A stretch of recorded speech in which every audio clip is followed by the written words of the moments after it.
like a Hellcat.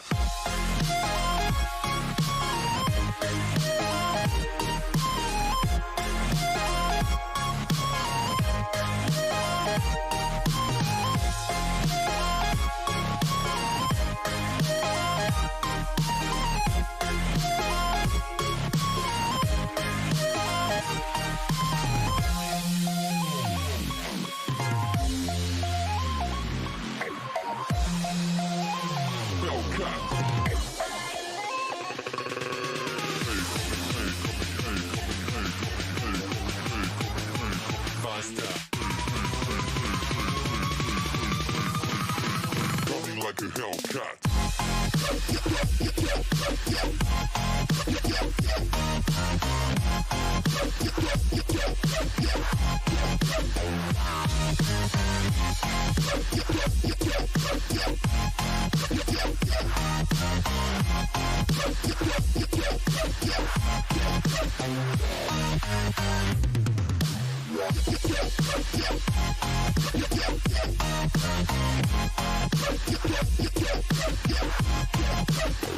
Like a Hellcat.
Like a hell.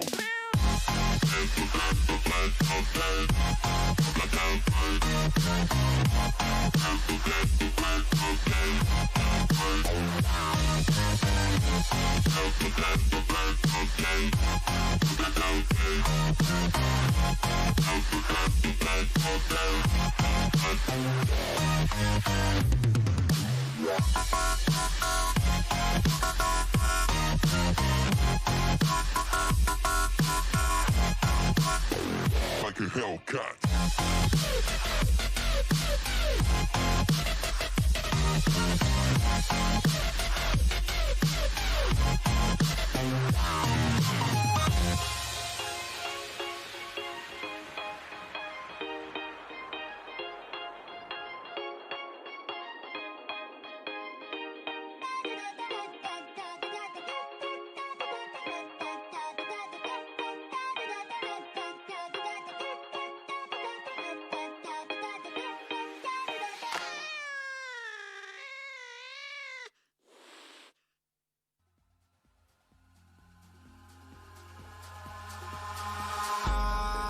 In the sky, gazing far into the night, I raise my hand to the fire, but it's no use, 'cause you can't stop it from shining through. It's true, baby, let the light shine through. If you believe it's true, baby, won't you let the light shine through for you.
into the night. I raise my hand to the fire, but it's no use, 'cause you can't stop it from shining through.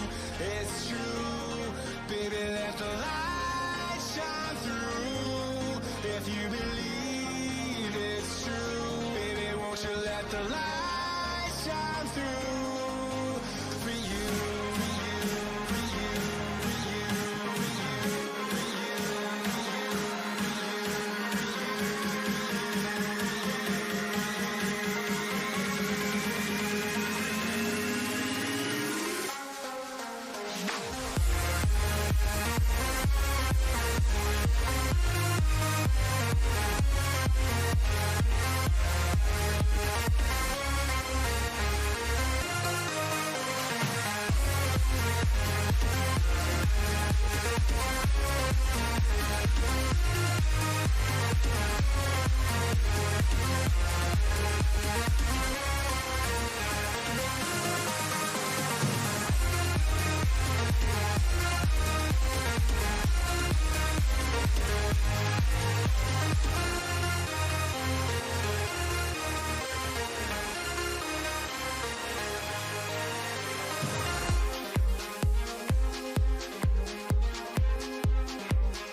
get up.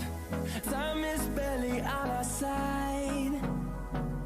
I don't wanna waste what's left. The storms we chase are leading us, and love is all we'll ever trust.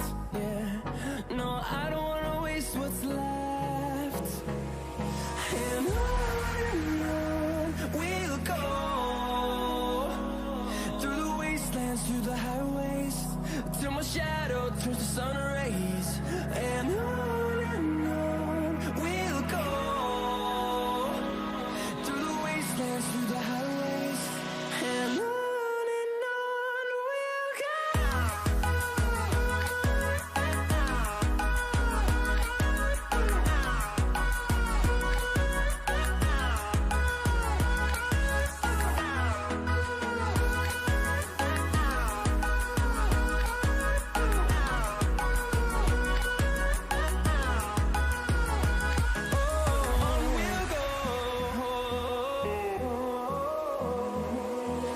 Finding life along the way, melodies we haven't played.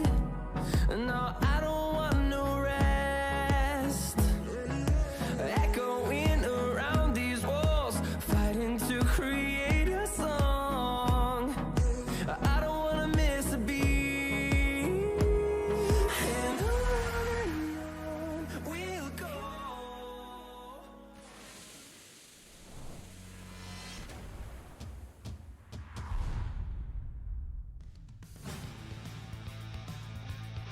Petrol station. We'll hold because here we go. We spoke about these Russian players going at it, and here we go. Already off the bat. Zorf's down to 6 HP, but through the metal bars. This could be maybe 2, 3, 4 points all gathered here if they make it there on time. But where's that push? Where's that final play? Here it is. She created, the ridge line. That was a... This is FaZe Clan's home territory. This is their prime cut of beef. They should be controlling this. They already got 2 by knocking out Northern Lights, who wanted to get themselves involved in this. Luke finds Gustav, but Gustav and Buzzface, they answer back. 2 players simultaneously fall. Up and over we go, and down he falls. FaZe are fighting tooth and nail for this. This is their territory, and so far, they can keep all their players There's the alive push. because they are sparse. Here we go, push time. Buzzface, man at the door. The bouncer, you're not coming in. The club! Oh, FaZe holding on to this so well. Oh my god.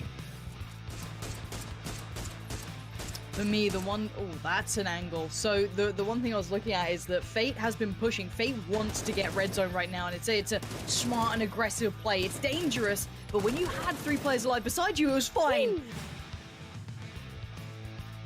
Exactly that. Now, if the Penguins are quick about this, they can clear this out and have time to kind of pull themselves back together to fight against the Wildcats. They may be waiting on the blue to force this forward, but the D from the D are going to be doing big boy damage. They have to push. Very difficult run. They have to push the Wildcats. The left side, or their left side, is not applicable. Rupture now watches them pour from the smoke, and he gets 2. That's really good play. Surely they can flush out that final player, Hellscream. But WP from the side. It does concern me how busy that hill is going to be. Like, oh no, this is awful. Red zone, big pull-up, lots of players in the back, and it's just completely mowed 3 kills down. Meister's in the distance. Even the old FPS is having a difficulty seeing all those bullets fly by. Can he isolate a play? Spotted 1. That's Faultlessly. No helmet. That can be an easy shot if it comes through. No. Faultlessly denies. And better luck next time. And looking good for the win here, Rich. Oh, but that's a good response. Out of the door. Instant player. Beautiful quick scope, but the re-answer back is there. 2 versus 1. Get heals, get anything else you need. FaZe Clan, this is a big pull-up, boys. If you get away from this clean, I will be absolutely gobsmacked. 80.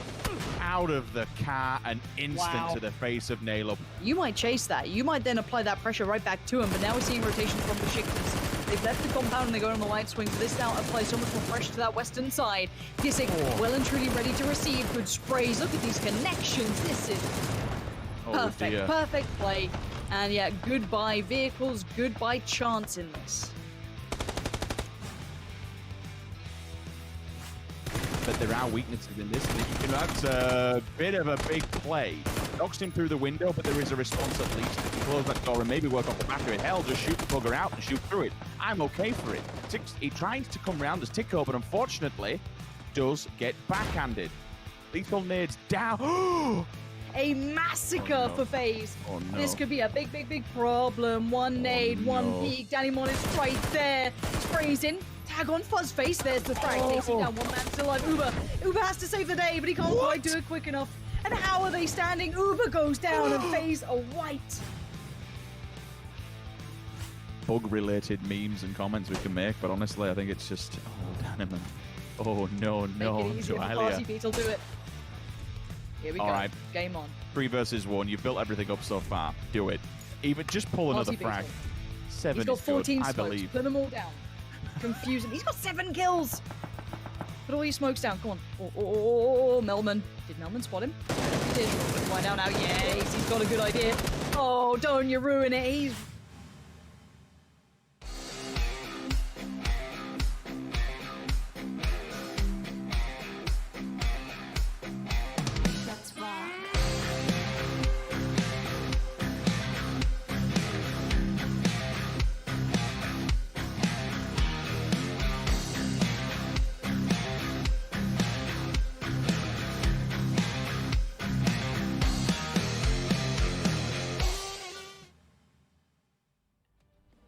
Good morning, good evening, good afternoon, wherever you're watching around the world. I hope that you're ready for a long and exciting day of PUBG. My name is Toffees. I am joined by Avenger and Toby as we get PUBG Continental Series European Edition kicked off for day 5 of play. It has been a long one. I know you guys have been here every single day, had the pleasure of watching the whole thing. Let's jump straight into it. You know, it seems like the big talking point today is this is it for Group A, Martin. Last chance to get some points on the board. Yeah, and I think we're going to see that from them as well. Looking here at the scoreboard and the standings, I mean, there are some of the guys that really has to step up, obviously. We have some of the teams that are obviously Tornado Energy. Let's talk about it. They are done. I would like to see some potential bullying from them. To see how far they can take this, and even if they want to like stretch further or have some more space to kind of play with, because that's a day to do it when you have 184 points, in my opinion. Right. I mean, the reality is the top 16 advance, right, Toby? Is there something to be said for if Tornado Energy sees a team like, say, TSM, who's on the cusp, it'd be worth wasting some points to try to keep them away from the grand finals? Nothing. I mean, Tornado Energy I wouldn't expect to do so, but Unity yesterday, I mean, after they won the game, they literally came out and said, we are going to drop on them, on Miramar. Like, on the final day, we will not allow for TSM to take away Hacienda. They went, why are they coming Hacienda? They've always been San Martin. So while TSM might have a, well, I mean, at least in terms of looting, somewhat safe day today, who knows what's going to happen then, at least tomorrow is going to be contested for. Right. Absolutely. Teams from Group A that are the closest to the bottom right now, Raise Your Edge, Snip Team, Game Frame, Better Luck Next Time. Those are the ones.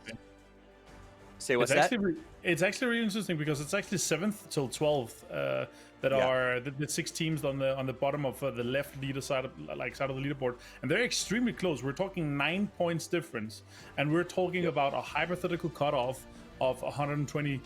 Maybe 120 some points, right? So Raise Your Edge, if they continue this, if like all of these guys are on very of the average of the 30 point-ish points per day played, right? So they have to step up some of these guys, because we have some big teams on the right side that are going to have their last play day tomorrow, and they're definitely going to get a lot of points today. That are some of the guys that are playing today, and they're going to get a lot of points tomorrow as well.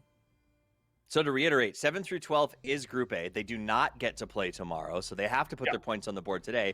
Martin just said about 120 is his cutoff. Toby, do you feel similarly? Do you think 120 is that stopping point where you can breathe deeply and be happy?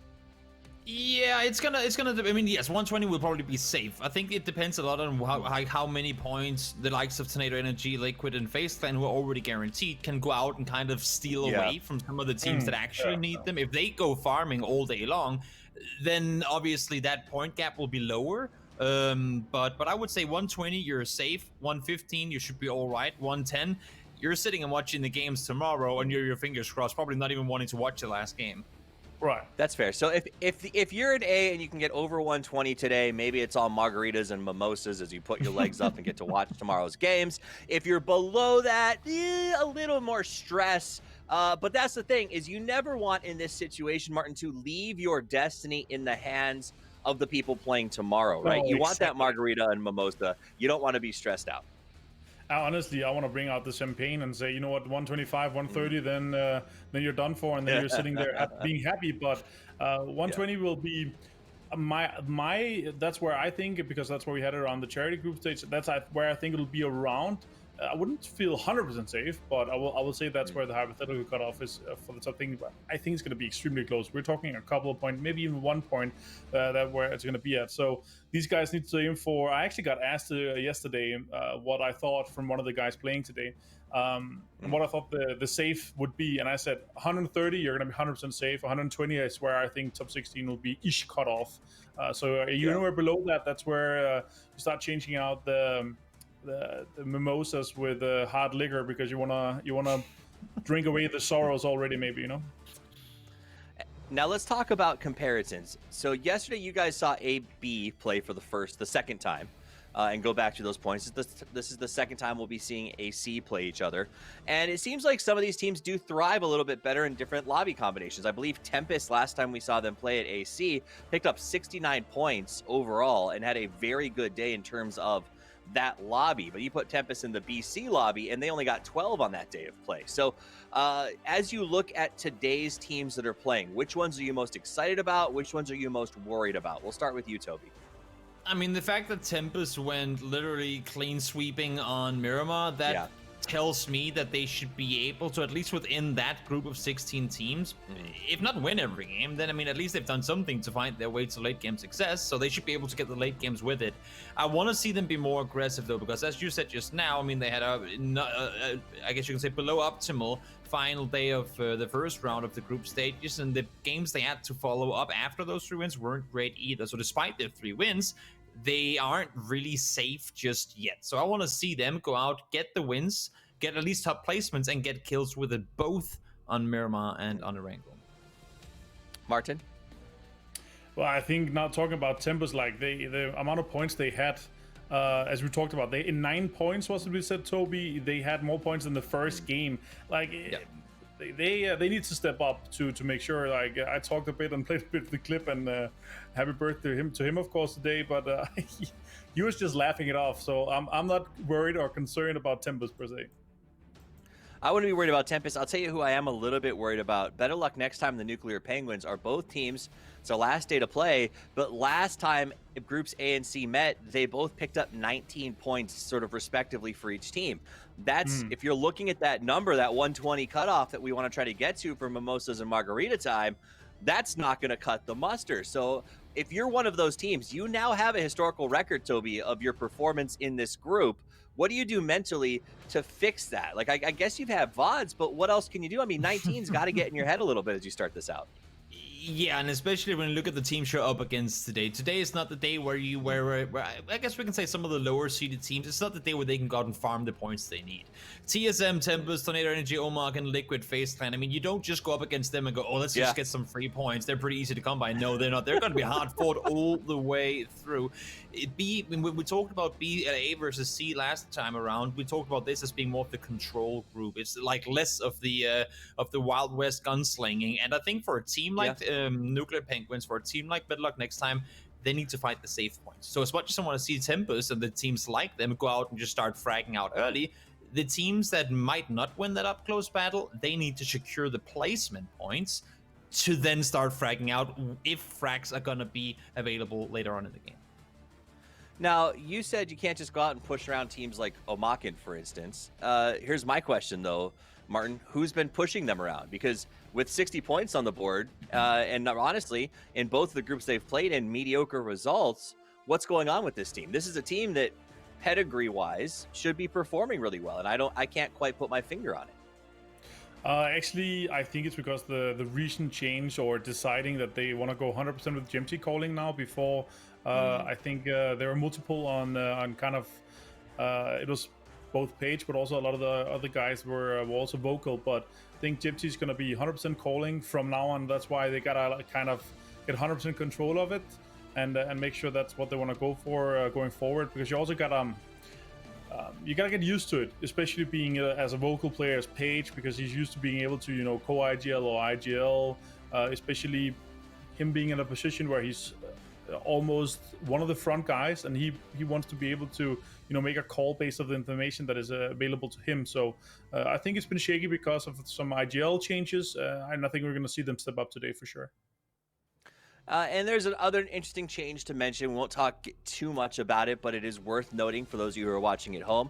You'll see only 15 teams dropping today. Brute Force, due to rule violations, has been eliminated and will not be playing today or tomorrow. But that will, in theory, open up extra space on the map. It takes some points out of the pool, so it could affect the way that these games are played. I mean, we've all played pseudo, well, Toby and I have played pseudo competitively. Martin, you've actually played competitively.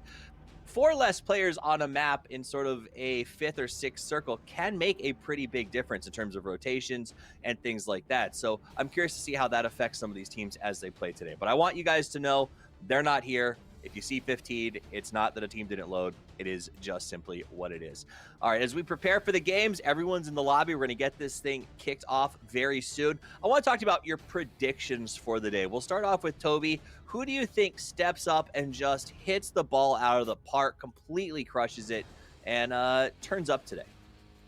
I want to see teams that have their backs against the wall go out and play like there's no tomorrow, because that's what they have to do, right? I'm looking at Blaze. There's no tomorrow. Blaze have shown me they can go out and get the kills. They have shown me they can get late game. They haven't been able to combine the two. I want to see them play not necessarily dominant, but make decisions faster and commit to them. We see a lot of times where they have an opportunity to seize a compound, or they have an opportunity to make a rotation, and you can see kind of one guy is somewhat going in that direction, and another guy going, but we could also hold these guys off, and then they end up doing neither, which ends up getting them killed. They need to go out and do something, and they need to be decisive about it and get some kills and placements with it. Excellent. I'm going to have you guys continue to think about who your picks for best performance today are. And when we come back in about 5 minutes, we're going to talk about those as we get the lobby up and running. We're going to take a quick 5-minute break. And as soon as we return, picks and then play. So don't go anywhere. We'll be right back.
All right, guys, it's a little bit different. You get to see us at the start of the game. I'm not used to this. Normally, I've got my coffee still to get through, on brand, of course. But yeah, we get to kind of lead us into game one. The desk kind of highlighted a couple of the pieces out there, Rich, that definitely could come true. There's a little bit more freedom with certain teams.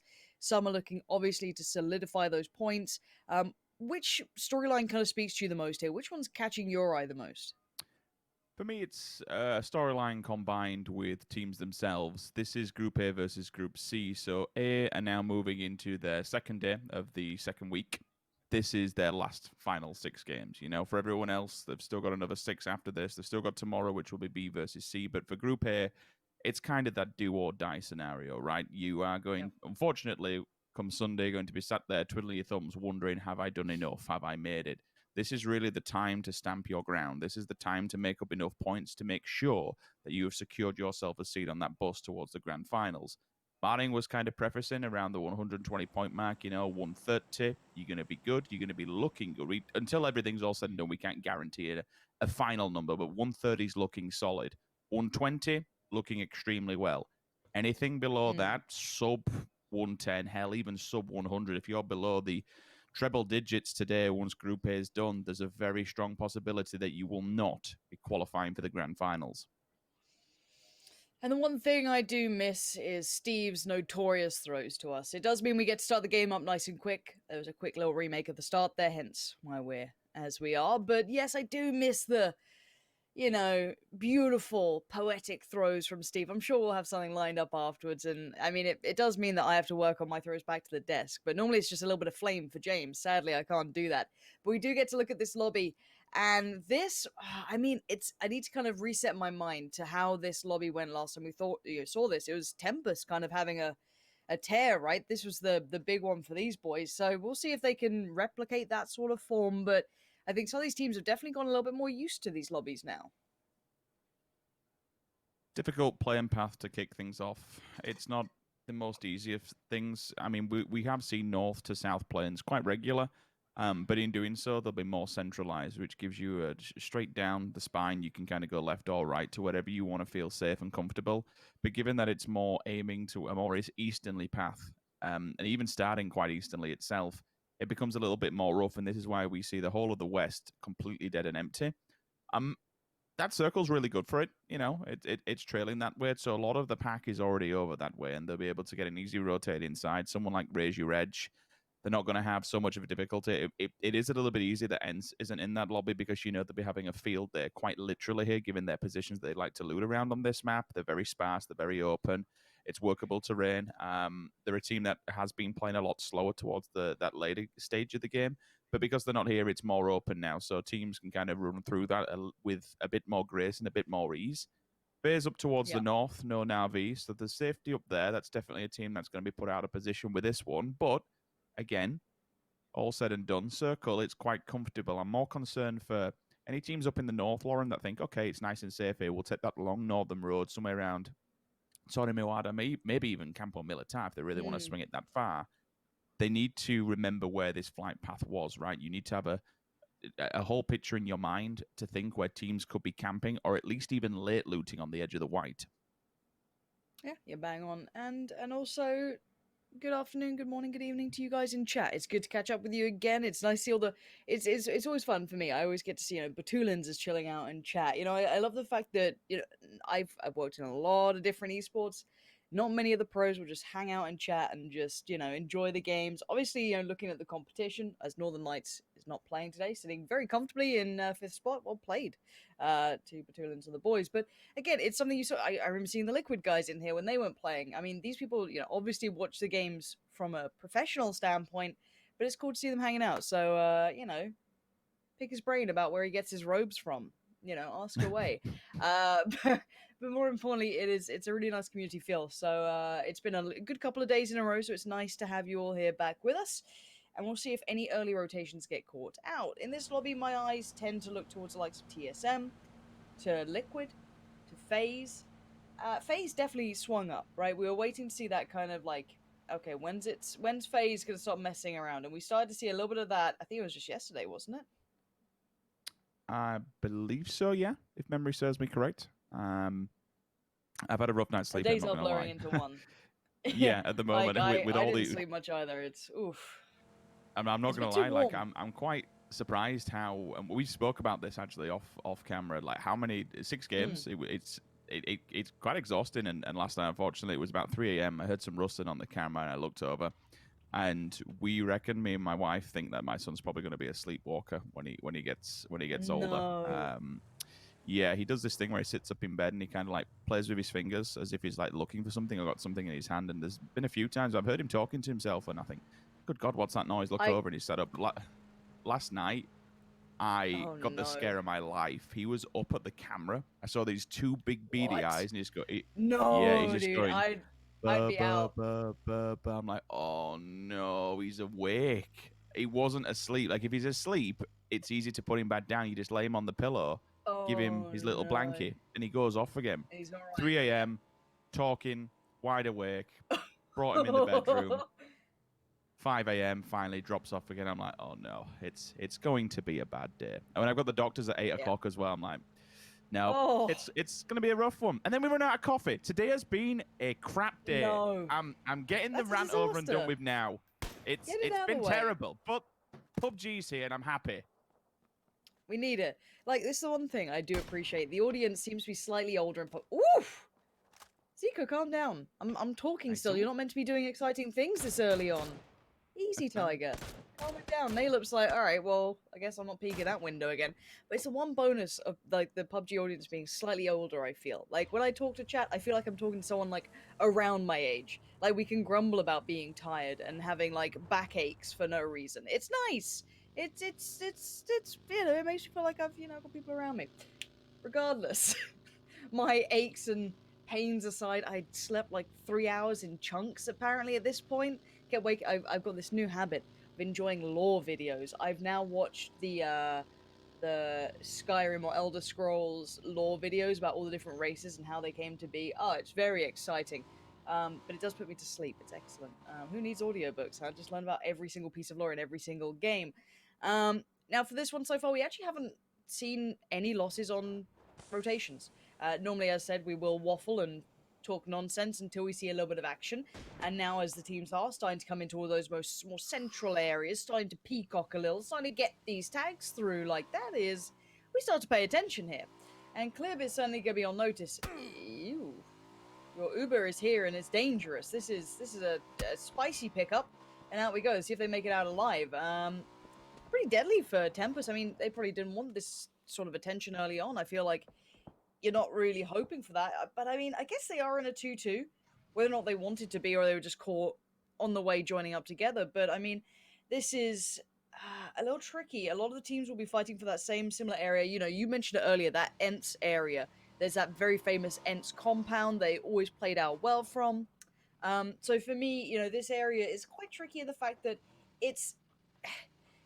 it does have compounds, it does have places to be, but they're visually quite open to each other, and the rotations are so brutal, because yes, there are compounds, but a lot of this area is like almost flat ground, right? You think about Impala, the fields around it, you got, just towards the east of Lavandita, there is flat territory, so those rotations are a little bit trickier, and it can definitely cost you a couple of players here and there. However, that's not the case. As said, 60 still alive. We are playing with 15 teams in the lobby, so that is our starting point. Perfectly explained by the boys just before it came down to us. FaZe, long old rotation, taking the scenic route around. And this is kind of what I was expecting of 1 or 2 teams. Don't know which one it was going to be. It ends up being FaZe Clan, so long as they're aware of where other teams may be coming in. TSM, are they going to commit to this full push? Fard's there and he's going to feed this info back. Ira's also in tow, so with Tempest moving, we'll have heard 2 players with 2 different vehicles, they'll be kind of wondering, okay, how many was actually in those? Is that a full roster gone? Actually opens up TSM 10%. No, we don't want this, and that's fair play. If you don't want the fight at this location, then just regroup and rally the team together. You don't know exactly how many players are going to be rocking up at one given time, or if anyone's against the wall. Tempest certainly with something to hold on. Liquid. The bus has arrived. The full tour bus with Liquid out of the window, unfortunately, and straight into the ground. That is rather unfortunate.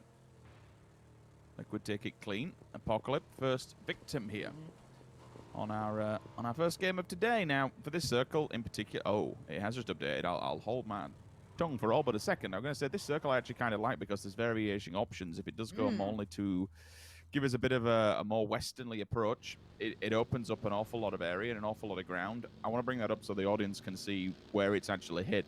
There is still a fair amount of water in play.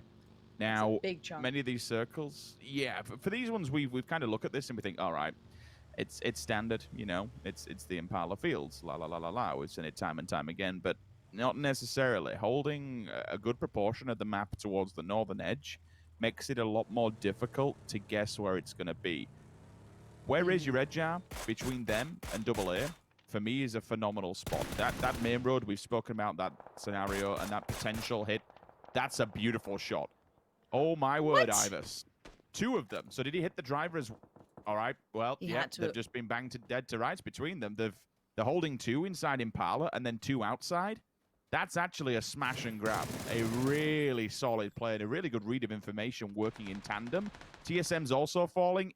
Ibi confirmed. There were no way getting him up anyway, so don't worry too much about it. But Vazku onto TSM. TSM are meeting on here. More info being fed back, but there's a trade-off at least. Bard will answer to Vazku. Might even be able to get the flush in there. If not, it will be denied by T-Bone. T-Bone now has to be careful. If he wants to go for the res, then fair play. But make sure you don't get caught while doing so. Now, thankfully for this building, it provides many an avenue of approach. For Fex, I think he just disconnects from this one. Don't bother going in there. Don't try and overstay your welcome or overstep the boundaries. You can see the damage that's actually coming through and says how breachable this building definitely is and how certainly not secure it is whatsoever. But just to draw back for all but a second, the main road up top, what I'm looking at, Raise Your Edge, AA, even better luck next time to a lesser extent. That northern road is going to be vital. Do we get that northern hit? But still, everything to play from with teams so compacted together. And teams like Liquid, Redline, Omicron, and TSM. This could be a very, very dicey situation in Impala. Yeah, it certainly could be. And remember, guys, that was a spec bug. Don't worry. Like, I feel like people go crazy for it. It's like the plane route. It's just the spec client. Don't worry. But yeah, this is what I meant about those rotations. It's super tricky. And there's so many people going for those 2-2 splits that if you try and pull back together, you're going to lose people in this because again, the rotation routes and the transitional paths are very open to a lot of teams. And they are all banking, or not all, I'd say a lot of banking in Impala. You've got Omicron, Liquid down there, Red Line, Raise Your Edge in the Ents compound, Tempest, Snip, Blaze. Then you've got the north kind of portion, right? You've got your Tornado Energies, your FaZe. FaZe is struggling for a way in. They found a little bit of a step, but it's Tornado Energy they're going to be bumping into, which is probably one of the teams you don't want to mess with. But I think AT just saw the tag coming through from further afield, and knowing a weakened target is ahead, perfect pickup, clean, and doesn't give away too much. And obviously, you don't want to get too much attention your way, because the rest of your squad is still trying to work in. They're still trying to get into this new circle. So for FaZe, a little bit of a different approach. I don't normally see FaZe this far on the outskirts. You know, it's like, wait, has Na'Vi readjusted their branding or what? This is a very cautious piece from FaZe. And while the Impala play has kind of worked out, we are kind of sitting somewhere between the middle, bit of the north, bit of the south, still in play from Impala and that northern field up there. However, teams like Better Luck Next Time, the Penguins, Tornado Energy could be in a spot of bother here. Well, with the circle updating, pulls from water, and probably will pull a lot of people out from Impala. Nice 2-2 from Raise Your Edge. Allows them to kind of regroup themselves into a place that they seem deemable and workable. Heitzy does go down from Melman. This is still that ongoing battle between FaZe and Tornado Energy. FaZe with their individual capabilities and abilities, we know what they are more than half-handable in this lobby. But Tornado Energy, for the whole group stage so far, have been absolutely destroying people, and it's scary. You go up against them, you've got to give as good as you get. Udia, first one to fall for Raise Your Edge. Took a bullet early on during the game. This time's confirmed, instant in the ground. They've all pulled back to that compound they were controlling. Now remember, the Nuclear Penguins, I believe, are the ones that controlled this building for the majority of the game. Last time we saw this circle. Zeko, no hiding whatsoever. Snake in the grass, easy kill, easy flush. Jempty tries to get involved here and maybe pick up a few points, but it's not going to work whatsoever. Falls back thanks to the defile that provided by the building cover. The two players from FaZe that are all the way still in the blue, by the way. That's who you're witnessing on screen. They need to, I don't know how many they've actually lost, but they've lost no one at the moment. There's still a 4-man team. I feel sorry for the Nuclear Penguins. They're turning up to a party and they don't realize they've got FaZe Clan behind them in the blue. Tornado Energy directly in front. They're out of the vehicles and it's time to fight. Initial tags will come up. Melman hits the deck. Alia is already damaged. I didn't realize Quizzy had fallen early as well. Okay, so they don't have too much. Obviously, that was from FaZe. Excuse me, I do realize it actually fallen. But now the answer's back. FaZe Clan are the next ones to fall from Tornado Energy. Even when they're at a man disadvantage, they're still happy to take these fights. FaZe now have to be careful. You don't want to be running into this whole scenario individually. That's why they've seen a player fall down. It's a bit of a mixed bag what's going on here with that transition, and you kind of spoke about it, Lauren, touching it early. To see them and such powerful teams all the way up against the blue, it's rather unorthodox. Yeah, I think... Oh, God, FaZe, no, this is bad. Game Frame are going to welcome this happily. Just, you know, super open. FaZe had so few options. I feel like they just could not find a way in. You know, I mean, I don't know what to say more than that. You know, they tried to rotate around towards the west there. They ran into GF. They came down, you know, looking to go from the north. They had Tornado Energy, the Penguins. Man, it's hard out there. This is rough in the north. I think it's a little surprising to be FaZe being the ones to get kind of hindered by this. And okay, it's gone north. So we're going to see a bit of a fight through Impala potentially, but with T-Bone's positioning, look at that. He can catch anyone coming out from there. But that northeastern band, Rich, how do they all fit into this? I have no idea, but I'm sure we're about to find out because a lot of them are getting close to one another. Just make a note that IT actually didn't have any first aid kits, which he's working with bandages and whatever stims he's got left in the tank. Party Beetle answers back. He's a player that we're never going to forget. Not only is it a good name, but he had a blinding performance in the final map yesterday. Fire on to nail up. Another one will fall, but they have the safety of that compound. Shiv has to be careful, by the way. He's away from the rest of the team on the hillside, just providing a bit of cover from those back hills, but probably doesn't realize there's so many behind. Tornado Energy, Melman falls. It will bring Example back into the fray here to try and get the res. Remember, they're down to 2, so the more the merrier for it comes to Tornado Energy, but they have to be careful by pushing yourself out like that into the one-on-one scenario. You're at the mercy of eliminating your team into last place. Itzy still standing. He's a bit of a straggler, and I think for Tornado Energy or even FaZe Clan, one of these two teams, unfortunately, is going to be going down in 15th place. Oh, it's back-to-back. It's actually Hellscream that does both of them? Was it? Or was it just a knock-on effect? I think that's just the knock-on effect. I mean, hold on. Let's see if Better Luck next time actually makes it in pretty well on this. This could be a really nice little adjustment because they've kind of swept around AA. Keep in mind the colors are very similar on the minimap, but very, very close by to each other. It's pretty cheeky they've been able to do that. They've just kind of swung around the low ground and worked in. I feel if Liquid had a couple more players, they could have maybe put down some fire, but obviously with just Jeems and Mexi, they're kind of trying to really look for any small benefits they can get. The Penguins have found a little bit of a way forward, but they're getting a lot of fire from Raise Your Edge just as they're trying to cross that road. Now, in the south, we still see TSM and Omicron yet to fully move from where they were. Omicron still has a bit of a split towards the south. They haven't put all their players up towards T-Bone, so T-Bone could get overwhelmed with the remainders of TSM. We'll see how he handles it. It looks like they're aware of each other here. Look at Fex and Bard waiting so patiently for any sort of peek. Just be listening for the footsteps. The audible cue will be the go sign, and then it'll either be to push onto the player and try and go for the frag, or maybe even push out further. They're at the mercy of the white hair directly behind them. It is literally on their backside. And their bigger problem is the next stage. Where do you go next? Like, the vehicle could be a possibility down there. Also depends how many smokes. It is survival if you can get around the side of that rock. If you have a vehicle, it makes it even easier. But as soon as they do, they're open and exposed to a multitude of teams.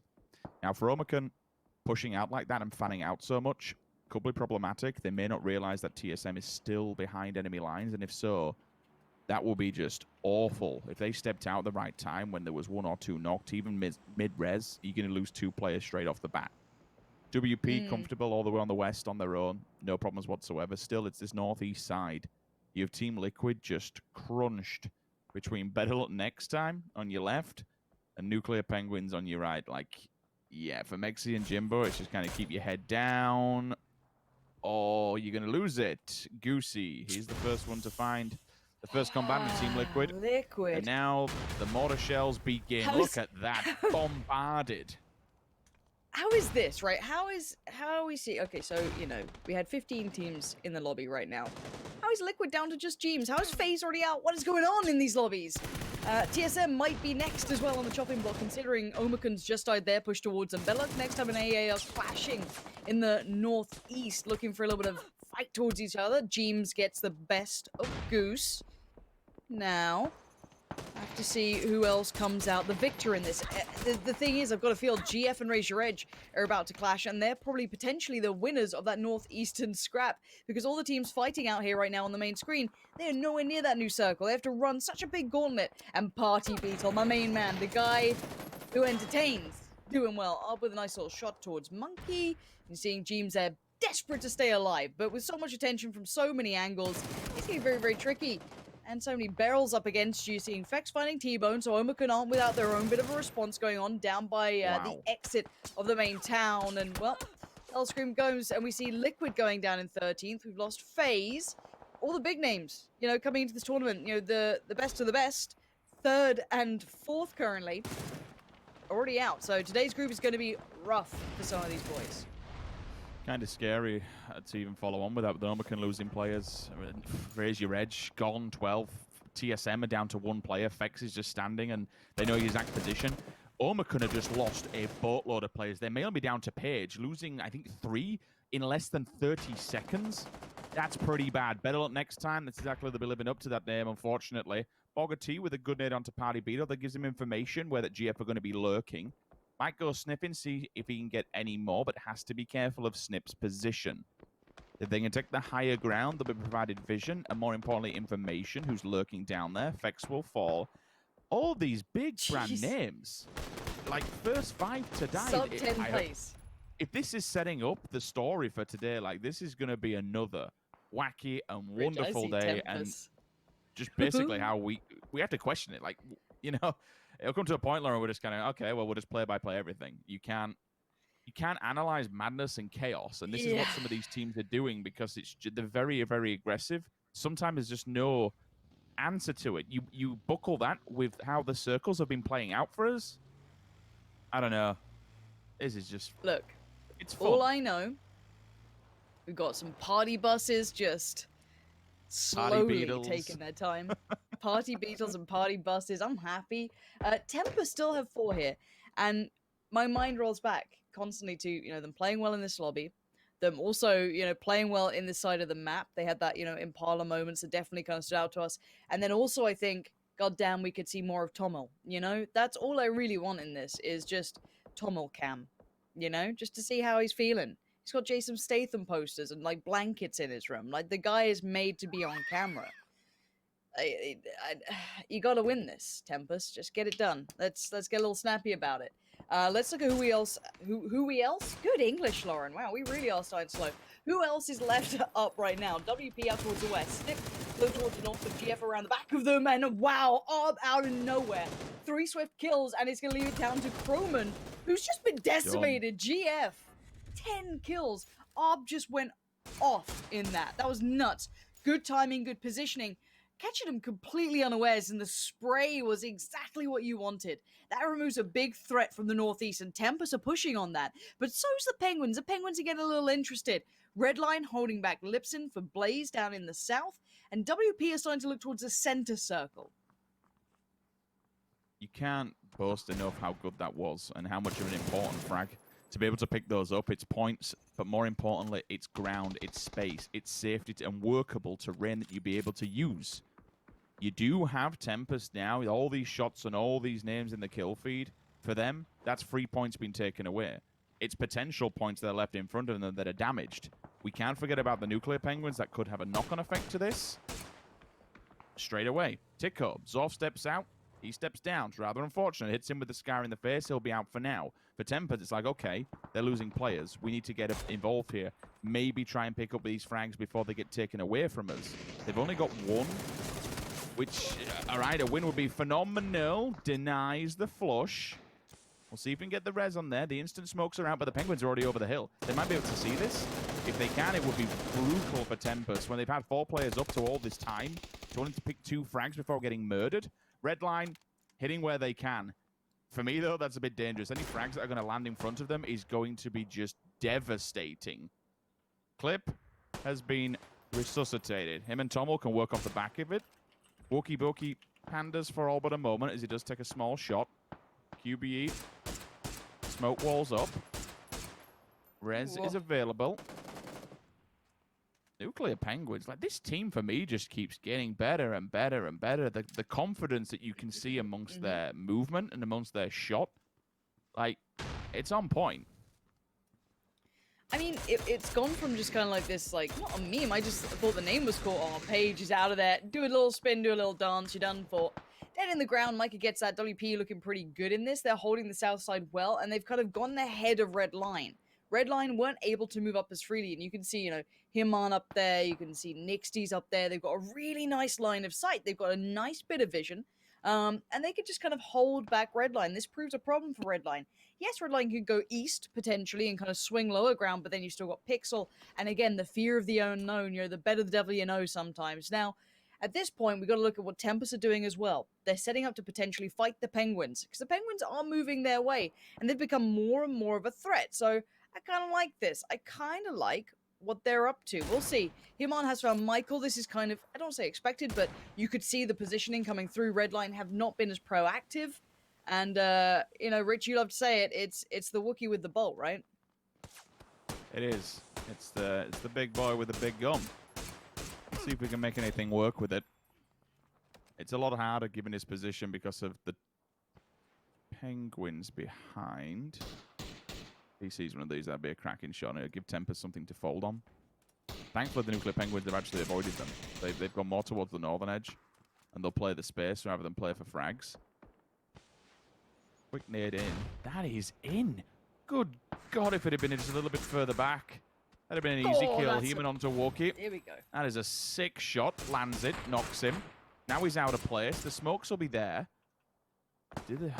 It's really hard to watch because everyone's not moving too forward. They're all just playing edge. In the middle, you've got one team that's got the best ridge line and the only real ridge line that you can play with.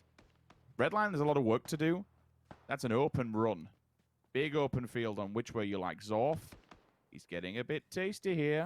He's hungry. He fancies it. He's got a time limit. That Blue's going to keep pushing him forward. He wants to use that little low ground of the hillside. Clip's going to find Ivor, so you can tell that they're going to be so distracted. And this is when Zorf strikes. Quickly finds Tommel, puts down the MVP in my eyes as ever. Poor old Tommel. Sweet summer child. And now the rest of Tempest have to respond in kind. They still have 3 up, Wookie Bookie, Pixel, and Clip, who are very, very capable. But Tommel seems to be that swing factor for them sometimes. I love seeing what he can do for that team. But now how do they approach this? Because the Penguins have that high ground. You know, and you can't underestimate what comes with that. And Redline is certainly feeling that nuisance as well. They're pinned against this Blue. Mike is about to do what we just saw Zorf do, or at least try to do that. See if he can use the low ground to maybe get a little bit of a pinch on, maybe a nade range. Because you can see how tempting that must be to nade that. You've got cars there. One good nade, one good molly. Ooh, goodbye 3 players. But again, you don't want to get over ahead. You know, you don't want to get ahead of yourself. You can still see there's a lot of players alive, 13. A lot of big squads in this. So, you know, again, hard to get that full information. It's hard to work out, okay, well, is this a full 4 here? Is this 2? Is this, you know, where are these players? It's very hard to picture this all together. Now, with the circle updating, Redline are the ones who are not currently in it. Tempest are struggling as well, but Wookie Bookie does the dirty. That's why you want him there. That's the brilliance that he can provide to it. It just looks good. Now, Clip joins in as well, finding Bogger. Tempest starting to warm up here, starting to look a little bit more deadly, starting to look like they want to fight their way forward, and they might just do that. The Penguins now getting too much attention on too many fronts. Oh, okay. With potential, decide it's time to go. They find 2. They find them all. Instant wipeout. Zorf also following during all of that while they got the knock onto it. This is exactly what Tempest needed. Evolution and Co have been on top of that hill for so long, and the reason that all these teams have been basically playing edges, you can't move with this open field. It's really only the Nuclear Penguins that could do something. They moved around the northern edge, they put the smokes down, but now they've gone. Now the shack's been taken away from them. They've been exposed. Wookie has made it to the foot of the hill. What can you do? We've seen you with a bolt, now you've got a barrel. Okay, it's not as good, but you know what? We still like you. It is also going to put the fear of God in WP that someone's crept up that close. Do they know there's more? Is there any more? Where can they be seen from? Hellscream might even have an angle on Wookie Bookie if he's not careful. I love the way he switches out to the boat just in case maybe someone peeks that ridgeline. And he needs to be able to kind of alleviate some of the pressure from his teammates to help them get forward. You can see Pixel Clib starting to make the run for it. And Hellscream is just sitting back. He might be able to get an angle on Tempest and ruin their chances of fighting WP. But as you said, WP's position is so good. Now, let's see what Hellscream can do with this. If he peeks out, he might have it. He might be able to take down one, maybe two. You can see the little bit of a threat there. But for now, Wookie Bookie and Pixel are actually safe from this, and Evolution gets a little peeky. Nixties puts down Wookie Bookie. WP are holding the high ground. They look safe up here. And if they aren't counting the players, they might misread the fact that there's still one in this that is not like the others. Hellscream. Pixel finds Evolution. And now Hellscream was being pushed by Micah, which means actually is not all of their players in the same place. He might have to fall back after that knock just came in. Clib and Hellscream up against it. I don't think Clib's position's actually been noted just yet. So all they do is wait. See if WP make any form of mistake. With all four players up, this is just extraordinary. Numbers to deal with. Good headshot, but with the numbers advantage, it should be just GG. Keep shooting away, and eventually he'll show his hand. If they don't take him, the Blue most certainly will. With potential. 9 frags and a win. That's a 19-point game. That is a nice way to start off the day on Miramar. Overall, like... yes, that foothold that they, kind of the backside of it, definitely they were playing. It was fantastic. It was really good positioning. It was really good, more importantly, to not overstep your boundary. There's a few times where teams will get a bit too bloodthirsty. They'll send one player off, he'll die, and it's like, okay, well, we've got a disadvantage on the man numbers now. There's kinks in the armor. There's places that can be expressed that you can get through. But they held it well. The IGL was spot on. They took control of it. They monitored all the 3 teams that were in front of them. It's a good win. Yeah, very good win. And I have to say again, though, Tempest within the top 3 here. Good couple of kills on them too. I think it was like 4 kills or so. So who knows? But we lost some big names very early on. And some of them are chasing to be secure in that 16th place. I'm not so worried about Liquid or FaZe right now. But TSM is certainly on my radar, and they went down a little early. We'll see what the desk has to say about that. Steve, what are your thoughts so far? I'm thinking it's good to be back. That was a fun game to watch. We talked a little bit, guys, at the start of today about these teams in the mid-pack who didn't perform historically well in the AC group. One of them was actually with potential. Last time groups A and C met, they got 22 points on 6 games. This time around, Martin, did you see what the total kill count was? I missed it at the end of that match, but I think that they pulled off something like 9. Okay, so they literally are 3 points shy of 6 games worth last time they met. So that's a pretty big deal. Yeah, and in one of the games, they actually had 12 points. So that day was horrible. If you take that day off, it'll be 10 points in total. The averages didn't average up to the amount you normally will. But in this game, they played extremely well. They were holding the west side for a long time and managed to, oh no, this rotation. They managed to get into a really nice position early on.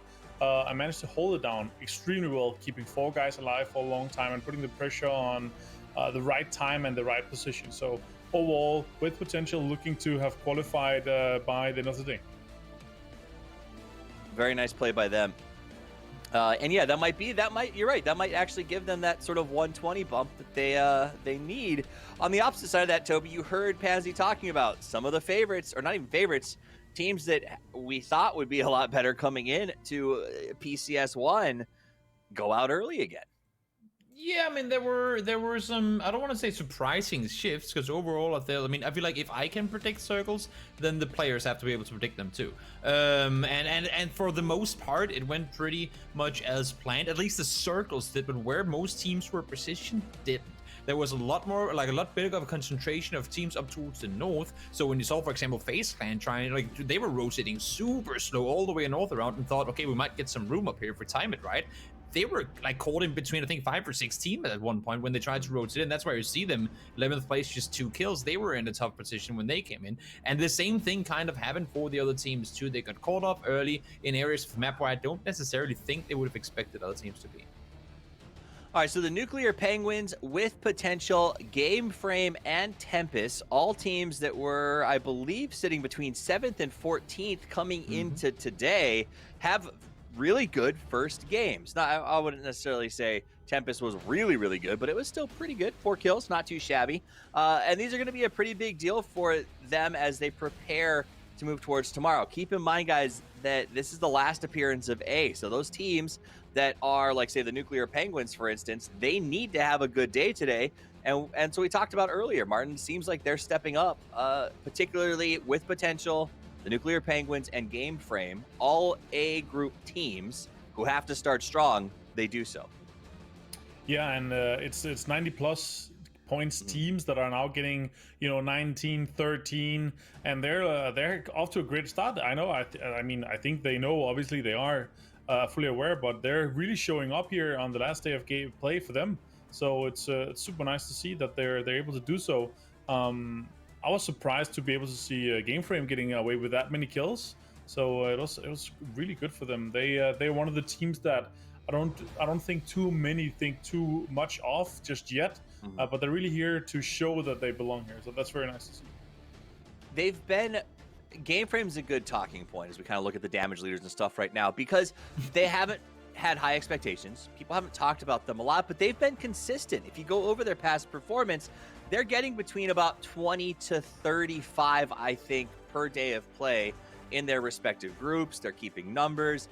And so while they're not slapping us in the face with like these Tempest level boom days, they're consistent. And we've seen teams come out and not win tournaments necessarily all the time, Toby, but place in the top 5, get a good payday, and support their, habit. So I guess something said for consistency.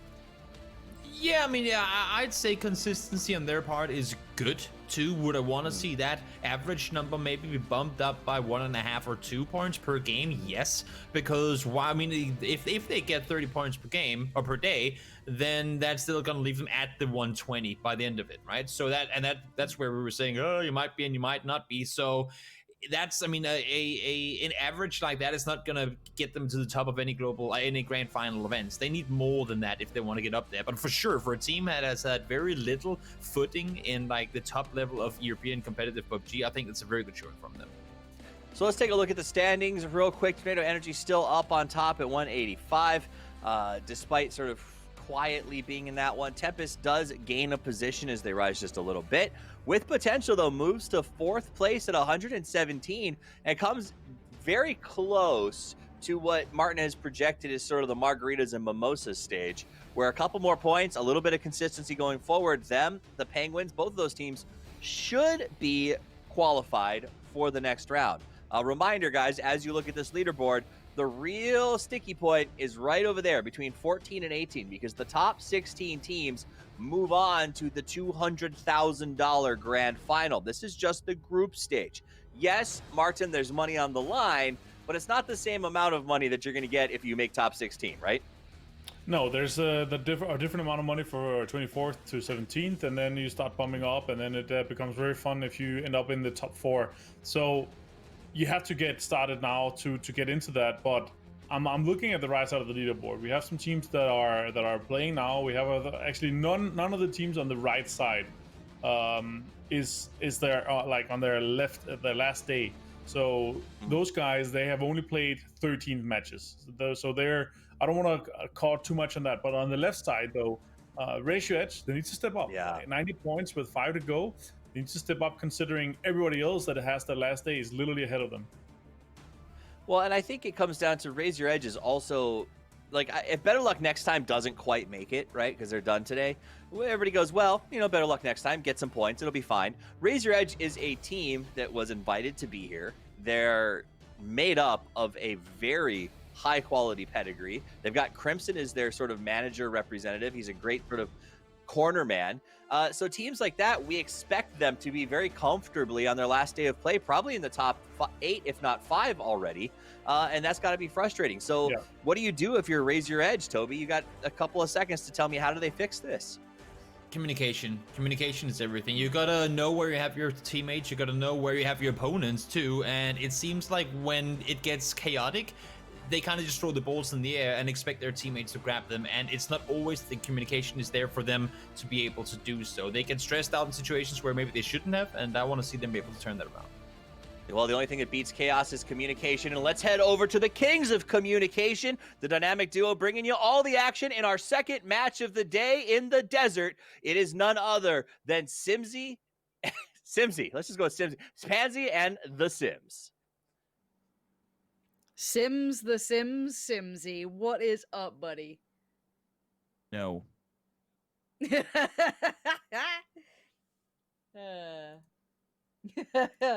Fair enough. I was having some fun. Southeast to northwest. Everything's pretty much there. Don't think people should be too upset with this playing path. It's a pretty accommodating to all sort of thing. Now, who are we looking at? Some teams, Raise Your Edge, I think is one of them. Definitely to pick up here, Rich. I think the boys on the desk pointing out they're not doing as much as we'd hoped. Obviously a new roster, but we saw them during that honeymoon period. It definitely, brought us a great deal of hope, but haven't seen that too great now. Oh, where's Vard off to? Big split for TSM there.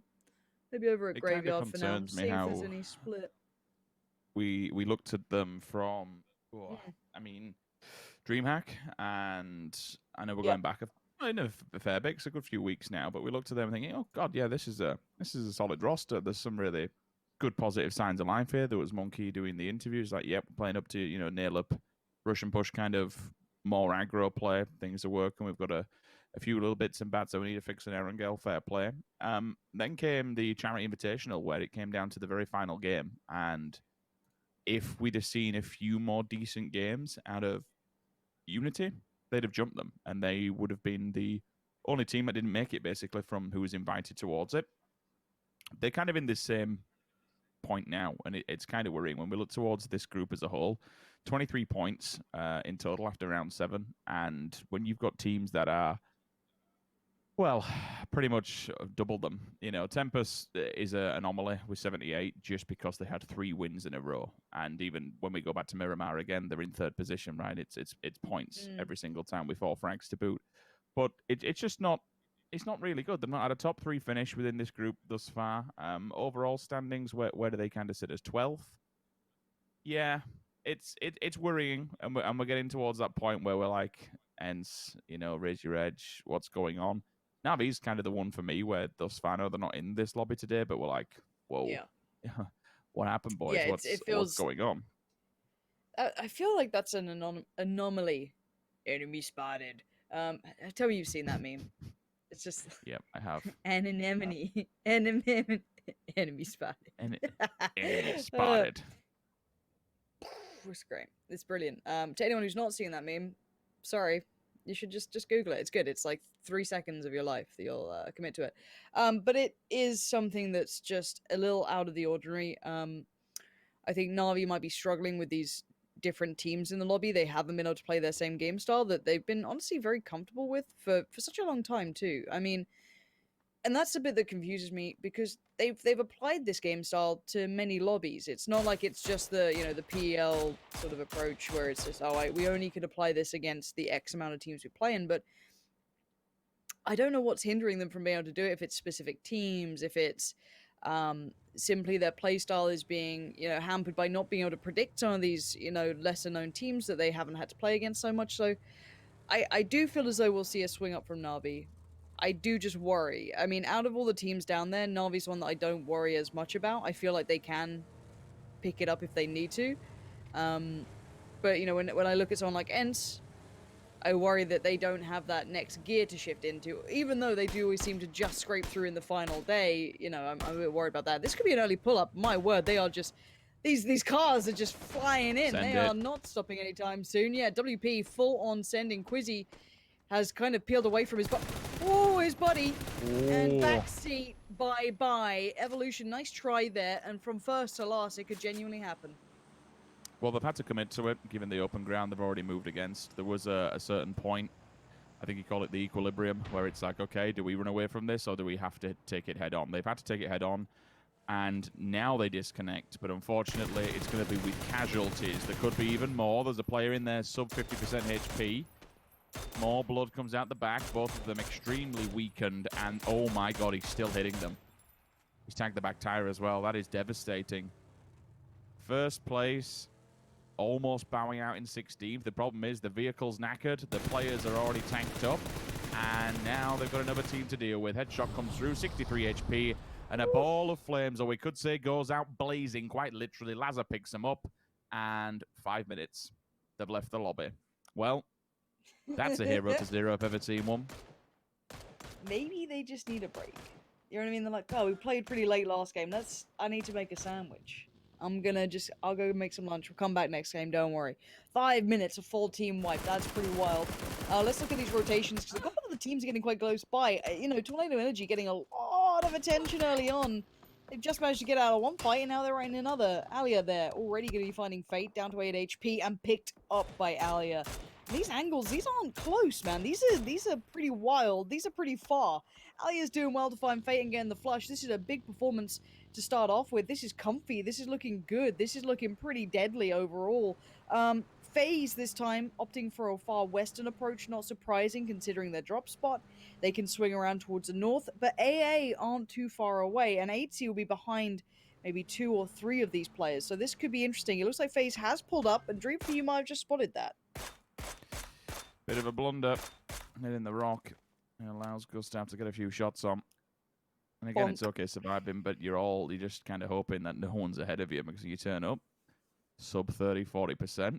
It should be an instant kill every single time. With the Tornado Energy battle that you saw going down previously, don't forget who that is. That's better luck next time. Now, for Tornado Energy, even when it comes to Navi, you're not in this lobby, but Tornado Energy is always going to feel good killing better luck next time. They're down in that trifecta of teams that like to loot an Erangel very, very close by to one another. They've so far battered Navi in a full vehicle, and they've also battered Tornado Energy with a revolver, which was an absolute joy to watch. I would say joy to cast, but honestly, we didn't cast it. We just kind of melted into the floor and wondered what the hell was going on. But still, it's always going to feel good when those two teams go up against one another. A little bit of revenge, I want to say. Double A back on the feet, alive and kicking, all tanked up, and away we go. Back to full health. You can continue the battle or the road ahead. Creative fields will be completely open. They'll have to run the rock side. They don't know this, but it's going to be very, very open. It's going to be nice and quiet and calm. Liquid. Bit of a different approach this time round. They're usually the team that's straight off the bat. We get looted, and away we go. We are 7 minutes into the game, and we've still got Mexi hanging around Power Grid. Now, whether this is a play for a southern swing, you know, come down towards them, keep it real, just keep it kind of calm, and hopefully they get something, or is this signs of things not working and them having to adjust accordingly? I'll hold for a second. Raise your edge, you're out of the vehicles. Death from behind, though, doesn't actually get the knock whatsoever. Instant swing from Monkey, nail up shift. They all fold on this. It's all down to Stealthy. And as quick as it started will be as quick as it ended. They have just been completely collateraled. Yeah, that's what you call shitting the bed. Right now, we are seeing FaZe pulling some similar moves off. That was hilariously awkward, where you think you killed someone so much that you're on to the next target and then you just get swung on. GF this time still up for more of a fight. They've already lost out on Gustav here, FaZe. Again, I get it that you feel maybe you have more freedom up here in the north to be able to move around, but I feel like if you're getting caught in these positions, you need to be... I mean, in this circle, right?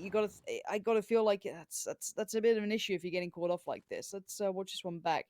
You can see the pull-up. That's a bit awkward, but it's the shots from the back. I mean, Croman there should have had him bang to rights. And it's no discrediting to Raise Your Edge. Excellent team, you know, individually are very skilled, obviously. You can see the turns these guys are pulling off.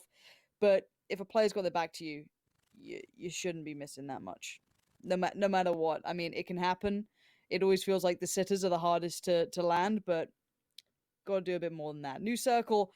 Looking a little further towards water treatment than some of these teams might have liked. FaZe going to have to work down from the north to the south.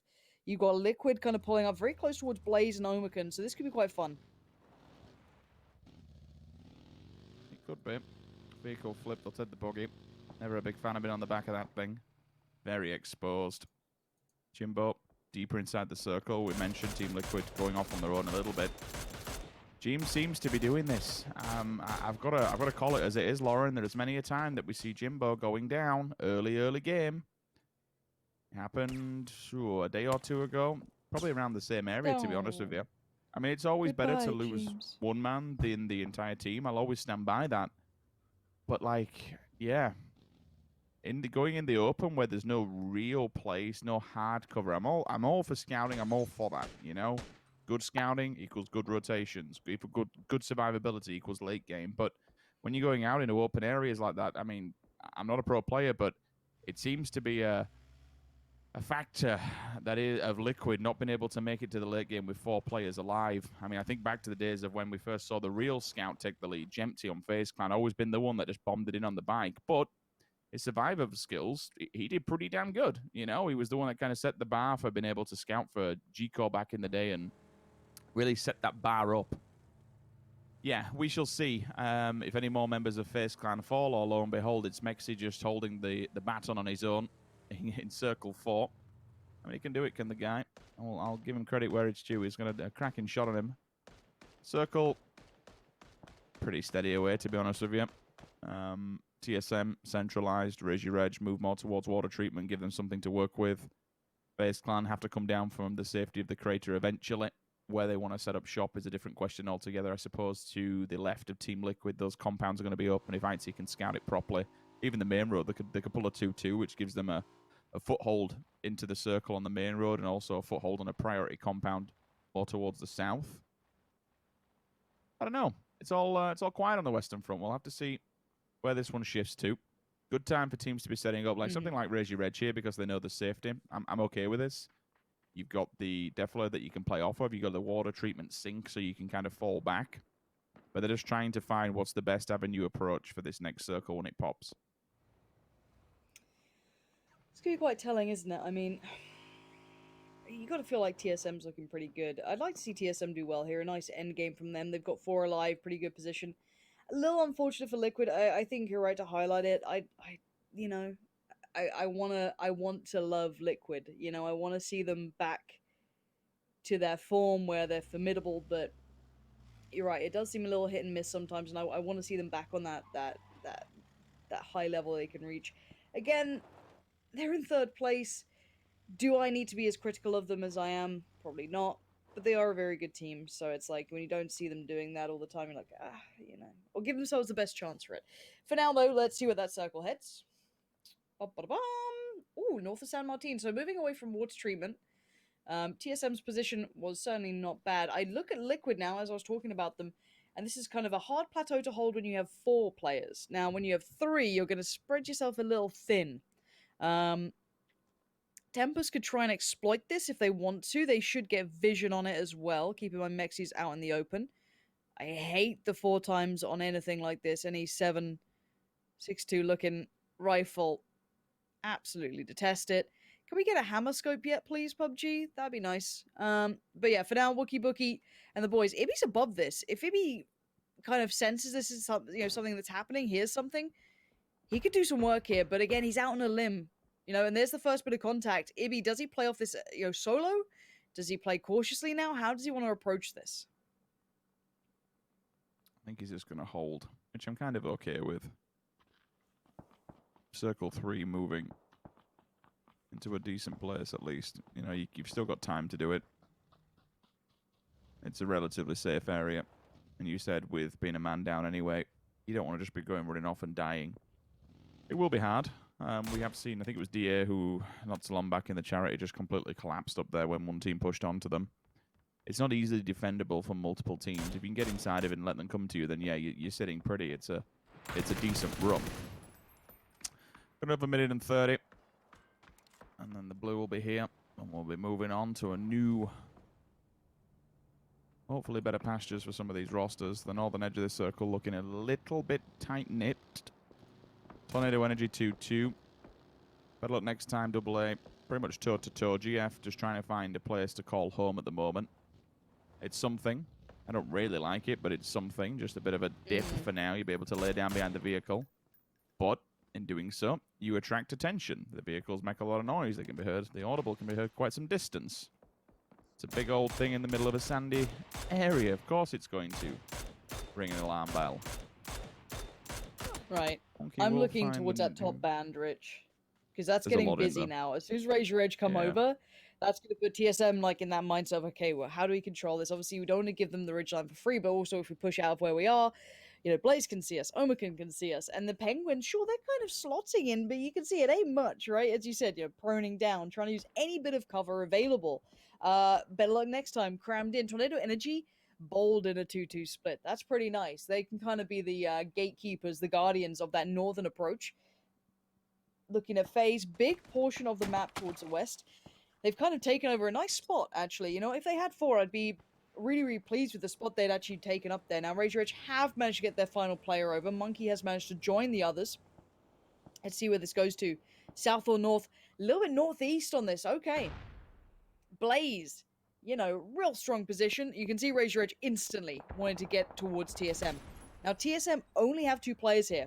Now, GF and the Penguins have been clashing, and it's the Party Beetle against the Penguins. These names are just brilliant, but Bogger's aim is even better. Finding 2, Party Beetle and Tico go down.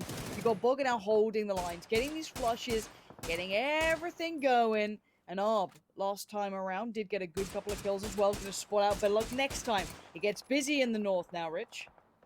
Yeah, it's time to move, and unfortunately for Bedlock next time, there's really nowhere that's going to be safe to go. Faultlessly up against the blue, very little health, will be forced to heal. Coming round, though, Kissick, he's realised the smoke's here. Does he have any grenades to kind of throw into that and see what's going on? Blind fire, nade comes up, it's cycled, it's not thrown. He holds for a moment. There is one coming in, I tell a lie. Damage will be done, and contact will initially be made. Hellscream falls back, and the more smokes will come out. This is just them trying to regroup themselves after that very strange little argument and tussle that they had up against GF earlier on.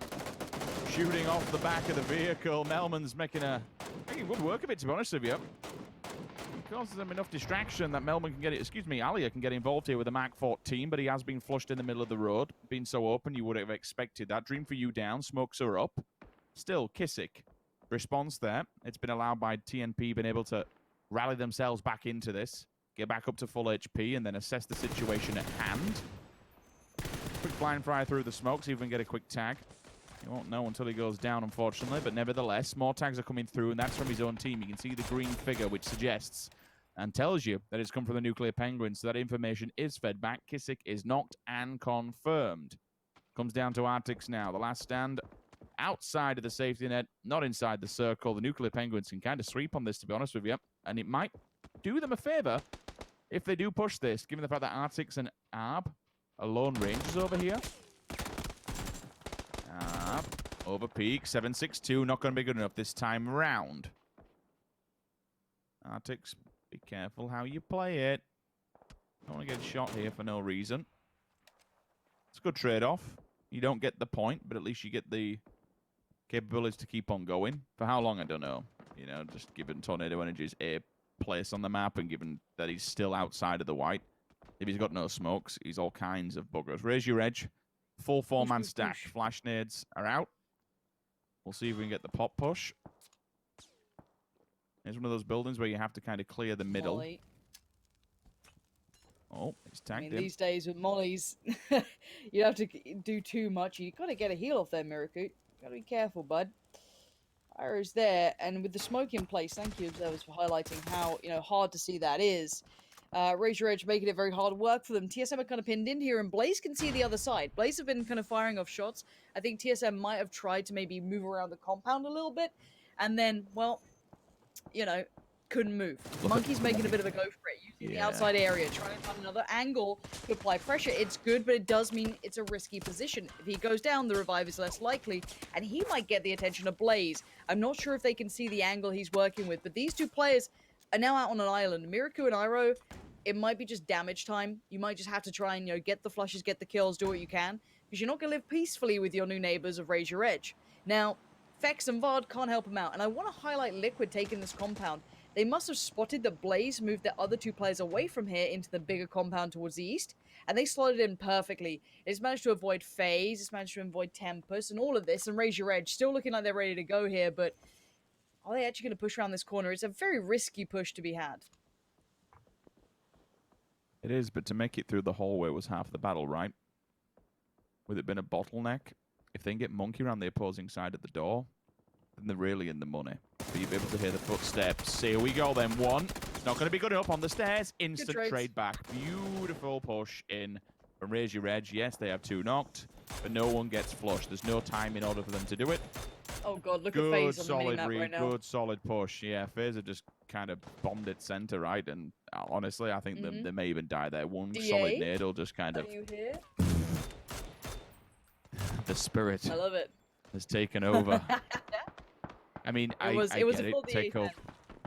Let's be honest, Lauren. There is nowhere else to take. It might be the best of a bad bunch at this point. Like they could potentially make it into the top 5 by just sitting there. Yeah, it's true. I mean, they had no other options. They're out in the west, and you can see the circle isn't going to favor it. Tornado Energy still trying to make a banger of a shot. Big boy shots coming out. Oof. That it just ooh, it gives you little butterflies. Pixel has shown that he is a absolute animal with the barrel 3 times on board. Let's see if he can put on a show for us. On the other side, Ivers going for the jump peaks. Not gonna happen there, but the problem is whenever they leave this area, you got Liquid locked and loaded, and Mexi and Ibby are pushing out on this, actually. Keep that in the back of your mind. Mexi and Ibby have left the compound they're in, and they go and pushing, they go and hunting. They're going to try and secure maybe next position, catch whomever makes it out of this situation, because at the moment, Temper still have 2. You still have a red line here. You have Omakun now joining in. There's 3 big teams all in this one area, and they can't make it out of this, and there's Ibby coming into the matter. He's got vision now. He's got a good line of sight on this. Now, can anyone make it out? Not like that, you're not going to make it out. And then the nade instantly comes in. This is brutal down here. Yeah. Absolute murder. All trying to work it around the same avenue, to be fair. It's a total bottleneck in the fact that you can't really go left or right without exposing yourself to one of 2 teams. I believe it's Omakun that have kind of come out on top, if you want to say that. They're the ones with the most alive, at least. Mexi has been knocked, though. That's kind of dangerous. AA also at distance, so TSM being able to hold the opposing side was good. They split the 2-2. Yes, they gave up 2 players, but now they have a good chunk of land. Or have they? FaZe Clan. It was a last-ditch attempt, quite literally, which may have just paid off. Goosey, and also another one to fall down with Hellscream being nabbed at distance. They'll be able to tag these boys up and hold them back, but once they do, like, this is over. That is just... Honestly, Raise Your Edge, you'll be looking at this and just kind of punching the desk at the moment. Well, to be honest, so will all the teams. I really want to see Liquid pull back urgently, though. And Mex has always been knocked, has already been knocked in that position that he was in. But do you... So I get why they're slowed down. How much vision would someone like AA have on Mexi? Because I don't know this hillside as well as I'd like to. The thing is, technically for Mexi, God, if you had 4, it'd be easier, wouldn't it? I don't mind this spot. It's because he can't go too far. It's mainly Blaze that he has to worry about. There is like a little bit of a bovel, or a bevel, whatever you want to call it, just a little bit, a bobble we'll go with, on that spine of the hill where he is. So it kind of denies up top. Ram raid. Oh. Full-blown ram raid. And they're still losing players. Raise Your Edge, okay, they turned up as well. They're all dead. Full send. Bye, boys. Nice knowing you. I mean, hell... As quickly as they took out the TSM players, they've fallen themselves, but I get it. In this kind of scenario, what do? You have to commit to something, and there is absolutely nothing else to play with. FaZe Clan have taken the tiniest shred of land. They'll be the next one that maybe go and try and hit it. FaZe Clan is being fed frags, but how many more players can they just sustain within that? One nade inside, it would solidify the deal. It's in, it's a molly, they're burning away. That's FaZe Clan going down. Nicely done in the end. I mean, wow, that was that was pretty ridiculous. I think Blaze might have nabbed that kill too, potentially, because when he tried to leave it, look at that burning compound. It's just hell in a handbasket. Now, for AA, they put Hibako in a good position, but these other 2 players, I don't know how they're going to make it off this hillside. If they have vehicles, they might have a good shot at it. What I do like seeing is that Mexi is still keeping good control, but again, for Liquid, if you don't die. You are not allowed to die. That is the name of the game. You are not allowed to die at this point, because you know that position will be no longer relevant, that they can see you from in, what, like 30 seconds? So you are not allowed to die to that angle. That is the name of the game. Page can peek all they want. They might want to get kills because look at the position Omicron are in. They need to kind of keep trying to, force forward, keep people on the toes. For Liquid, they can play a little bit more chill. Blaze should be the final boss from this. Let's see what AA have to work with once that circle moves in. It won't be much. So this is why patience is often a virtue. Wait it out, see if they have any cover to play with, because T-Bone's almost got an angle here. You can see how close those shots are hitting. And this is before it hits. Now it has hit. How much room do they have? Really not a lot. Liquid's still in. Blaze still in. AA are no longer in. And look at what's in front of them. An open road, an open field, and an open run.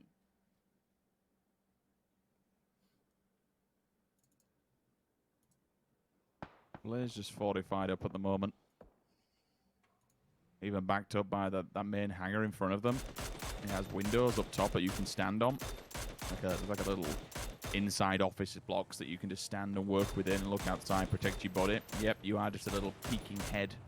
And quite an easy target, to be honest. If you've got a marksman with a sniper rifle, you can just dink them off. Double A. Time for the regroup, time for the send down. The tracer fire on this map at the moment is just... It's like a light show. Goosey Did actually... they molly themselves? Yeah, I'm kind of okay with that, to be fair. There's no way that they give anyone else points. And when you're playing in a lobby where you're in your final day, why bother giving up your enemies? If you're going to assess the lay of the land, it's like, well, we can't get away from this. Do we give our enemies points or we just deny it? They're going to deny it. So fair play to them, Right, and a nice way to go down, to be honest. Let's talk through all these teams here. We have Hibako Snake, right? He's just going to play it out. Nice positioning on the circle, but staying nonetheless. Let's look at the problems for Blaze, right? Let's look for the, plus and minus towards their position. It's super strong right now. If they have to leave, Rich, that's going to be super hard. And again, for Omicron, how much information do they have? There's so many kind of positives and negatives. It looks like Omicron have an idea that Liquid might want to push, potentially realizing Mexi had pushed out earlier, or maybe they've even caught some of these players heading across. K-Mine's still there, so that could alleviate some of the strain and some of the stress. But Ibby's nade could give away that, hey, there's some players close by now.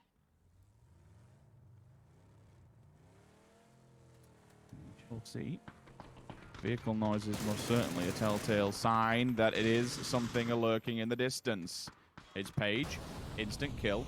Now they want to get rid of T-Bone. Make sure that this is clean as humanly can be. Because Blaze are already moving. Blaze are actually sending it. You can see it on the map. They're moving to the foothills behind them. Oh, this could be deadly. Liquid's been slowed down. They've got to get this over and done with quick. Get rid of T-Bone and move, and they know it. Ibby does. Push. No! Going down like that's devastating. They do at least get the point, but now they're slowed down once again. K-Mind is put on full red alert. You have to hold the line here and do all the work because they're pushing up and over. You've got one behind you and two in front that are just bearing down upon your teammates. Can he stand the test of time? Lazar onto Mexi. Unfortunately not for him. Ibby's already damaged, so Rip should get an easy, clean kill here. K-Mind into the back of Lazar. That'll stall him for now, but he's also put back. Swing and around we go. Ibby just silencing them, but K-Mind from distance, but Apocalypse. It could literally come down to who has the most health here. I mean, Hibako's watching all of this. He could potentially get fire on all of these players. K-Mine from the low ground. He spots another. Nice work from K-Mine. 12 HP. He's doing so well for his side. And now finally Hibako comes into this. K-Mine's still standing in all of this batter. I think Mexi's still up. Rip's still there. There we go. Rip comes in. Tears through Mexi. And now K-Mine gets off the heel. We've got, how many players? 3 standing. 1 knocked. K-Mine is going off right now. This is a big, big play from K-Mine. Hibako's pushed up, though. So now all of them dancing around this hillside. K-Mine looks for Hibako. Hibako has the better angle. Nicely played from Hibako. Timing was perfect for him. And now Rip, 4 kills. His team came into this looking likely to walk away with the win. But Hibako has said no. And he's got the circle position, but does he have the shot? No, he doesn't. What a moment for Blaze there to push out at the end. To be able to secure the compound and keep control of it, great. You do get a decent amount of circle going your way and in favor, but they had the 2-2. They held a lot of land, and they reconsolidated themselves, and they held it well. Raise Your Edge was fed to them, several other teams they saw going by, but still, like, between Hibako and K-Mind at the end, holding their own, Hibako just going quiet for completely just out of sight, out of mind for everybody, I think. When you look towards the fire on the hillside where his teammates just kind of give it up, you might have thought, all right, well, yeah, maybe he was hanging around there. Maybe he's not doing too much. That's just a complete like throw of the mind to not believe is there and not understand it. Like it's not a corner that you would necessarily check. It's not an angle that you'd be looking for. It's a surprise sneak attack. And honestly, for all three of those final players in that last one, that's a good way to end it. When it's a kind of a triple threat like that with individuals going at it, I'm all for it. Big fan. Good job, Blaze, though. Big win. Yeah, huge win for Blaze. Boys, what do you make of that one? A bit of a weird ending, or are we impressed with the three individuals battling it out?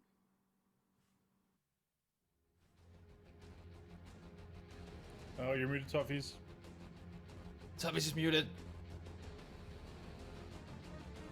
I think we really enjoyed seeing the end of that game. It was nice to see Blaze absolutely on fire at the end of that match as they come out and Rip9 just lays it down. But for me, I also really enjoyed Habako at the end of that game. It was like he was like those birds from Finding Nemo. It was like mine, mine, mine, mine. Every time somebody else got it down, he'd like run over and take it. So great point capitalization as we take a look at the highlights from that match, Martin.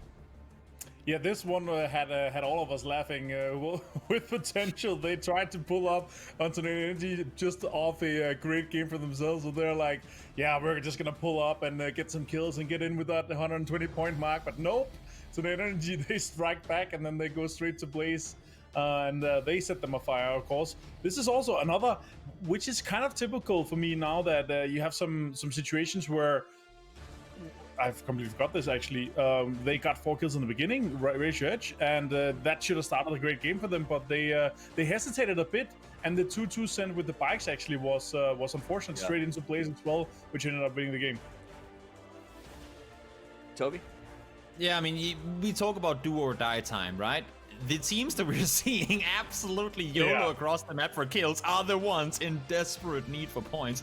And I mean, for both Afteralt and Blaze, to be fair, the two lowest seeded teams currently, they desperately need those points, and they were the ones to finish up in first and second. So I guess that's, I mean, if there's any hope at all for a fairy tale come true, then that's the game they got themselves right there. Habako, of course, almost bring it home, but gotta give it to Blaze. I mean, I thought the ending of that match was very similar, actually, to how With Potential won the last one. They had the compound in this case, and so did With Potential last game too, but it was when they decided to push out. They knew we need something to happen on that bridge in order for us to make a play, and they did. But Cluster, I mean, this game had everything. Anyone that embraces chaos in PUBG, except for a city ending or island ending, they said everything else. Molly's in PUBG, man. The Molly barrel meta is alive and well and fun to watch. I gotta be honest, fun to watch is the key for me, Martin. I mean, the nades were cool, but the fact that like we get to watch the aftermath of a good Molly has actually added a lot for me. Yeah, and this ending here actually was it has had all of us yelling, or at least you and I. Yeah. But nice spray control here from Rip9, a lovely guy, and really good for Blaze to step up here. They needed to step up in this game. They needed to step up today because they had 24 points and 27 points on their 2 first days of play. So they really need to get this started before tomorrow, and also like end on a high note so they can collect all those points to make sure that they're within those 120-point mark. And that's a good point. Blaze Esports and Afteralt are two teams that I don't want to say have been written off, but essentially in the conversations earlier, like, are they going to make top 16? It's kind of a long shot for both of these guys. Getting a 20 and a 17 changes that conversation that I think you guys were even having at the start of this game. You know, you two were talking behind the scenes and we're like, yeah, I think they may not make it. And then they come out with big numbers. So that kind of goes to show you that if you're one of those mid-pack teams, you have to be worried. Raise Your Edge is in 12th with no additional games tomorrow. So they need to get some points. Omaka needs to get some points. And I think that's the reality, is that Blaze and Afteralt coming out and putting up numbers will shake up some of those teams like maybe TSM, who haven't quite qualified yet, to refocus and try to move forward. So great game on both of them. And I think big on, like, it's got to feel good for Rip to also sort of win that. It wasn't an easy win. He was able to sort of move through a very difficult 1v1v1. Look at the damage that these two teams put out, though, Toby. 14-18 and 15-18. They absolutely, like, killed it. Yeah, and that goes to show. I mean, they were playing two very powerful positions, and it wasn't just them kind of resting their laurels, eating circles for days, saying, how nice how we can lean back and just chill. No, they were constantly out there. I mean, they knew they had to potentially hold off pushes, placed it well against holding off Raise Your Edge. They needed to be up there, up front, and be ready to kill people should they come by. And as you can see, I mean, they were doing all the damage they could. All right, let's take a look at the leaderboard as we get these guys up there. Example, XMPL #1 in damage so far. Again. Jekka in 2, and obviously going on down. What's that? Again. He's all over the Again. place. Like, if you look at the statistics on PUBG Esports EU, the top of all individual player statistics has Example's face on it. It's insane how good of a tournament he's had. By the way, your metaphor of that team acting as sort of like Bacchus, leaning back, being fed circles as they lounge, pretty top notch there. 'Cause sometimes that's the game, I right? just thought of donuts. Kronos, like the No, world leader. donuts, Oh, fair. because you have two donut. circles, right? According to Cammy, a donut just means a terrible game for you. They're getting all kinds of good stuff here. By the way, did Pansy? I wonder if Pansy got donuts delivered. I heard she was getting those for breakfast. I'm super jealous. That said, it was a good start for some of these teams, not starting a second game that needed to put some points on the board. Reminder, this is their last day of play, so they've got to put up whatever they can because they don't have any other points coming to them tomorrow in the final. Let's take a look at the overall. Tornado Energy continues to distance themselves in front of the pack, as does Team Liquid with that third place finish. But the things we're really going to be watching is that sort of 8th through 20th position, as that's where the mix is, Toby, going into the top 16. After all, wasn't in that conversation, and now they are, and Blaze is only 2 points away from being back in that mix as well. Exactly, and it's going to be, I mean, it's going to be scary close. I cannot even begin to think about the team sitting currently in Group B, watching and waiting for tomorrow's games to come in. They're just sitting watching these Group C teams going, please don't get a lot of points, please don't get a lot of points. And with Group A, they might not know yet, but they can start. I mean, there's only 4 games left, right? So they can kind of start to do math on which teams they expect to be qualifying and which they don't.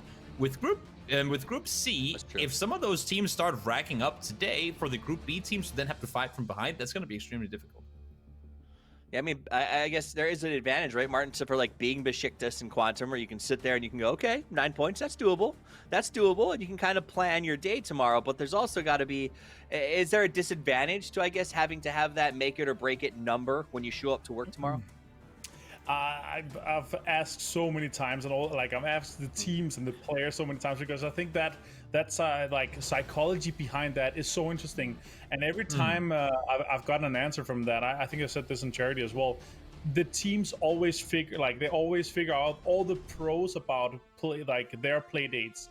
They never think about, oh my god, I wish I played tomorrow. They always figure out and try to set themselves up for the best possible situation, right, and the best possible mindset. So the guys not playing tomorrow, they're gonna be like, oh, I'm so happy I'm not playing tomorrow because I'm just gonna be sitting there and not being nervous because of that.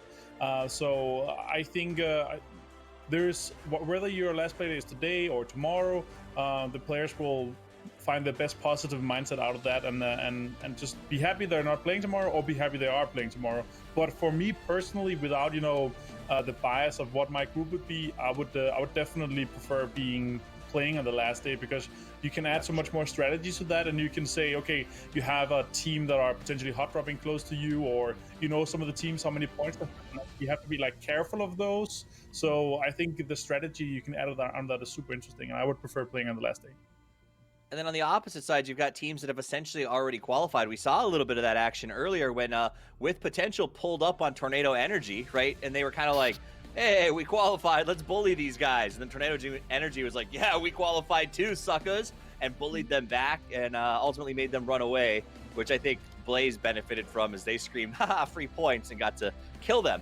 But there is going to be that sort of freewheeling fun for some of these teams that already feel like they qualified. So let's see if the freewheeling continues as the plane takes to the air on our last Miramar match of the day. We'll send it over to Pansy and Sims, or Pansims, as we like to call them as a casting duo. Guys, take it away. Well, that's most certainly a new one that I've never heard before. I mean, I've heard Pims a few times, but never heard that one, Steve. So, yeah, okay, we'll roll with it. I'll kind of let you have it. I don't quite know what to make of it, but regardless, we'll roll with it. So, third and final match of Miramar for Group A. Group C we're playing again tomorrow. Just keep that in the back of your minds. So for anyone else who's at the top there within Group A who enjoys Miramar as a map, this is the time now to get the points. This is time to make a stand, get a win on the board, and get some serious fragging prowess underneath it as well. We've seen more than capable what Tempest can do, given the circles, given their position, given them having just fantastic and formidable communication. I mean, still think back 3 wins basically in a row and 45 points. It shows everyone else within this, not just this lobby, but within this competition, what is more than achievable, what you're capable of, and basically how you can secure yourself. Maybe secure yourself a spot in the grand finals within 3 games. Like, it just bolsters you so many points and just throws you up that leaderboard incredibly fast. It's not easy, and a lot of things have to fall in the right way for you, but still, like, 45 points in 3 games is just nuts. Yeah, it is, thinking of it that way. Southeast Circle, Tempest bang on Los Leones. You got Red Line down there. Pretty happy for them. I'm sure they'll be comfortable. Raise your edge as long as they don't get too close to the mix of, Vard and I think it's Human up there for WP, kind of playing it out. As I said, if they can, stay away from that, good stuff. Snip, good positioning out towards the east. They kind of get to pick up a great deal of land, actually. There's not too many teams pretty far out towards the east here. And this is a little bit more northern than we've seen a couple of these circles. We've seen some of those Los Leones circles, Rich, that looked like they were going south of Los Leones, which it still could do. This looks a little bit more likely to sit around that northeast side. Where does your mind go towards when you see these circles? What have we seen most often here? Something like this. Oh, let's have a thing. Circle. Sorry, I'm just looking at it and staring at the same time where I kind of envision it. There's such a large proportion that is available still, It's until we get to that second one. You always have to think, just because of how many we've seen with the Impala hit, the fields that are dropped down kind of low below it, instantly my mind is always just pulled towards that area. But it is a little bit more further afield than I'd like. I like Puerto Pereza. We've had few and far endings between. Los Leones, I think it's not too far. I mean, it depends where this next circle goes. We could get something in around the garages and the main compounds that are just to the left-hand side of it, but you'd need a big old westernly hard shift in order to actually see that one come into play and come into effect. Yeah, I'd say for now that this one for me, you're going to be edging. If you've got, split your team, kind of put your check in place. I'd go 2-2. You'd be looking at somewhere in and around, not even in, just somewhere around Impala towards the lower side of it. And then somewhere further in, just go to the field area, try and find a compound or a shack or just even a bush to play off of the back. A couple of rocks will do. Somewhere to give you a bit of a rotation path, should it be unfavorable, and more go towards the west or even the north. We'll find out. I think this is going to be quite telling of what the teams feel as well. Obviously, they try and situate themselves with, the amount of safety they can, a good position to play from. So I'll be wondering where they go towards, because there is a fairly large potential. This could be, I don't know, I'm trying to think of where we've seen it. I mean, yeah, we'll see where the next circle normally kind of gives us a really strong indicator where it generally heads towards. Vard and Himan have been very close by. Evolution going to come over. I think Himan might have spotted him then. It definitely seems the case. I think they weren't too aware of how close they were before. Vard was scouting towards that way, or kind of keeping his eyes over towards the graveyard, but he didn't. I don't think he saw Himan initially. So that could have been a later pickup of information. We do see, I think, Mexi and Jeems kind of taking their time. Picking up some compounds, a little bit of loot on the way, and maybe a bit of positioning. Croman and Shiv very close by. Shiv going to get that compound. Is Croman going to carry on forward? Or is he? That's the question. Bit of damage, but... Map open. Yeah, having a quick peek. We've all done it. We've all been there. Not a bad compound to be sitting in. Gives you access across the road should you have to go over there. I don't mind it. You can hold everyone at gunpoint up high behind you. Just because you have to flow down. And funnily enough, it's Tempest are up here. We've seen them work this compound alongside the one that Snip's taking. That's probably why you see him Wookie and Clip on the other side. Maybe eyeing it up just to try and bank off the edge of that mountain as high as possible to scout and then go in. It's such a great area. And a great foundation to work off of, depending where the circle is, and even regardless where the circle is, because you can keep so much room behind you clear and available. You've got workable terrain.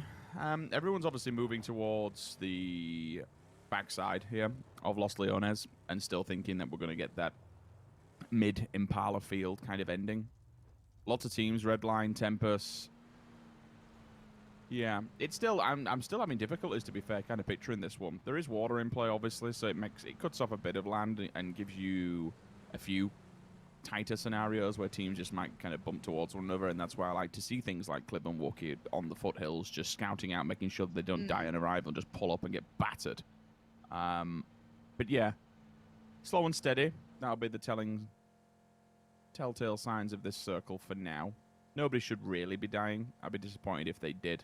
There is places to work. I mean, hell, if you just don't feel confident enough. If you are late, someone like FaZe or Better Luck Next Time, what I don't want to see is at this stage, just fully DA commitment. You know, just fully send it. Yeah. Job done. Crack on.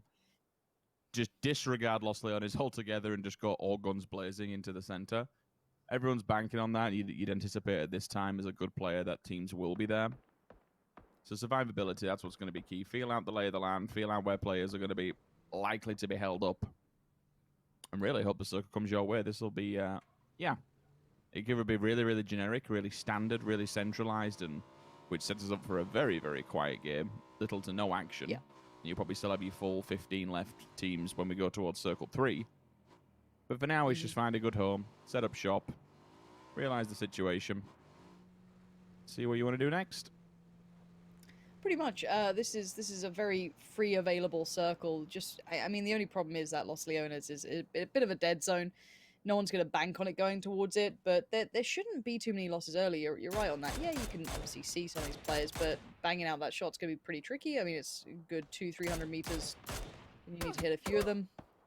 And, ooh, Iroh showed him how it's done. The SLR a little bit better off.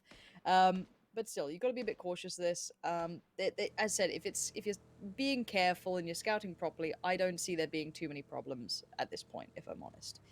Just because there isn't like that hefty one area that everyone's going towards. You know, it's not the water treatment circle. It's not, you know, one of those. It's definitely up in the air still. So teams can obviously scrap over things. There'll be popping shots at each other, sure, but I doubt we'll see full-on flushes here. You know, if Redline get a little bit overly peaky, you know, you could definitely get knocked. But again, full flushes, well, I think that'll be more player error than anything right now. This circle will be very easy for most teams.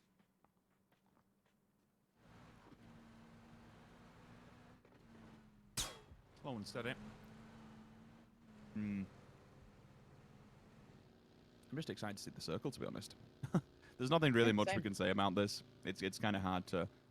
We can't sit here and play by play. We can't even theorize, really, as to where this one will head. I know people do enjoy the good old play-by-play and enjoy the full-blown action, but sometimes we do have these quiet moments. Sometimes we do have these stationary moments, and it's only going to get worse because the circle has centered up and everyone's inside.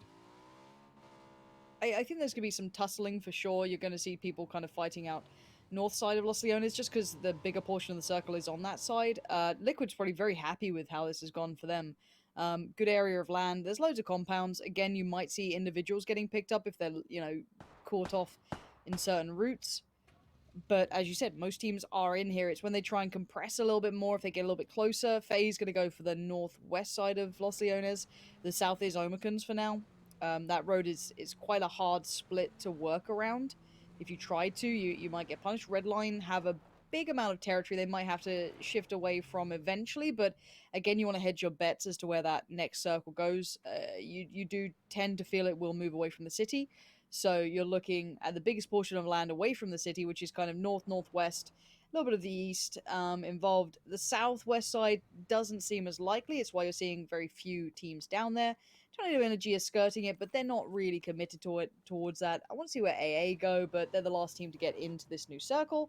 And beyond that, again, this should be a nice and calm game to start off with. But then, as said, once that circle becomes a bit of a problem for, let's say, 40% of the lobby, there won't be much ground to be had. I'm intrigued to see if we actually get a Los Leones fight. Like, going for that ending, it is possible. It's a rarity that we see it. And you rely on probably Circle 3 now, just moving off towards it. Page down, first victim on the side of FaZe Clan versus Omicam. Nades up. Smokes have been committed. All the utility, Jemty and Vasco trying to keep him on his feet, but the nade, the bombardment, he is pushing back, and the smokes will allow this. It's a big old commitment. I don't think it's going to come through. They just did so much damage. The quick time draw of the nade and lob was brutal. Ripped away a good chunk of HP, denies the revive. So FaZe take a 3 point, and first scalp will be found here. And again, just to kind of reiterate, that's the first person dying within 11 minutes. Like, you're kind of understanding how the lay of the land's going to be here. FaZe and Omicron will probably stay where they are. Omicron on those long front-facing buildings. You can't really go towards the back of them. If you do, you have a cliff face that drops off straight down. We do have a bit of a closer engagement when it comes to AA and Nuclear Penguins being able to rotate low. This on the southern side, opposite Puerto Parezo. I'm seeing Nail Up go down in the kill feed. That's a fair amount of distance as well over the road. They are in the middle of a field, though, for Raise Your Edge. They'll have a good compound, so I'd assume for Nail Up that should be an easy res. My only problem with Raise Your Edge is that you have WP playing the roadside against them. So once they move away from the safety net of that compound, if they get the vehicles out back, if they have vehicles out back, again, just guesstimating here, then WP could have quite an easy time with them. Just, there'll be an open sitting target. You have like an entrenchment roadside that you can just work off the back of. Liquid, they're sending K-Mind into Los Leones. It gives them a bit of a foothold there if the city ending does hit. Ibi will control one of the priority compounds overlooked by Jimbo and Mexi. Still no 2-2. A little bit of a fan out for me. You could see Ibi getting a vehicle and heading back towards his teammates. Better luck next time. Slowly but surely worming their way in with the 2-2. Where does the circle go? Keeps the backside of Los Leones in, but does go mainly towards the Darker Foothills. This gives GF a bit of a leapfrog now. If they get the hell out of there and get the vehicles and get gone, there's a big compound to take there. 2 of them you will see between that and where Tempest is. They're your main points of contact now. They're the place that you want to be looking. This is the area we spoke about at the very start of the game that Tempest was actually deciding whether or not they wanted to push it. Instead, they stayed their hand because Snip had control of it. Snip will now just jump to the next available compound, which won't be too far from them. Monkey outside the back of the vehicle has a bit of a quick check towards Evolution, but nothing will come fruitful off of it. Snip grabbed that big compound that we said we needed to be aware of. Raise Your Edge, WP, GF to a lesser extent. Everybody looking for a home now. Your 4 priority compounds are completely occupied and gone. Los Leones has the remnants of Team Liquid in there. 2 players just strangling along, but there is FaZe Clan, there is Blaze, there is TSM who've all yet to really set up full shop. Yeah, I'm looking to see how many teams decide that Los Leones is still a pretty decent shout. I mean, FaZe and Liquid, I think for Liquid, play the outskirts of it, play the edge of it. It's a pretty good place to be. It's not ideal, obviously, but it's very workable. You're going to see Alia there finding Dream for you. Some of these teams on the outskirts are the ones that will be struggling. I want to see how Raise Your Edge and GF approach each other. AA being pinned back. They went for a much wider swing down on the south, and they've kind of been, I guess, punished for that at this point is the best way to put it. You've got the Penguins waiting slightly further towards the east, and obviously Tornado Energy towards the west. So both approaches towards the southern side are very, very hard for them. Where are these teams going? TSM in the north could get a little bit too close for comfort for Liquid. Again, for Liquid, I do think there is that stress point that might be pressured. If TSM get too close, if FaZe get too close, if Blaze get, you know what I mean? If they start getting pressured on so many fronts, there could be an issue, but as said, most of these teams are still okay. The big cluster, the big clump of teams are okay. Raise Your Edge and GF getting closer again. These two are kind of battling for a very similar area, and Raise Your Edge would really like a way in on this, and they just don't have that right now. They can hold here. We've seen them use this topography before. Nail Up excelled, if memory serves me rightly, against a certain team when they were battling last time for this position. The only issue for me is that GF have a compound with a second story to it and windows, which will provide not only hard cover for the chest, but a very good vantage point to oversee the players below them. It'll halt Raise Your Edge. I mean, hell, they might even be better off just grabbing a vehicle and sending it more towards the north. Kind of loop around, disengage from the battle, avoid it altogether, and find another avenue of approach. WP will be on the back, so it's something they'll always have to be careful of. Tornado Penguins? Nope. Tornado Energy are lurking in a 2-2 alongside the Nuclear Penguins with the 2-1-1. Big nade, game frame. Oofed. Big circle Party shift. Beetle. Now, this is probably where Raise Your Edge have been gifted, because now they don't have to run away. Now they can take the fight, and it actually means something. So if they lose a player or two, but it means getting the full confirmation of the wipe onto GF, then it's a fantastic place to be holding. They don't have to go up against anyone else. They can stay late towards the game. Everyone more side on the west is going to have an extremely difficult and hard time on here. Big transitions about to come through. All priority compounds going to be taken at this point in the game. This stage, you'd have to expect it. We'll see teams pushing. We'll see teams maybe even making last-ditch attempts just to full send it towards. Thoughtlessly, he's read what's going on. Alia holding the line behind the vehicle, but this is Ample feeding off that information. Does get one back.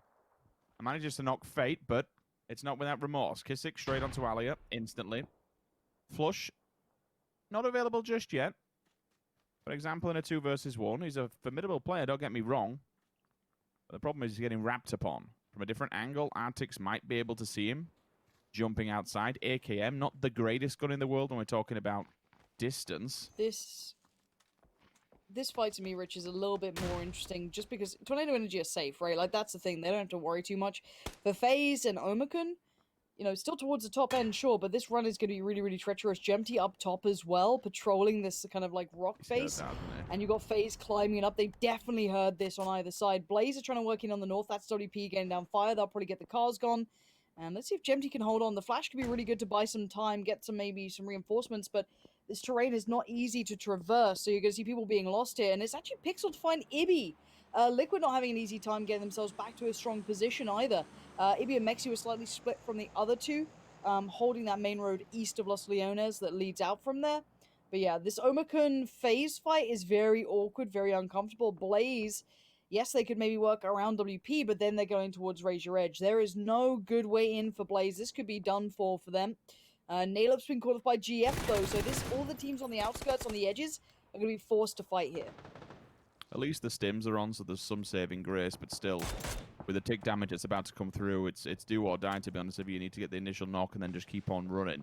Rip has a time frame on how long you can stay here. Human damaged, but FaZe Clan, up and over we go. Uber will be the first one who unfortunately will fall. Sends it over. Lamb to the slaughter. Down he goes. Vard onto Human as well. So WP getting shot from 2 different angles here. Blaze and TSM will have their number written. FaZe Clan still have to make a move down the finalized side of this hill. Everything finite. All these tiny little micro maneuvers.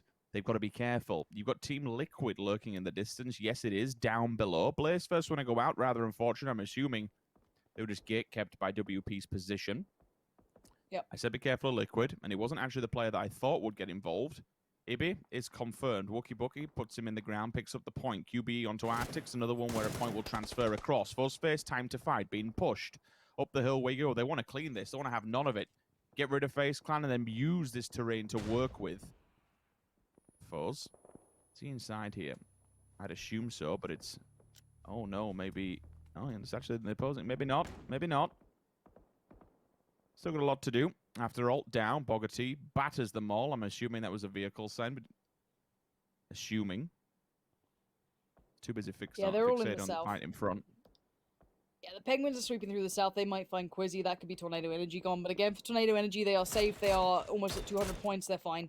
Don't worry too much about them. Down they go, 12th place. Sure, no worries. Still very far at the top. Very, very happy probably with where they are. TSM on the outskirts looking for their way in. That's another team to keep your eyes on. 80 points is not safety here. That is not comfort by any means. FaZe back on their feet, trying to find their way through in the west.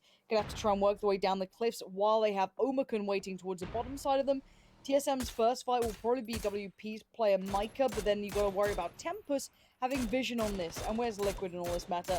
In between 2 big teams. You've got one snip in front of you with the best compound here, and you've got FaZe, Omicron, Redline, Tempest all looking their way potentially to Michael. Big shot towards Fuzzface. That could be him done for. Maybe just be forced to fight. Can't quite convert on T-Bone, and down he goes. Okay, man, good angle on all of these players, unless Gustav becomes an annoyance and hits the shot from the world. I'd see still just dealing with Omicron. They've been a problem for quite some time, and the Blues here. I might see this fade if he didn't get that first aid off quick enough, and they're all forced to move. You can see the tick damage of how deadly it will be. That's a big drop, unfortunately. That is a huge drop. Another person drop will be Michael. Down the hill from Gustav and out. FaZe Clan go. Rather unfortunate, but K-Mind is there to collect. We said Liquid. They were hanging around, and for damn good reason. T-Bone, get that first aid off my boy, because it's time to move. Just going to run into the blue to get himself out of vision. A red line. I've scuffled Ooh, with them clever early already, but TSM. doesn't mind. K-Mind still there. Holding this backline is great because it protects the rest of Team Liquid. The one thing I want to look at is this fight. Now, Tempest had to leave their pretty good compound. TSM had to do the same. TSM were further in the north. They didn't really have a compound, but they had a big side of the circle to play with. So this is going to be a forced fight here. They can't really coexist in this area too comfortably. TSM is definitely going to look for a way to get a little bit of a foothold towards the south. And Tempest are going to want to do the same thing, even though they have Pixel in a slightly better position in that regard. But then you've got to think about who else can see this fight. A lot of people. You know, Sip's vision can definitely come over this way. Red Line can definitely see this way, but they're preoccupied by fighting towards Liquid. Vard, Miracle, all waiting to see if Tempest do push this. Snip are the ones to engage so far. There's Mexi in the blue at the moment, still trying to find a way in. Oh, this is rough for Liquid. Yeah, not looking great, is it? I mean, they've held on and managed to keep a few frags, but it was very fragile. I suppose it's all been hindered by Snip's position. It's another building where you have vision provided by a second story towards it. The inside offices you can stand on top of that, use the windows to your advantage, and they just held them fully at gunpoint and ultimately caused them the death up against the blue. You can't go forward, you can't go back. Ultimately, outside of the lobby is the only place they will find themselves. They drop Scooby, also with an AWM. So we've got a big boy gun in play. We'll keep an eye on that and see if it does prove pivotal as the game does progress. Come on, they're already dead. Leave him alone. Leave him alone, man. Even that drop-off still kind of brutal. You saw it from Gustav. The second he dropped, it just breaks both ankles, and then someone's there to happily finish off whatever's left of him. TSM making a move. You're watching a fight between Redline looking all the way over to Tempest, but TSM in the back lines. They're making their approach very cautiously. Not seeing just one vehicle with Miraku, but it is only on that very far distance. The shack that TSM could have taken, or the miniature compound, they did. Excuse me, Raise Your Edge could have taken, they did, which was good. Full commitment, full send coming out of Redline. I'm a big fan of this. If it's only Ibis they lose, that'd be massive. Nade seals the fate. Zeko with an instant 1. They're inside the hangar. Again, as we saw yesterday, those hangars, they're a very, very exposed area, so you have to be careful, but this draws the attention of Snip.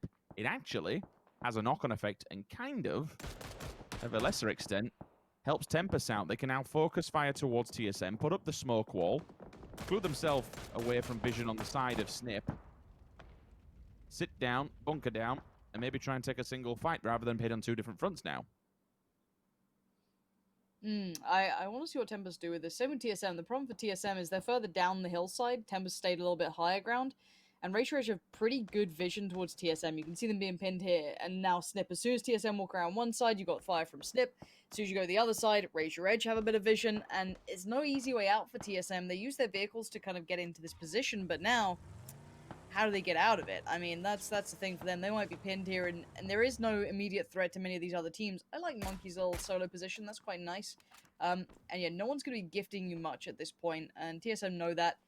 They're trying to get the best they can out of this pretty bad situation. And again, we've got one of those freezes where no one has to move really. Everyone's somewhat in the circle. Yeah, Hellscream could shuffle in a bit, but he's also down there by purpose. He wants to keep control on that western side to make sure no one comes through that way. And there it is. It felt like a matter of time, sadly, for TSM. There was no full 360 safety there for them. No angle provided them safety from all angles. And Rage Rage going to punish at least towards one side. Circle updates. It goes right towards Snip. Snip will be happy with this. Same with Redline. And actually having Monkey there for Razor Edge is a really good fallback plan. Whether or not they can get Udyr and Shiv across, well, that's yet to be seen. But for someone like Tempest, TSM, the Penguins, GF, it's going to be a hard run forwards. This is where all those teams who are central are going to make a big stand of it. First bit of ascend is Shiv trying to make it through, and it looks like Shiv has gotten up towards Monkey here. That's a really good play. That's a nice piece. That's going to put a little bit more strength towards the bigger numbers. It might mean that Udyr doesn't make it anymore, but for now, honestly, having 2 in at this point, pretty well done. Again, a lot of attention towards TSM and towards Tempest because they are not in, and the run now is going to be very, very tricky. Can't argue with that. Saving grace is they've already got players inside the circle, right? So Rage Your Edge can regroup with their comrades who've taken a pretty decent chunk, honestly. It gives them a good foothold and a good fighting chance for this next circle. how the lay of the land works, being able to get up that hill with a vehicle as well. The vehicle can just provide more hard cover if they get it in the right position, box it up. Be able to get boxed in and await all enemies. Remember, they've already had a crate once. They've level 3 gear on there. The AUG can provide a good amount of suppressive fire. Same goes for Clip. I like that. Take the off angle on the right-hand side, shoot the windows, focus the fire towards him, allow Tomo, Pixel, and Co. all to get up close and personal. They're still fixated on the players outside. Now they realize what's afoot here. They've made it to the doors, and that's exactly what they did not want. They've got players in the hangar behind them, and now players at the hangar below them. The back. Oh, dear. It's all kind of gone wrong at this point. I mean, you'd have to say Snip's still in a better position. Tempest has got the number on TSM. I've just seen a nade going their way from Tempest, so they understand that their backs are against the wall here. They can't go inside, otherwise they get battered. Maybe they deal with TSM first. I don't think you can. I mean, you turn and fight TSM, Snip are just going to sit there and mop up. The best shot, I'd say, is to try and find a way in towards Snip, but obviously easier said than done. Living alongside Snip like this, I don't think is sustainable. They're probably hoping a third party looks towards TSM at this point. If they hit the brakes for a second, you are seeing the Nuclear Penguins and GF having a little bit of a scrap in the east. Raise Your Edge could benefit from that. Now let's look at the safety here coming out from Tempest. How much do they have? I think they're inside the compound a little bit. You can see the Molotovs coming in. They're in like the side rooms that you can gain access to. That's pretty good. And for Snip, it's going to put you on edge. You don't like this. This is not what you wanted. And TSM on the outskirts forced Tempest into this situation.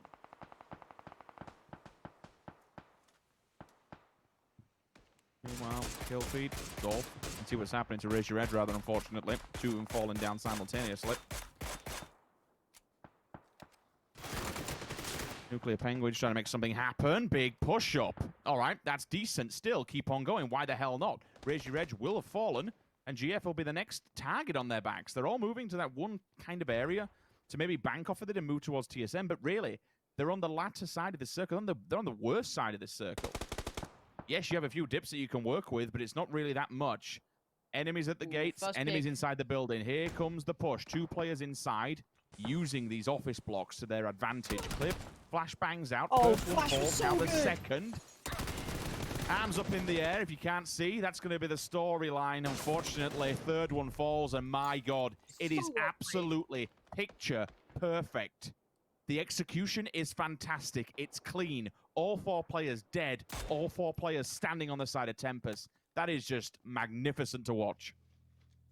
Yeah, those flashes, the timing, the pressure, understanding the positioning with limited information, that was so well done by Tempest to take the control of probably the best compound here, alongside Red Lines, if you want to include that as well.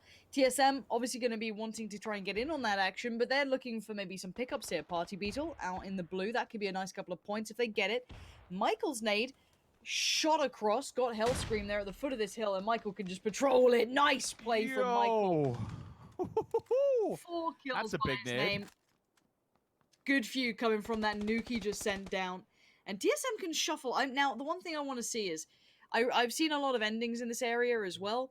I remember the team that shuffled towards that eastern side, because you can watch all these teams come out of these compounds. If they can remove Party Beetle, TSM can kind of slot into that. And Redline's angle towards them is quite tricky to work with. So there is a world in which TSM could come out the benefit of this situation if they have a couple of smokes and bits and pieces, but it looks like they don't. They have very limited utility and they might just get pushed here. It looks like the timing is wrong though. Iroh finds Clib.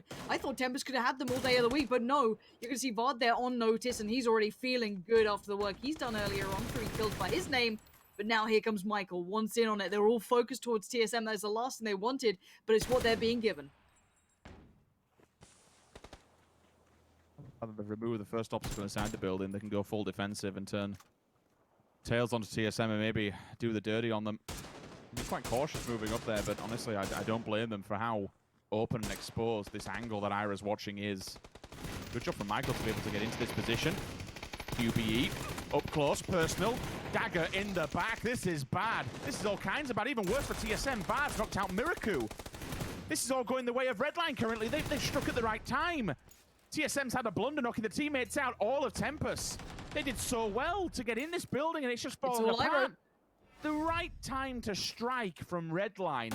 A nuclear nade comes out of Michael. He takes out the Penguins. They're all allowed to push up. They get involved at the right time. They wipe out Tempest. Miraku unfortunately goes down by his own teammate. And now Ira's left standing in a 1 versus 2. The low ground is a tantalizing prospect, but Michael is already there, and I like that from Michael. Really nice play, but it does mean you're isolated. Flash forcing Iroh down. He knows he has to take his time here, but be cautious with it because the blue's on his back. Trying to play it out right. He gets the first contact from Michael. No instant shot. Goes for the flash, gets it. That's a point. But really the point is how well Redline just played that end game. Michael really coming into his own, looked really, really solid. I love the play, putting him on the low ground, just in case anyone did make it out of that fight, obviously. They cleaned up towards Tempest. Tempest seemed to be, completely caught off guard by that. They didn't seem to have an idea that that could be happening. And, I felt that maybe if TSM had 2 players up, that team kill didn't happen, there could have been something more there, Rich. Yeah, agreed. If Miracle were maybe up, they could have built something together, but it's, it's one of those things where hindsight's a beautiful thing. What was not a beautiful thing, unfortunately for Tempest, was getting completely knifed in the back. You said they looked distracted. I believe there was 2 players that were totally fixated onto TSM, but third party. It happens. It's one of those things. That's enough from us here on the casting side of things. We'll go over to the desk to have a further talk about that final match. Thank you very much. Let's talk about that match. Redline comes out with a really nice match. I mean, I think it was 9, 10, 11, 12, 13 kills, 23 points. While it was finishing, Martin, I heard you yell, I think they qualified with this game. Talk to me more about that. Well, obviously, having such a big game with this one here, and they got more to play as well. They were looking to be on the bottom, obviously, by having an okay, a few okay days, and now they did extremely well so far. I think with this game here, they're gonna get above the 30 point mark a day. So I think for the rest of the day, they're just gonna be happy, and we'll see that as well. So and then tomorrow they can get the rest, because they will need a few more points to make sure that they get the 120 point or past the 120 point mark. Let's just say the cutoff there. I mean, let's say as we take a look at the highlights, keep in mind TSM went into this match in 17th place, had a good showing. Redline was in 19th, ends up winning. Tempest was in 13th. I don't think there's going to be too much trouble for them to qualify, but this will be nice for them to have that. I think they got second at the end of that match. So very clean for a lot of teams that needed to put the points on the board, right, Toby? Yeah, for sure. And that's what we were talking about coming into today. We want to see those teams in need for points really go out and put everything on the board, because there's nothing else they can do than try and make the best today. And they're proving, and even for the teams that are playing tomorrow, they're saying, we don't want to have it all depend on tomorrow. We want to go into tomorrow saying, okay, this is actually doable. We don't need 3 wins in a row. We don't have to go out and get 15 kills per game, because we're actually in a position from where even if we get a game or 2 that isn't going our way, we can still make it in pretty comfortably.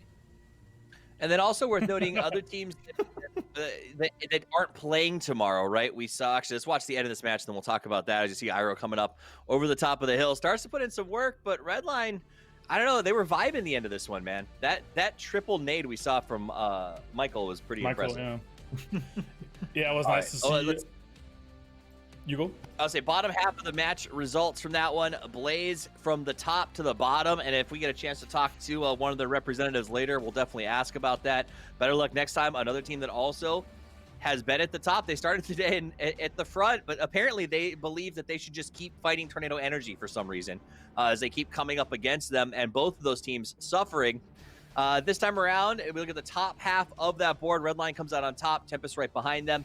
But I was going to say, there are teams like from Group A that need to get it done today. One of those is Raise Your Edge. Another is Snip Team. You can see them there in 7th place. And I wrote down that Tempest is right now Raise Your Edge's MVP, because Raise Your Edge got eliminated. And then Tempest did a huge favor for them, Martin, where they took out Snip within minutes afterwards. So they were like, oh, you guys had a bad out. Well, okay, we'll take your nearest competitor out too. So keep it, mix it up, you know? I gotta say, the Tempest push onto Snip was insane. It was so well executed. That was beautiful to watch how they managed to get in. They all the individual opening 1v1s was won by Tempest, and then they could just sweep in and take over that whole position there. So that was super well for them. I expected a bit more from Tempest there. I mean, they did get third. They also got 6 kills, so total of 11 points here, as we see. But I expected a bit more from them. There were 4 guys alive till the very end here, but I feel like they prioritized the wrong opponent. They should have prioritized TSM. They should have gone for Redline because they also had a fight, and they granted it gave them a lot of space. They were just caught in the middle there. Yeah, I mean, Redline, just like with a car, right? I mean, running at the top of performance, just at the very edge, and that's what these guys seem to do. It felt almost like you were holding on for dear life in some of these fights where, like, if that nade hadn't been absolutely perfect from Michael, I think they would have been in some serious trouble. They were catching some fights that were really working in their favor, and they were definitely keeping that pedal to the metal, Toby, and you got to respect that. Knowing that you're coming into this game, I think it was 19th place before this match, and that it's time to really sort of send a message, and these guys did it. And I'm glad to see them be able to rack up that many kills in that game, given how many kills were stolen by the blue on the southeast side of Los Leones. They were sitting in that compound going, oh, gimme, gimme, gimme. When they saw Omark and when they saw Liquid, when they saw FaZe all fighting on the top going, oh my god, there's going to be so many wounded teams coming down. But I feel like all of them ended, like Fuss died to blue, Omark ended up dying to blue, and so did Liquid. So it's like, oh no, where did our points go? So at least they managed to make up for it later, getting the kills. I feel like they had deserved early on. And it was a bit of a unique mid-game a little bit, Martin, because we saw that circle that was sort of pseudo over Los Leones and the kind of the other side of the ridge. And, you know, if you play these maps, you understand rotating in from the Los Leones to the west side is literally impossible once that shrink happened because of the mountaintops, right? So then teams have to really reprogram themselves to deal with how do we get into a circle from only 2 or 3 potential angles. And I think we saw a couple of teams, like I think Blaze, maybe FaZe as well, that just were getting picked out of the vehicles trying to find their way into this thing. Yeah, so like this circle specifically, you could see, I just counted, it was 11 teams that was either on the border of the rocks or east of it. So it was very well predicted already from, you know, second and third circle on. But sometimes you just have to like take the last kind of bet and or just say, you know what, I don't think we're going to try to send in a long send around. You got to try to play the city and try to hope that it doesn't go away from it. It doesn't go away from the rock area as well. So they were just forced to that. But then you lose your kind of your footing inside the next circle because you have a high suspicion that it's going to go east, right? But it's sometimes it's just rough, and sometimes you just come in very, very late. You have either your slow looter, you have a goblin on your team like myself, or there's just rough times that sometimes happen that you can't really predict too much for. I do think it teaches a lesson, though, Toby, for, I don't want to say casual players, but sort of maybe rank grinders or those who are getting into it. Seeing that there were 11 teams, as you said, that made that early transition, saw how difficult the circle would be if it doesn't, you know, if it had come to that side, and made sure they got there before the circle closed and got a good spot. And I think that that's a big takeaway for casual players, is learn from these guys. Learn that sometimes it's better to move without an optic than to wait and try to find that loadout and then get there late and be stuck sitting in Los Leones. Yeah, I mean, you gotta be able to think circles ahead. That's as core of a ability as I want to say pretty much anything else in this game. Miramar helps you out very oftentimes. They're very, very good at helping you out with telling you where the circles are going to go. And I think for some teams that's really helpful. For some, when it does go the other way than what they expect, it can fate them into making some unfortunate decisions. Well, I'm hearing that we have an interview set up, and it is not quite, it's not who I initially expected. It's someone I'm always excited to see, though. Iro, how are you doing? Wow, your room is very nice. Look at that. Sorry, distracted. I'm used to like these basements and stuff. Looking good. How you doing, What is man? that? It's like a high rise. Oh my god, that's Got a what I haircut. suspected. Oh my god. Wow. Got a haircut now, bro. That is so not you. Well, I you know, know. let's be honest. Let's be honest. So we've known Iro for a while now, right? We got to be with you during your appearance onto the pro scene that I'll say was difficult in a lot of ways, despite the fact that you've proven now that you are an incredible player. A lot of people didn't buy into it when you first showed up. And since then, we've seen a transformation. Your team performance, your skill level has been nothing but up. And I think you've actually lost a lot of weight. You've got a new haircut. Like, this new Iro is mean and lean and difficult to stop. So talk to me about your development sort of over that last 6 months or so. How do you feel about your game now? I mean, I still know that I have a lot to improve, especially now that we're kind of like doing this whole IGLing thing together. We just need to find a way to improve ourselves. Like, I try and scout stuff, just go first or like take initiative and die a lot. So I'm getting called a noob all the time, like lately. So gotta focus on that a lot. We've been losing our first player like really early into the game, like lately, and then I don't know, like this last year was a roller coaster. I got kicked out of TSM. We formed WTSG, won an actual tournament. We were getting called like the best team in EU, and then we got back to TSM. So it's been a roller coaster, but like I learned a lot for sure. Martin? It's been a huge success story. I'm just happy to see that you guys were able to turn it around from it's always Fex dying first to now you're sharing that kind of role. But to a serious question about this game here, when you have this, because I know what I'm thinking, but when you have this kind of the second circle, you guys decide to play in a far, not so far away from the rocks and everything with the tendencies we have in Miramar. What are you guys' thoughts about that? Is it to farm points, or specifically about this game here? What are you guys what were the comms like, and what's the decision making like? Like we were around La Bandita, and then everything was pretty much taken in front of us. And like these days, you never know if it's just 4 guys hiding in a compound and just baiting to make it look like 1 guy and like bait you into crashing.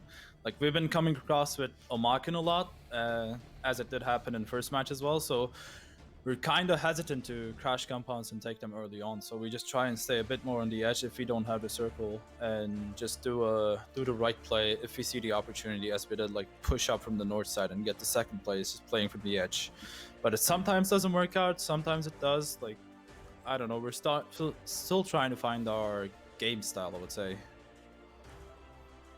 I like what you're saying that, Ira, because I want to hear from you. Now, we had the pleasure of seeing you guys do well in the Charity Showdown, and we've had the pleasure of watching you here as well. I feel like TSM, you guys as a team, is on my list of teams that are doing things different now than what they were doing in the Charity Showdown. And I've been looking at, for example, FaZe Clan, how they rotate and how they do things in this tournament as compared to what they were doing just a few weeks ago. You guys, I mean, you're saying, of course, with some IGL changes, you're trying to figure out what your playstyle is going to be. But how do you feel coming from a good tournament in the Charity Showdown? How has things been different for you guys as a team here? Not necessarily how you have played, but how do you feel other teams have been different than what you've been up against before? I mean, Navi's been definitely playing so different lately. Can say the same for Liquid, Amaken, FaZe. Like every team is changing the loot spots. I mean, not the loot spots, their rotations, their game styles. Like FaZe was playing 3 guys in a shack late game. That's something you don't see very often. And like, for example, we changed our loot spots. We're going to Hacienda, like around that area now. So we're getting used to that rotation, like that loot spot. You sometimes don't get cars and you get stuck in situations because of that. And same goes for Erangel as well. We're just trying to like figure out what we want to do and just like figure out what other teams are doing differently, basically. Cool. So can I throw in I throw in a quick extra question? I just gotta ask real quick. Are you planning on looting Hacienda tomorrow? I guess. Just curious. I'm just randomly curious. I'm just curious to hear, because we had an interview yesterday and you might have seen it, but I was just curious to know. It depends. Like Unity already made it, so they're definitely gonna take the fight, or just camp us to ruin our game. That is for sure. But like if we get 3 good Erangel games, we're definitely going for it, because we did a Twitter post about it. We're committed to it, and like 2019 TSM was looting Hacienda as well, so it's my hometown. I'm definitely going for it, bro. Cool. Good to hear. Excellent. Good to hear. Now, before I let you go, I want to ask a clarification question for those who in the chat who may not be as addicted to PUBG as us and know all of the details of the team dynamics. You said we've changed up the way that we're sort of calling things, or sort of the leadership role. And part of that is, Fex obviously joining the team and Samty's departure. Tell me really quickly, how does the calling and how does the leadership work on the team right now? It's like Fex joined, and now he's really used to the team, and he's a beast apparently. like obviously, not apparently. He just found out is like way in the team. He's fragging a lot, and he's like way more vocal now that he's used to the team, and everyone talks. But it's usually me and Var just trying to like decide on thing what to do, like either play passive or aggressive. So, but everyone like contributes. Whoever has the best spot to scout just calls out to do something, and whoever knows like what's best in that situation because he can see it just calls it out, and we just try and do it as a team, as like a 4-player unit, and just don't lose out on people. And we've been kind of slacking on that, but we're definitely improving. Awesome. Guys, you have any other questions for Iroh before we let him go get ready for the next round? I just want to know who's deciding on the macros. Like the macro rotations and stuff like that, the bigger rotations. It's usually me and Alex, yeah. Okay, so you still share that. Okay, Yeah. cool. Kind of share So it, then yeah. Bard. Excellent. Okay. So it sounds like Bard and Iroh, the big brains, and everyone else adding a little bit of extra stimulus when it's needed. Well, thank you so much for stopping by, Iroh. I appreciate it. Love the haircut. Love everything, really. Glad to have you here, and Thank you. we'll see you hopefully very soon. Thank you, guys. Good See luck in ya. the next games. Have a good one. Bye-bye. All right, so TSM, they are coming off the back of a good game on that last one. They've got 3 more games plus 6 tomorrow, and they've moved into, I think, north of 16. So, you know, they made that comment about Unity's already qualified, and we have to have 3 good Arango games, but I'm not sure they even have to worry about the Arango games too much at this point, because they're feeling pretty good about going into tomorrow. Yeah, but I think with this, as like they're sitting in, if my see what you're leaderboard is updated correctly, 88 points, right? I understand the point of them wanting to be, you know, plus 125, so they can actually take the fight tomorrow without worrying, because you don't want to, you know, just bank it on your last 3 games of Angels or more, because it's going to be busy games, it's going to be rough games. So they want to be on the plus side tomorrow, so they can take that fight. And potentially that fight tomorrow could also just be pointless, because they're fighting. They're both qualified, and they're going to be fighting for a spot that they potentially in the future also have to fight for. So the fight is going to continue, even though they are going to qualify with today or how many points they're making. They're going to be fighting tomorrow if they do. And they're also going to fight in the future, so it's like it could be a pointless day tomorrow to fight. But I think they're gonna poke each other tomorrow, no matter what, at least. I mean, and we'll take a look at the leaderboards as we continue this conversation, because there has been a discussion, and I think it's relevant for a long time, that teams don't seem to try hard to push each other out of their quote-unquote spots because it's not worth it. But we've seen the value of like good drop locations. Team Liquid can prove that over and over again. And maybe this is the beginning of a new movement where sometimes you take every advantage you can to say, eventually this will be my spot. If 3 tournaments go by of me fighting you, you eventually will give up and it will become mine. Who knows? Team Liquid in 3rd place. Tornado Energy up at the top. Unity not playing today, still holding 2nd. Nuclear Penguins with potential. Game Frame. Remember, it's their last day to play as they are part of Group A. All of them having a pretty good run so far. Yeah, and Redline as well. 6 places up from that, just 1 game, 99 points. With also playing tomorrow, that's great for them. That's a big game for them to push up. They're gonna be looking very happy. But I look how close the points are. It's actually crazy. From 88 points up to 112. Like it's so close. It's gonna be some very interesting games. Tomorrow's gonna be exciting to watch, and very. I would say scary to watch for the teams not playing, to be honest. Yeah, and it's already scary for some of the teams. Like, you know, After Alt came in today, Toby, with, hey, we've got tomorrow to play too, but their numbers are being consistently low enough that they, I think, have to start to be a little bit worried about their last day of play. Same with teams like Blaze. They need to go out and do extremely well. And I think that was the feeling that we got from Iroh as well. If they have bad games now, and then they have to fight against Unity maybe tomorrow. I mean, if they do that tomorrow, regardless of them winning or not, if you're Unity already qualified, you're looking at where TSM is going on Erangel as well and saying, well, we're in. We don't want to have them hot drop us in the grand finals. We might as well ruin their day completely. We don't need a single point if we can make sure TSM doesn't qualify, so we have our loot spot for ourselves on the grand finals, right? So no, I think that's. I mean, you're talking about how maybe the whole hot dropping is a thing of the past. I mean, not hot dropping, I should say. And I think, to be fair, I think getting certain loot spots is a pro league privilege, which we doesn't have anymore. Well, let's see what loot spots we go to. As if you like Pro League privileges, let's go to the casters who headlined the Pro League, and we have the privilege to listen to them again on our first game of Erangel. We're going to send it over to the duo of Pansy and Sims as they kick off game number 4. Thanks, guys. And yeah, game number 4 of the day. We do still have a good fair whack to go. I mean, there's been a lot of games, Rich. These teams have got to be getting used to each other in some way, shape, or form. But it's been rough out there. Some of these teams are certainly being pressured in ways they just didn't expect. I'm seeing some teams heading down to the Millie Island here, which could be really good fun if that's the case. See what happens with that, of course. But yeah, Rich, this has been a fun day so far. I'd love some weird and, wonderful circles to come through for sure, but we'll have to wait and see. Yep, that's been the story of this competition so far, so I kind of expect the unexpected would be the best way to preface that. Anything could happen. Steve spoke about it. It is the first game of Erangel for today, but it's the first of 3, and those 3 will be the last for Group A. I think now, during the loot phase, will be a good opportunity to have a look at our Group A teams and just kind of see where they are, whereabouts they are in the overall table, and how things have been going thus far. FaZe Clan, yep, 5th position. Can't really argue with that. Raise Your Edge, Tornado Energy. Tornado Energy up at the top of the charts currently, absolutely smashing it, about to hit 200 points. So for them, it's really stamp your name on this map, stamp your name on this lobby, tell people what you want to do, and kind of command yourself and let people know that you are not to be trifled with. The worrying factor for me is, and ironically, Raise Your Edge. Oh, Shiv! It's beautiful. I mean, it was going to have no helmet, so it's understandable, but what an absolute banger of a shot at distance. Ironside. They need every single point possible, Pansy. They are one of our invited teams, and they are below that 100. We kind of said, and we're setting the bar a little bit, of 120 points, right? They have currently have, I think it was about 100. Yeah, they have 100 on the dot. It's nice. I like it. I like it a lot. So they need to do good. They've got 3 games now.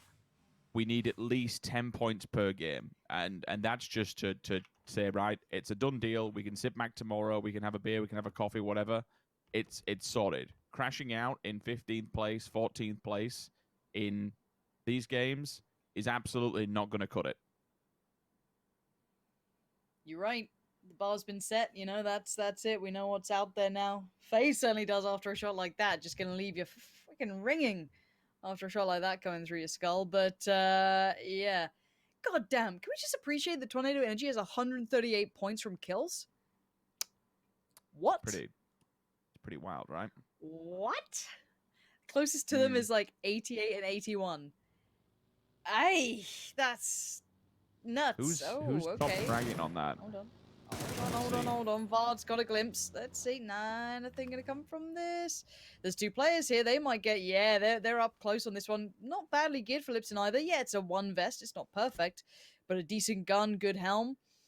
Vard in the old bungalow, hanging out. There is a second floor to that, but you know what? It was a bad comparison, but I didn't want to call it the granny house. I feel bad for grannies around the world, Vard now seeing the rest of Blaze approach is like, all right, boys, I'm in a spot of bother. Help me out here. A bit of a tag on the way up, but Fex receives a lot more. Lipson finds Fex, and now TSM's in trouble. I don't think they can get a flush on that, so at least Fex is safe for now, but I don't like this for TSM. If Miraku has the scopes and the weapon to back it up, he could take the forest and maybe just help out at distance, feed information, and try and get a quick dink. If they can get Vard, this would be nice and clean. It won't be easy, given it a bit of small building. What's going on, FaZe? Yeah, they're not having the best of time, and it's not going to be any better for TSM, losing 2 players off the bat. We just spoke to Ira, and unfortunately, they're starting the game in not the best possible ways. Fex should be flushed off now. See you later, buddy. Rather unfortunate. And to expand on what you mentioned over the kills, Lauren, top 10 fraggers at the moment. 8 of them reigning from the CIS region. At the top by a substantial amount of 10. It's example 45 frags to his name, which honestly is just balmy. Uber behind him with 35, Alia 30, Quizzy 30, Melman Wait. How many 30. does he have? top 45. fragger right now. So more than Red Zone as a collective, almost more than Blaze and AA as well. It's pretty. Yeah. And then literally, like, it's kind of scary because 3rd, 4th, and 5th is all Tornado Energy. That they are, yeah, it's Monster. that's great. That is absolutely insane. Yeah, that's pretty wild. I like that.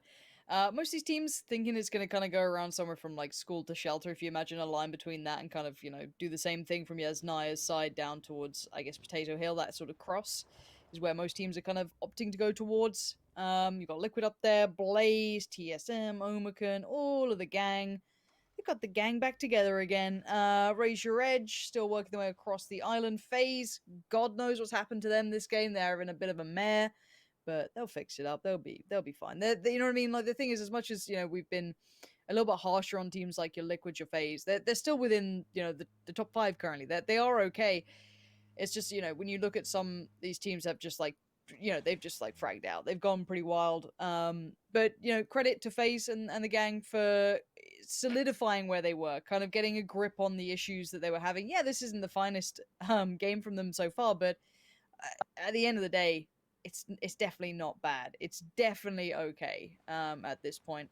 They might even get caught trying to cross this bridge because Raise Your Edge I don't say set up a trap, but Nailup's position is pretty filth. If Gustav doesn't know what's going to be happening once he gets past petrol station, there's going to be problems. But I think they're quite aware that Raise Your Edge could be over here as well. Actually, no, Gustav's just looting. Oh, dearie me. This could be bad news all around. It is. FaZe dipping out. It's down to, I think, 2 now. Yeah. And they don't have a Sunday to play off of. They do have plenty of points in the bag. So they should be relatively safe. Ball of smoke. Better next time. Another team looking to have a fantastic 3 games to try and solidify themselves in the grand finals. Currently down in 14th position with 96 points. 67 of them coming from frags alone. So placement hasn't been the most beneficial to them. A good few rock-solid games would jump them up there. We've got a few teams kind of lingering around that area. TSM, but then again, they got tomorrow to play with, so it's all okay. Game frame, where are they in all of this? 112? Yeah, there's a few. Nuclear Penguins have kind of smashed it. They've had a brilliant few lobbies thus far with 126. Again, we're all still saying that this 120-point mark is kind of where you want to be. It's a good ballpark to be aiming for at least. It's not guaranteed. It's just something that we kind of think will be good. I mean, hell, someone could still qualify on at this stage in the game sub 100 points. It is top 16 that will be going through and going forward, but there's still a day to play. So yeah, I think it wouldn't be unfair to keep an eye on Better Luck next time, most certainly for these next 3 games, and really track how they do, given the fact that out of our Group A teams, they are currently the lowest. Snip team is actually above them with 101, so just above Raise Your Edge. So between Snip, Raise Your Edge, Better Luck next time, we're looking for those 3 in particular. We'll make sure we keep an eye. We'll make sure we keep track on how far they're getting through these lobbies, how many frags are going to be kicking up to toe. Without playing tomorrow, you have to secure it within 3 games. Isn't going to be easy. Still, everyone else wants to try and have an easier day tomorrow, even if they are playing. Make life as simple just as it taking can in be. the surroundings. So, maybe He's one looking day I at can all have the my name up awards, here. like... Even we're up there on one of the jumbotrons. There's a little picture of us in the top corner. Show us. It's like, you won't get skins, but we will put a very low-res picture of you in there. Well, treat me right, why don't you? We do see the circle. Heading towards Blaze, GF, Liquid, TSM as your kind of centralized-ish 4. This means that the West and the South are definitely going to get a little bit more busy. Excuse me, the East and the South, not West. It's hard. How do you do the North, East, South, West? I do like naughty elephant squirt water, I think, or never eat shredded wheat. I drew it to begin with and learned it that way, and that's it now. Oh yeah, you used to like have it on your little notepad. Now I remember. Yeah.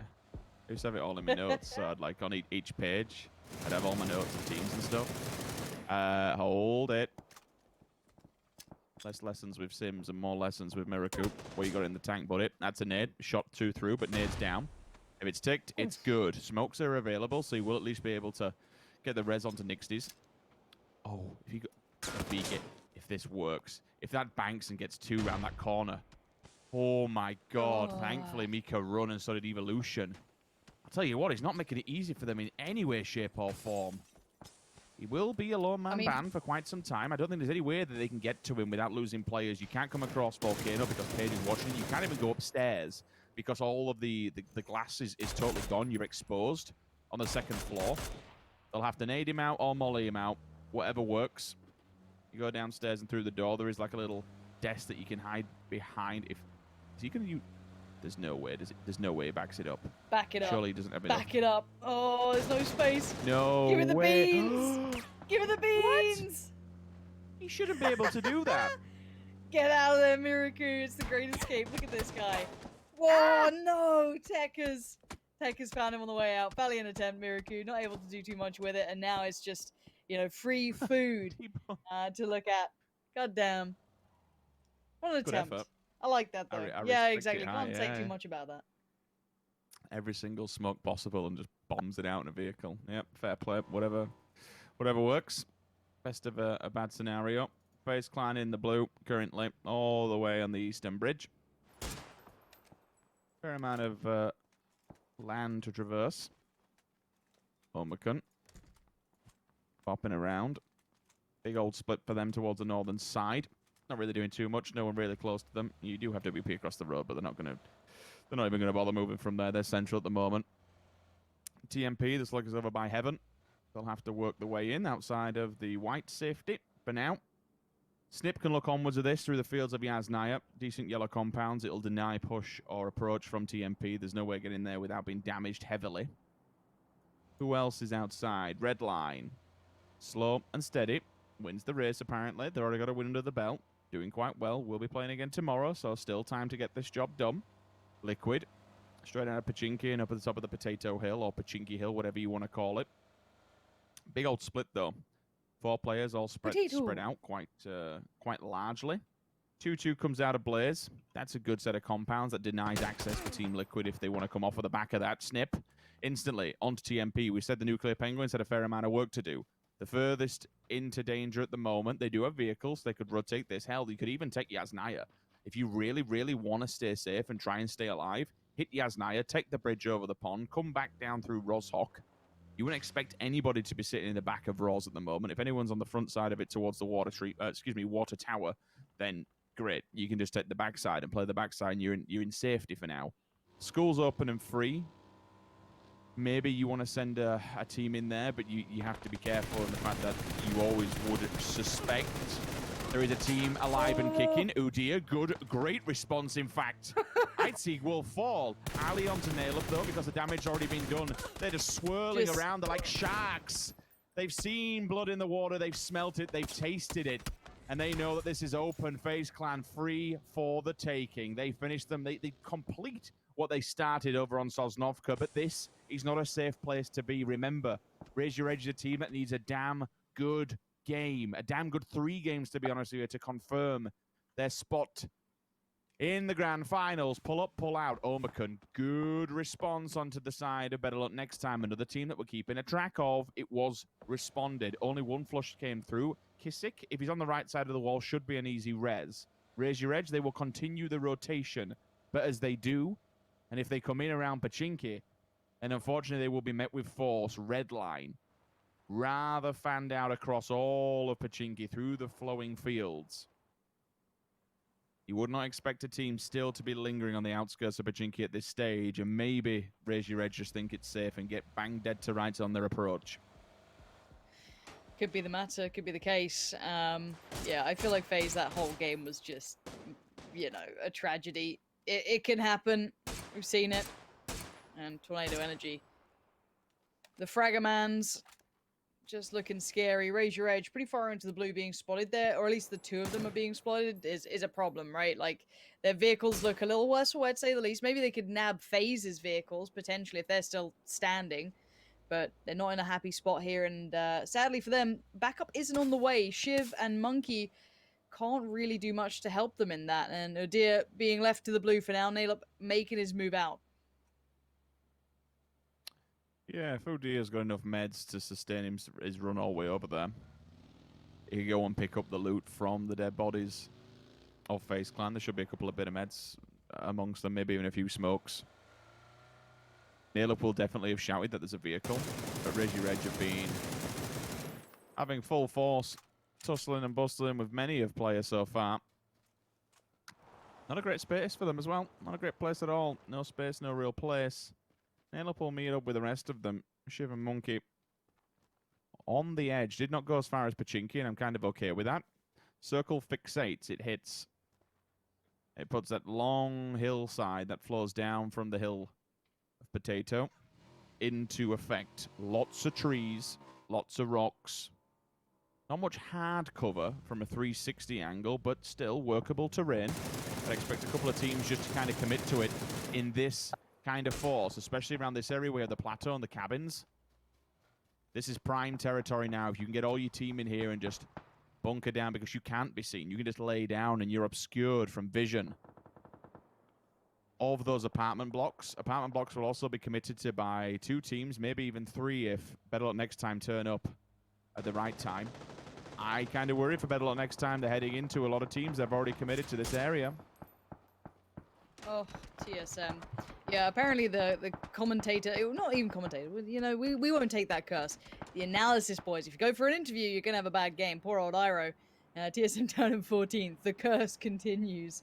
The South is going to be super fun, right, Rich? I think you highlighted it, that Liquid, Tornado Energy, Raise Your Edge. Even maybe Red Line to a lesser extent, or Tempest. Whew, that's going to be a battle, because Tempest are swinging south, and so's Omicron.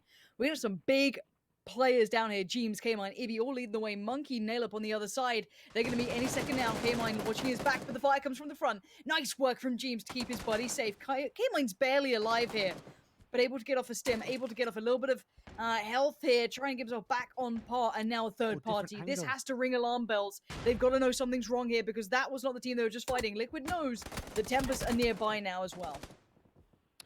Third team will fold into this. So all of a sudden we got Liquid, Redline, Hell, Tempest, Tornado Energy to a lesser extent, all bowing down upon them.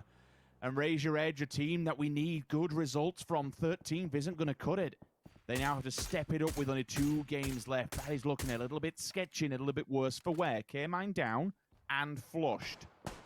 Almost a possibility of a res, but all of a sudden we got another team battle of the yellows.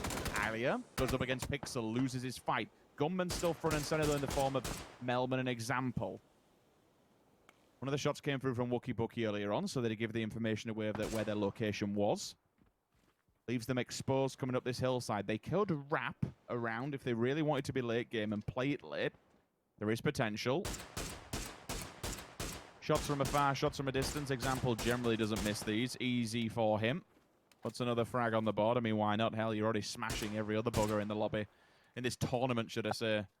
Just keep on going, my son. You have been just a force to be reckoned with, and such a huge factor in why Tornado Energy is topping the balls thus far. Tempest, though, I'm not going to discredit them just yet.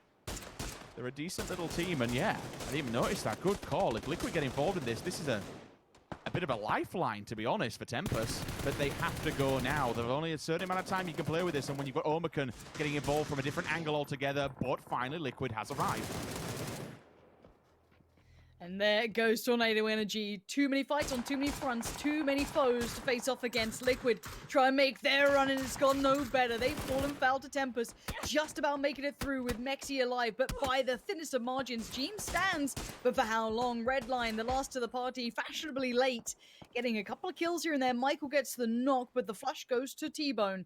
So Omicron getting a couple of these points, and they get circle position. Liquid down to just 1 standing, Ibby on his knees, and Redline closing in. And the more work Redline does, the further people like Raise Your Edge have to work. This gets tough down the end, as it always seems to in PUBG. Omicron now turn their sights on getting better position towards the main circle.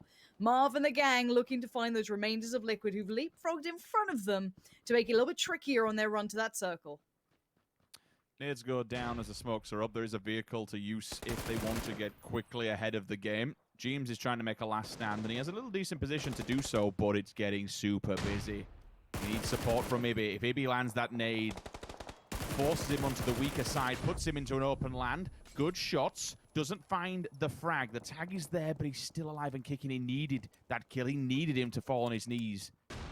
It denies another angle of approach because they're all coming low. Jeems is tagged up, and so is Ibby as well. Both extremely weak. Page, T-Bone falling down from a different angle altogether. Go. Ivers up and over we go. Stabs from the back line. He's gone. Liquid eliminated. 10th position for them. Omicron, problems of their own. I think they've gone too far here, Lauren. You said they had circle position. That they did, but they kept on going rather than sitting on the edge of the white and basically just gatekeeping all these teams that had to come down, like Redline. Redline now have an avenue of approach. They have an area to play with. For me, this is a misplay by Omicron. I wish they would have stayed their grounds and just held it. Instead, they go forward, and it's cost them. Yeah, I think they got a little too ahead of themselves. You're right there. I think you look at where Blaze, Snip, AA all are. Eventually, you feel like that could be a fight on that hillside. You know, and that's not even including the Penguins, GF, and WP getting vision on it.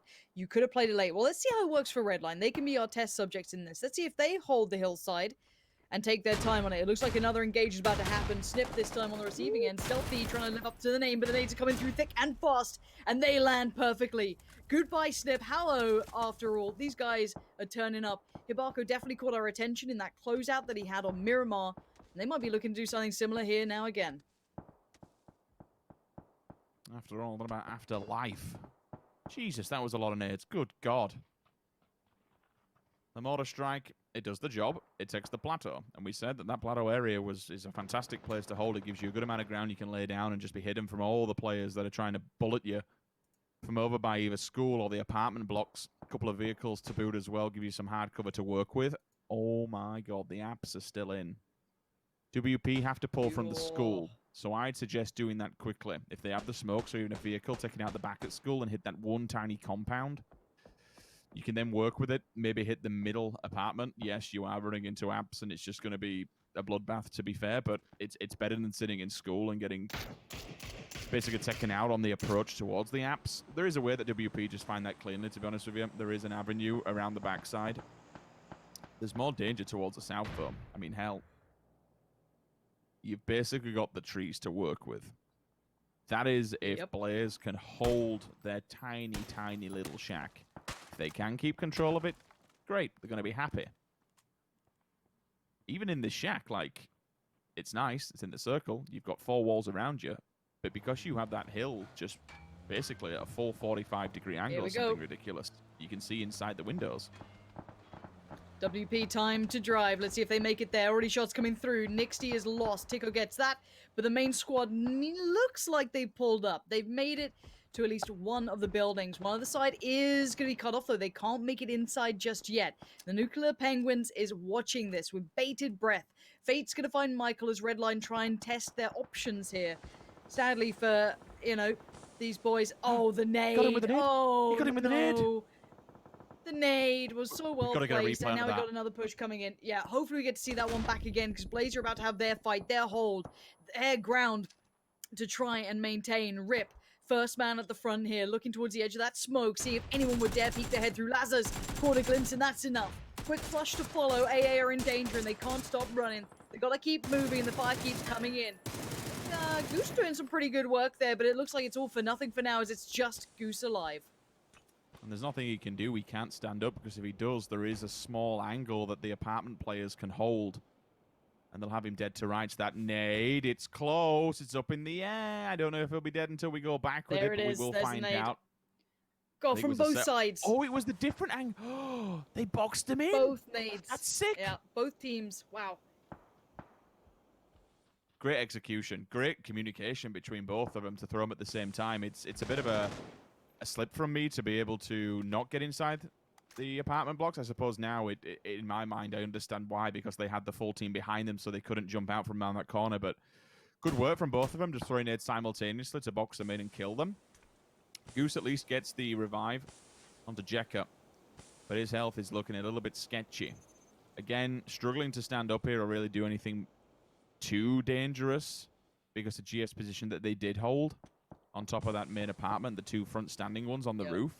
Scooby, actually, from an apartment block that's not inside the circle, that's a decent knock. If they've read this well and understand the lay of the land, that could be the opportunity that AA needs to make a move on this. They're pushing it. It looks like Penguins want in. GF, you ain't going to get to hold this in a 2-2. You're about to get pressured. They're locked in up at the roof. now. Wow, okay, they're out. Get out of the building. 50 HP damage. The Penguins know they've won it. They're going to surely hear those drops. I think they've realized that they might have this, but they're still going to take their time on the clear. AA wants to take this complimentary compound, and Rip is waiting at the foot of the hill. If they aren't aware, they're going to get found out. Checker on the peak. Not going to lose out to that. It was a trade in the fact of Goose finding Lipsin, and Goose wins it. Goose is doing pretty nicely. I mean, that team kill got him to the famous point, but he's doing pretty nicely for himself. Now, next target's Redline. They have to make their rush. It's a good idea for them to keep those vehicles there. They might be able to get a bit of safety built, but it's a very, very thin line of safety here, Rich. There'll be another one to back it up, but again, this shack is still being problematic for many. Ivar's last man standing. I don't even know if he'll be able to get the res here on QBE, because it means that he has to stand up and expose himself. It's just so difficult because of the apartments. It's a pain in the ass. I mean, if he gets that revive, I'll be very impressed. Very, very impressed. Hell yeah, like, Ivers. that is What a just team player. so... Oh, no, Fit. Oh, no, no, no. He goes a little bit more to the left. That's a GG.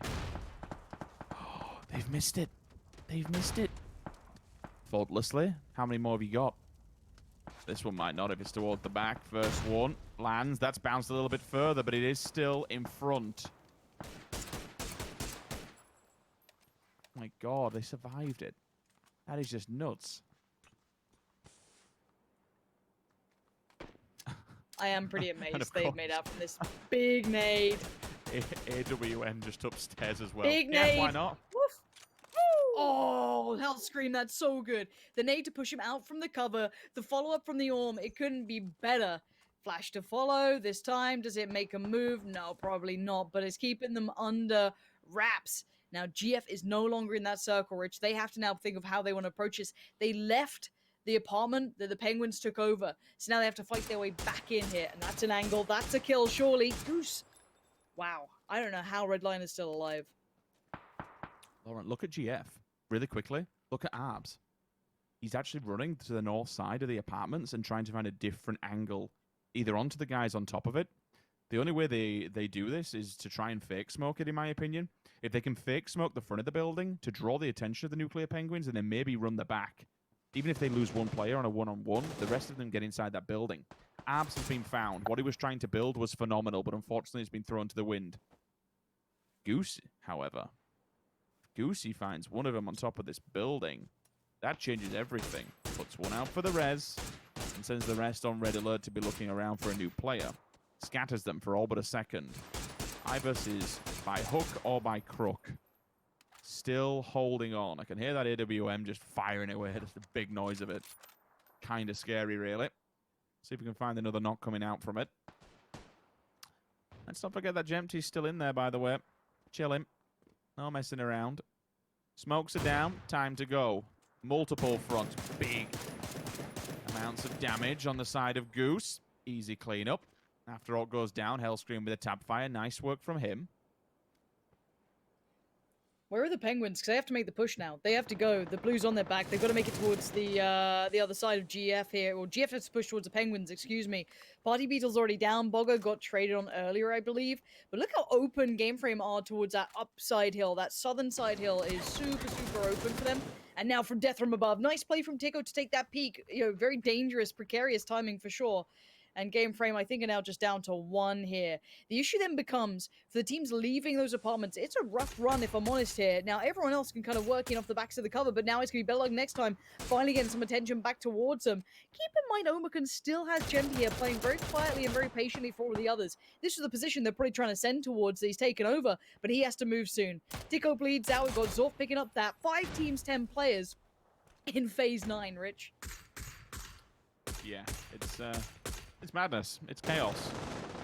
Game Frame finally goes down. Arguings between the apartment blocks comes to an end. Jempty has been spotted, but he's got a decent gun in his hand. Control it. Who's the first one to let it go here?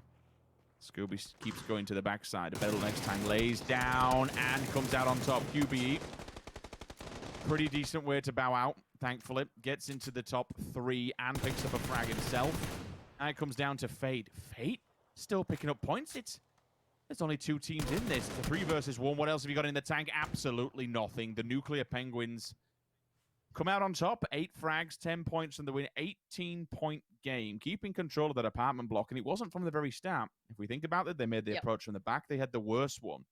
They took a chance to push that, and they pushed it hard. They forced Game Frame to run away. Like with the tail between the legs, they just bowed out and says, nope, we're not having this one. We're separated too much. Took control, you got to roll with the times and roll with the punch at the end of the day. It didn't go their way, but still, to be able to have an AWM on top of an apartment block, like, what better situation do you want to be in? Yeah, it's not often gifted to you like that, where you get the opportunity to use those things in its like prime form. So that was good fun, I can imagine. But a very good win. Again, the Penguins, I thought it was just fun to kind of look at their name, but for now the results are certainly keeping up with the amount of attention I paid to them earlier on. But for now, we can go head back to the boys to break down everything we just witnessed. Thank you very much. Couldn't agree more. The Nuclear Penguins have been absolutely blowing up. We knew that they had to have a big day today. As they come out, they came in at 7th. They don't get to play tomorrow. We said, hey, I hope they have a good one. And in the first game, we saw them do really well. They came in top 3. This one, they get the victory. Not too shabby, and a tough circle to play, right, Martin? I mean, that is a difficult final circle. They had to hold off Game Frame. Like, they put some work in here. They definitely put some work in. I bet you right now that TSM is thinking, why didn't we just stay where we started looting, where the circle literally ended? So that's a rare case of, the home turf kind of circle not paying off with a lot of points for them. So that's unfortunate. But it's rare we see these circles end so close to the school and to the apartments that it's worth staying there. But overall, very nice for the Penguins. They were basically already qualified, I would say, before this game, but this is just to make it look extra nice. But a crazy circle and a crazy game overall here. The South had a lot of interesting fights and a lot of very rough fights. This was a nice take from After All, though. Toby? No, I think, a lot of it comes down to actually way back from the playing path. When you have a very vertical playing path somewhat in the center of the map, it limits the teams that like to loot on the edge of the map to get to where they want to go. So FaZe went military instead of going out to Milta Power and so on and so forth. And that means there's going to be a lot more teams clocked up in the middle. And when you then have circles that keep forcing them to stay around the middle, we saw, the push up around. I was looking in the end game going, why is it taking so long for teams to die? Oh, that must mean because that chaos moment we tend to see in the mid to late game, that must have happened earlier. Potato Hill essentially became a mini Sanhok on Erangel because there were so many teams trying to make their way down over there and trying to see if they could make their way down towards apartments, which just ended up getting practically half the server eliminated. So it's a tough game with very limited loot available if you don't have one of those cities under control. And as Martin was saying, TSM 0 points probably would have been better off just staying in apartments. In home. They should have observed their own quarantine, but they struck out and they suffered for it. 0 points, and it was kind of like a little mini Sandhawk, but without the benefit of the grass and some of the extra terrain bumps to help. So it was a very difficult end run. Nuclear Penguins come out with 18 points. Better luck next time with 12, Redline 11. All 3 of those teams looking to solidify their position potentially in the top 16. Penguins, I think if we agree to set that bar at 120 for the mimosas and margaritas, Nuclear Penguins should have broken that at this point. Are going to feel pretty good about themselves. And Game Frame also put up a pretty good game. They didn't get tons of kills, but their rotations were strong. They got themselves to the late game. Let's take a look at the kill leaders as we see better luck next time. Actually, all of those teams we just talked about were represented up there.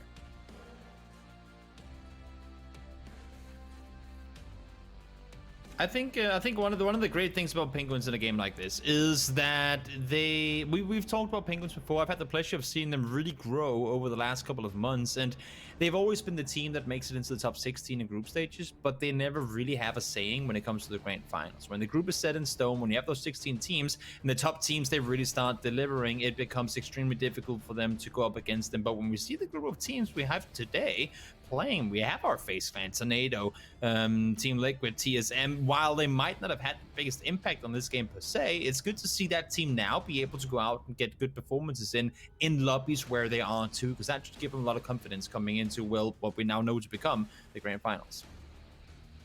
All right, well, don't go anywhere. We'll be back to watch game 5 and 6, as well as check some more things out. But in the meantime, we got a little break and a little bit of fun for you guys. So we'll see you in just a couple of minutes.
Clearly, these guys enjoy.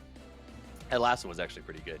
A lot of fun there. Welcome back, everyone. My name is Toffees. I'm joined by Avenger, and the name is Toby. As we continue to bring you the action, we got 2 more games of play today, and that's only 2 more games from the guys from Group A to try to get themselves to that 120-point cutoff, and that is going to be difficult, I think, for some as we start to move forward here. Let's see. Snip team, for instance, Group A is still not where they want to be in terms of their overall performance. We can take a look right now at the overall standings. They're in 14th. So, yes, they are north of 16, Martin, but 101's probably not going to hold up against tomorrow.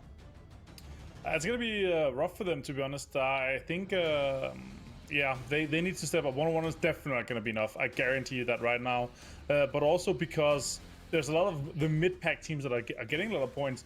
If you look at FaZe, if you look at TSM and Tornado, those guys are not taking that many points today. FaZe Clan 11 so far in 4 games, TSM 13, Tornado Energy 13, and even Liquid only on 19. That means the top teams that are both top on the leaderboard or all the way up on the leaderboard, and that usually take a lot of points, they're not taking that much more as they usually do. So there's a lot more points kind of available to our mid pack and to the teams trying to kind of chase in. So we've seen, with potential 122, game frame 119, the Nuclear Penguin with this game here is gonna repel them all the way up to 144. So it's looking dire for Snip, to be honest. Also, not just Snip, Toby, another team that's in the A group that has only 2 more games to make a statement is Raise Your Edge. Yeah, 104.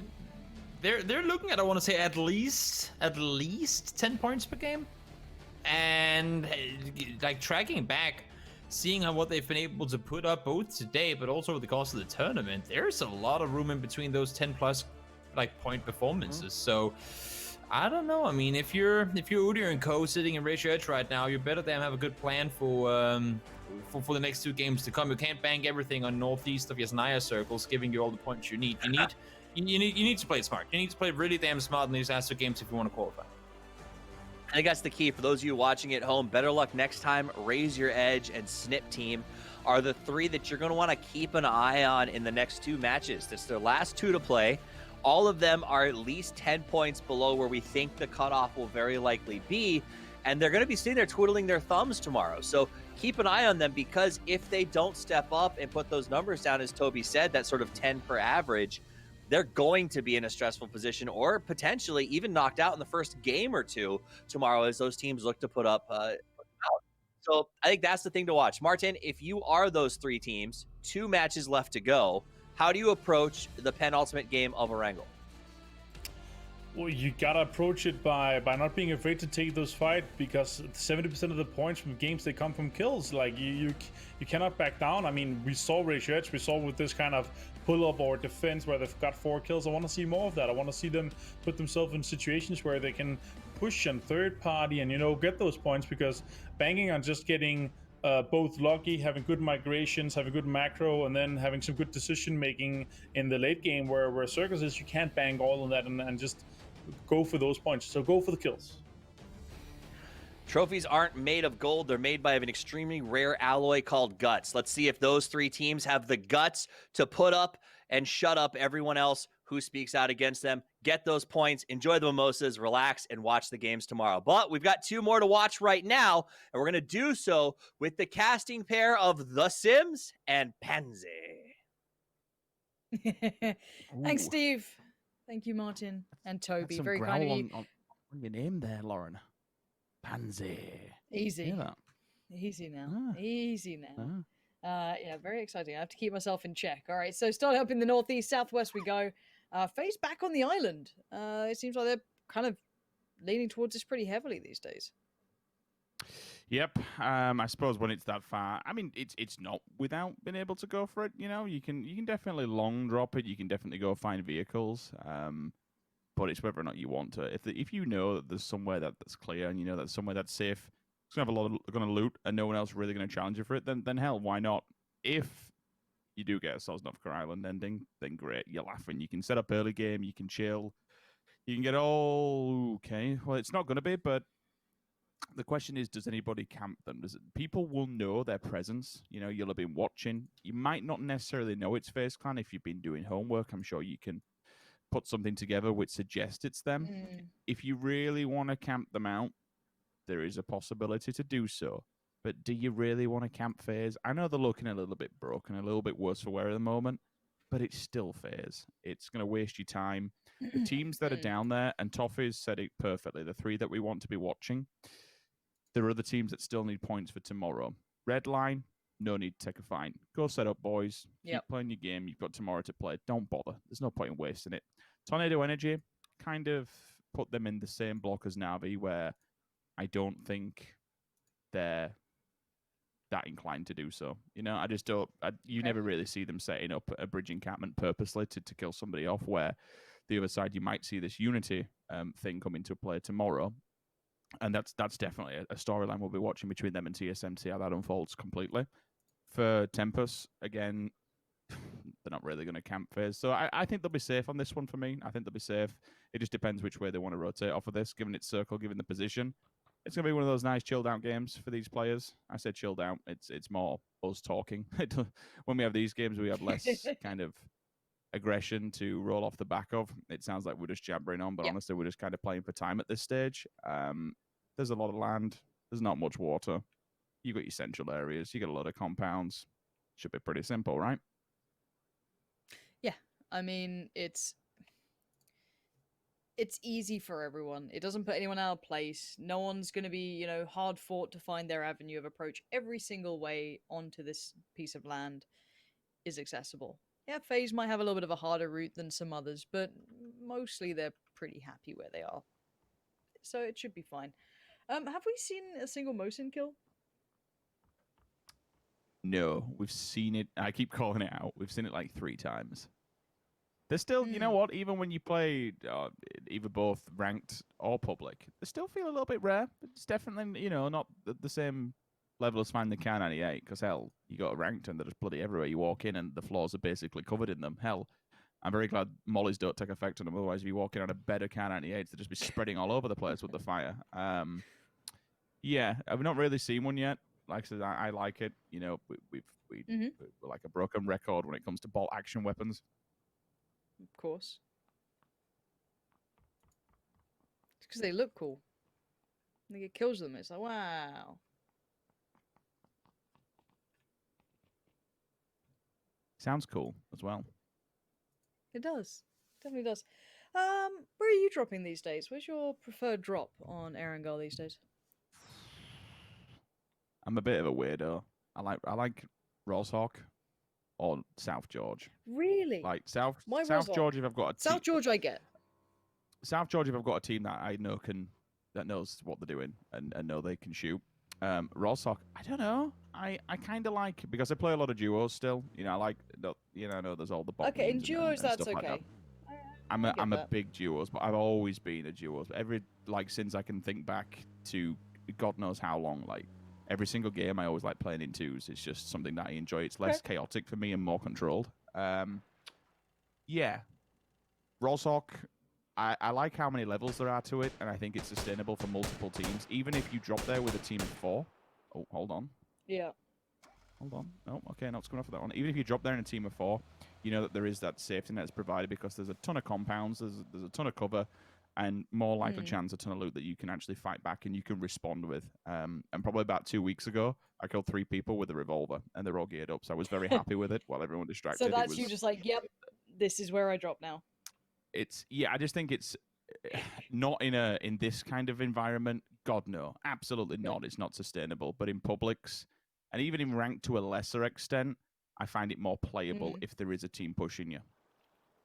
No, I feel that. I appreciate that. Yeah, no, that's pretty fair. I mean, I still love, the crates by Georgia Pol. I'm with Ansvar on that one. I like it. I actually don't mind Novo either. I still like Novo. Big fan. I just feel like I don't feel safe in Novo, but I feel like I understand Novo. You know what I mean? It makes sense to me in a weird way. Oh, that's a gun you don't see very often these days. The thing is, it has been a little bit of a tiny rework in this patch, so it Yeah, is I mean, playable. until it's the old version, people ain't touching that. Oh god. Do you remember like the early days? Oof.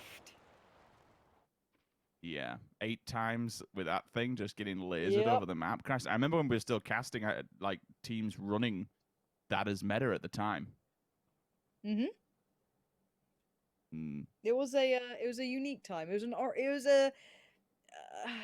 was a time. I mean, I'm glad to see a little bit more variety since then, if I'm honest, because that was literally just like, and here is your 2 viable pieces of equipment. Enjoy. So it was Yeah. kind of cool seeing the scene evolve from that. And that's definitely been something that's kind of, on my mind as well, as seeing these teams kind of change things up and work things out, see how they like to play it, what's viable, what's not, you know what I mean? Like that's the exciting things for me. But beyond that, for now, everyone kind of heading to their right places. I still hate dropping Pachinki. I still think it's like just a garbage drop. I understand why teams, when you can predict a lobby and when it plays to a standard extent, when it has like a certain ebb and flow to it, why that's such a incredibly valuable drop. When your lobbies aren't filled with people who just like 50 people drop Pachinki. You know what I mean? Like, there it is. It's a little bit of a different environment. Obviously, Liquid had to fight hard to claim that at the start. Who was it used to go there? It was Andy's team, wasn't it? Who did he play for at the start? Wasn't it with him with like Raptor or something? You know about the I method days? vaguely recall. Yeah, I vaguely recall them dropping there. I mean, look, it's a while ago. My brain's turned to mush these days. We see a weird little fight up on the hillside, and Stealthy's out of there. Yeah. You can have a look and see what's going on from it, but it's not exactly the best place to be fighting off. I don't see the point in it. I mean, hell, AA will be all, but at the gunpoint, if they really want to challenge that, they could just camp them out, could snip really. I like the fact they're moving early away from this. Don't get stuck up there. There's just no point, especially when the circle's so close to the middle area. Especially when they're so far away from the circle middle area. TSM, big spread from them. Look at that. All 4 players split out. Once this circle updates, they can kind of take the pick of the bunch, really. Totally opens them, see what they want to do. And it's nice. So you would expect, given this, bad Miraku effect, hold down and wander to Ira's position. Take control of that. The central area, raise your edge. We expect the rotation to come through them. So everyone just kind of centralizes up now. Liquid, what do? You can't go downhill here because you'll take the forest. You know that you'd assume, and if you scout, you'll see that TSM already has control of it. Red line could pull into Pachinki if you want to. Take the front side, that garage on the top of the hillside. That'll be looking prime given this circle. Lots of places in and around Pachinki. Definitely playable. Liquid will actually hit the... they're going to go for the barns, do you think? We've seen them going for that every now and then when this circle looks like it. They haven't had much action there, per se, but they have taken it over a couple of times. They did it on the opposing side as well when it was way further towards the west. They went for the same sort of thing. So definitely something in their wheelhouse, and they could also take over the solo house there. This looks like a potential crash, potential scuffle. FaZe do outnumber Tornado Energy currently, but Tornado Energy have nothing to lose. These boys are just playing a damn good game, and they can keep doing that. Nades in hand for FaZe. Uber needs to be careful to not outstay his welcome in that previous position. Alia is on the hillside overlooking this too, so the number of angles FaZe can work with is limited. Nice find there for Uber. Just absolute aggression. Sweeping and clearing, no holding back. Easy kill. Quizzy going down. With Tornado Energy, I suppose, I mean, we can look into all the ifs, buts, whys, and whens with them as much as humanly possible, but really they've already qualified, you know? They're kind of just setting the standard and laying out the land. Examples, just going for 100 frags.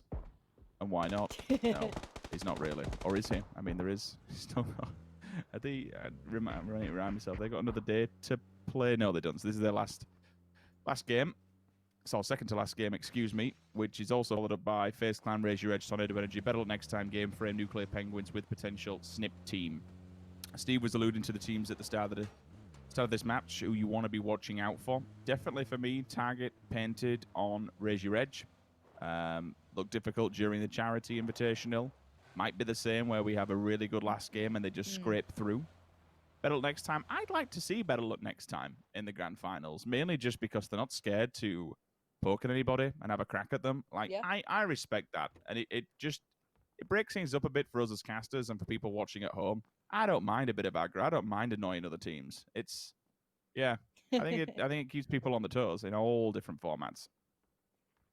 No, you're right. I think it has been nice seeing some more aggressive teams kind of shake up the status quo that we've seen become such a regular feature in games these days. So that you're right. It is a cool thing to see them in, and I'd like to see more from them. I hope we get to see what more they can bring down the line if they continue to be in this scenario. If they continue to be in this game, they're definitely a team that's been enjoyable to watch. And the same goes for a lot of the newer teams for me, because we know how all these other teams play. Most of the people at home do as well. I mean, we sit there and we watch it.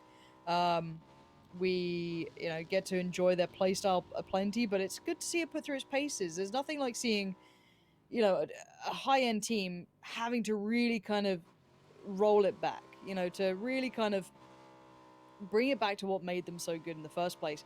Okay, that's a little different. We are in between Pochinki and Rozhok, kind of, touching on towards Ruin side. There's a lot of open fields there. They are better than they used to be, the ones in between Rozhok and Pochinki, but they're still pretty brutal to play around. So far, we have only lost one player, I think, if I'm not mistaken. Out of this entire lobby. So this is what happens with those centralized circles. It's very slow.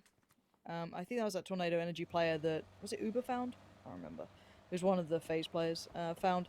So yeah, this is going to be one of those where things might get interesting now, depending on how land grabby people get. But there should be space for most of these teams. I don't think this is going to be the circle that breaks it. It'll be the next one. We'll find out. Priority compounds have been taken up. Circle shrinking like this. It's fairly standard. A lot of compounds within play. You can even play the fields on this, which I do really like. Party Beetle onto Rip. Is there a potential for a res? Nope, absolutely not. Rest of the team will just move on. Oh, TSM. There's an empty spot here. Thankfully, Lazar gets caught, so there's only 2 players that'll be sharing this residence with them. FaZe in a dangerous territory once again, and it's Michael to find him. Uber down, dead. I don't think there's a possible chance of getting a res on that one, unless Aitzi or Gustav with a vehicle can make something wonderful happen.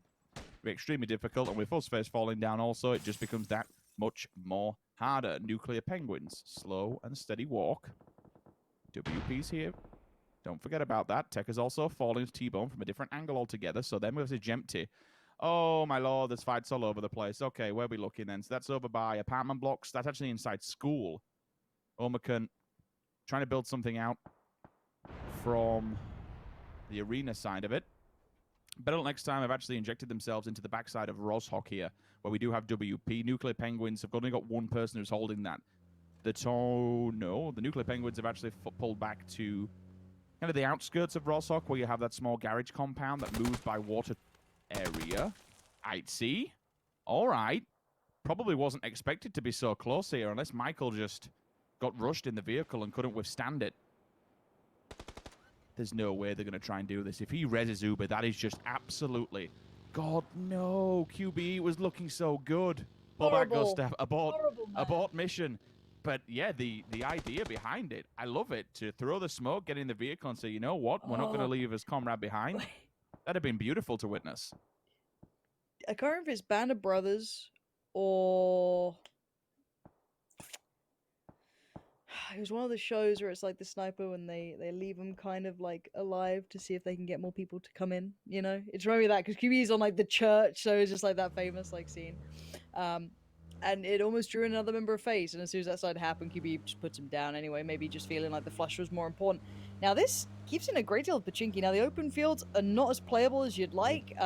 The Wizard Tower in the south. Oh, I'm really sorry to break TSM, you off. Good luck. They're going to have to. No. Let's see if they can hold up. Yeah, Razor Edge has to do the same thing towards Snip as well. So Snip can pull up on this sort of ridgeline that runs just towards the edge of the compound. WP can do the same towards TSM. They don't have to fully crash this, but both teams now have to like hold on to this.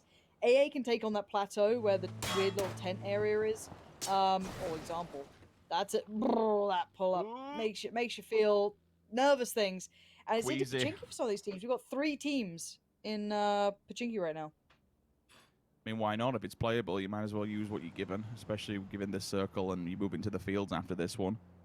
Team Liquid actually holds some very, very pivotal checkpoints along that main road from the farm hangars across from Pachinki all the way down to the one tiny little crappy shack that no one generally uses unless it's a last-ditch effort, but the reason that they're in there is to stop anybody getting inside it. I respect it. It denies leverage. It denies an anchor point.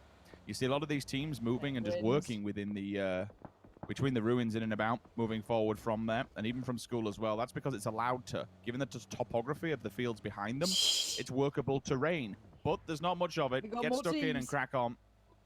Poor man's Pachinki is getting hot. Yep, this is going to be rough down here. I mean, it can house 2 teams. 3, I don't know. 3's getting to, like, an unsustainable amount. Nade goes in, forces the push. Not quick enough on the trigger there to be able to control it. Those barrels will do the damage. We do see nades coming in from next door, and these are the next door neighbors you don't want to have. They're kind of like mine when they bang on my floor and tell me to shut the hell up.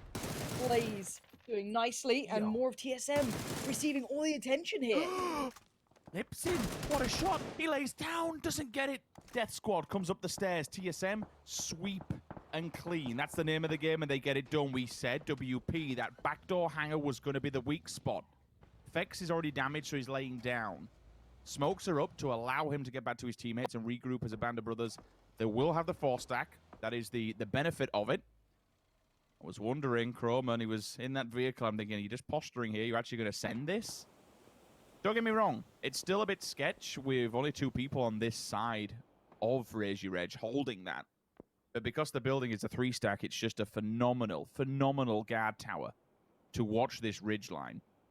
Better luck next time in the back. This is where Snip could be dying. Luke V, you can see him scoping. He's already read this like a book. He's heard the vehicles. Good shots coming out of Zeko. It'll kind of put thoughtlessly back for all but a moment. With 4 players up on either side, it does concern me when we look towards how much utility Better Luck next time may have.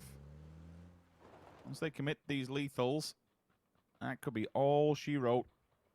Fortunately for Snip. And the same goes for Vasku. Can he find a second? No, he cannot. T-Bone quick off the drop. Instant. Flush. Job done. Gets the vehicle as well. Says, you know what? That's mine. Stick a skin in it and away we go. AUG in the crate. Shiv. Up onto AA. Whereabouts is that and at which distance? Okay, that's further afield. That's up outside of Pachinki. That's actually on like the grassland. That's a kind of trashy area to be for AA. There's nowhere for them to go if they go forward. Rich, look at Pachinki and look how many teams have to now leave the town. And Lauren, like, we can't say enough now how good Liquid's 2-2 is because of how much land and how much mobility it is going to deny to teams. God There's damn. nowhere to move. They'll hold you one side of the circle with that band. It's a hangar with 2 front open windows that just overwatches all of Pachinki. And then you have that tiny, crappy little shack. It's still a barricade, and it still has windows. You can open the doors and just shoot through people who get close. Okay. So, the name of the game is how many teams still survive after this circle. I'm going to say 8. I'm going to say 8. And we just saw a big boy shot in the kill feed. Hello, James. Boys in. Hello, Boys James. In. Boys in. Get it. Cap it. Screenshot it. Let's just watch the perspective. Let's maybe, do you know what's even better? Let's watch them. I say 7 teams remain after this circle. We'll find out how many are actually there, because WP have already found Better Luck next time. Better Luck next time went for the northeast rotation, but that's going to catch the attention of everyone else like TSM, like Omicron. Better Luck next time still going to try and get the vehicle moving.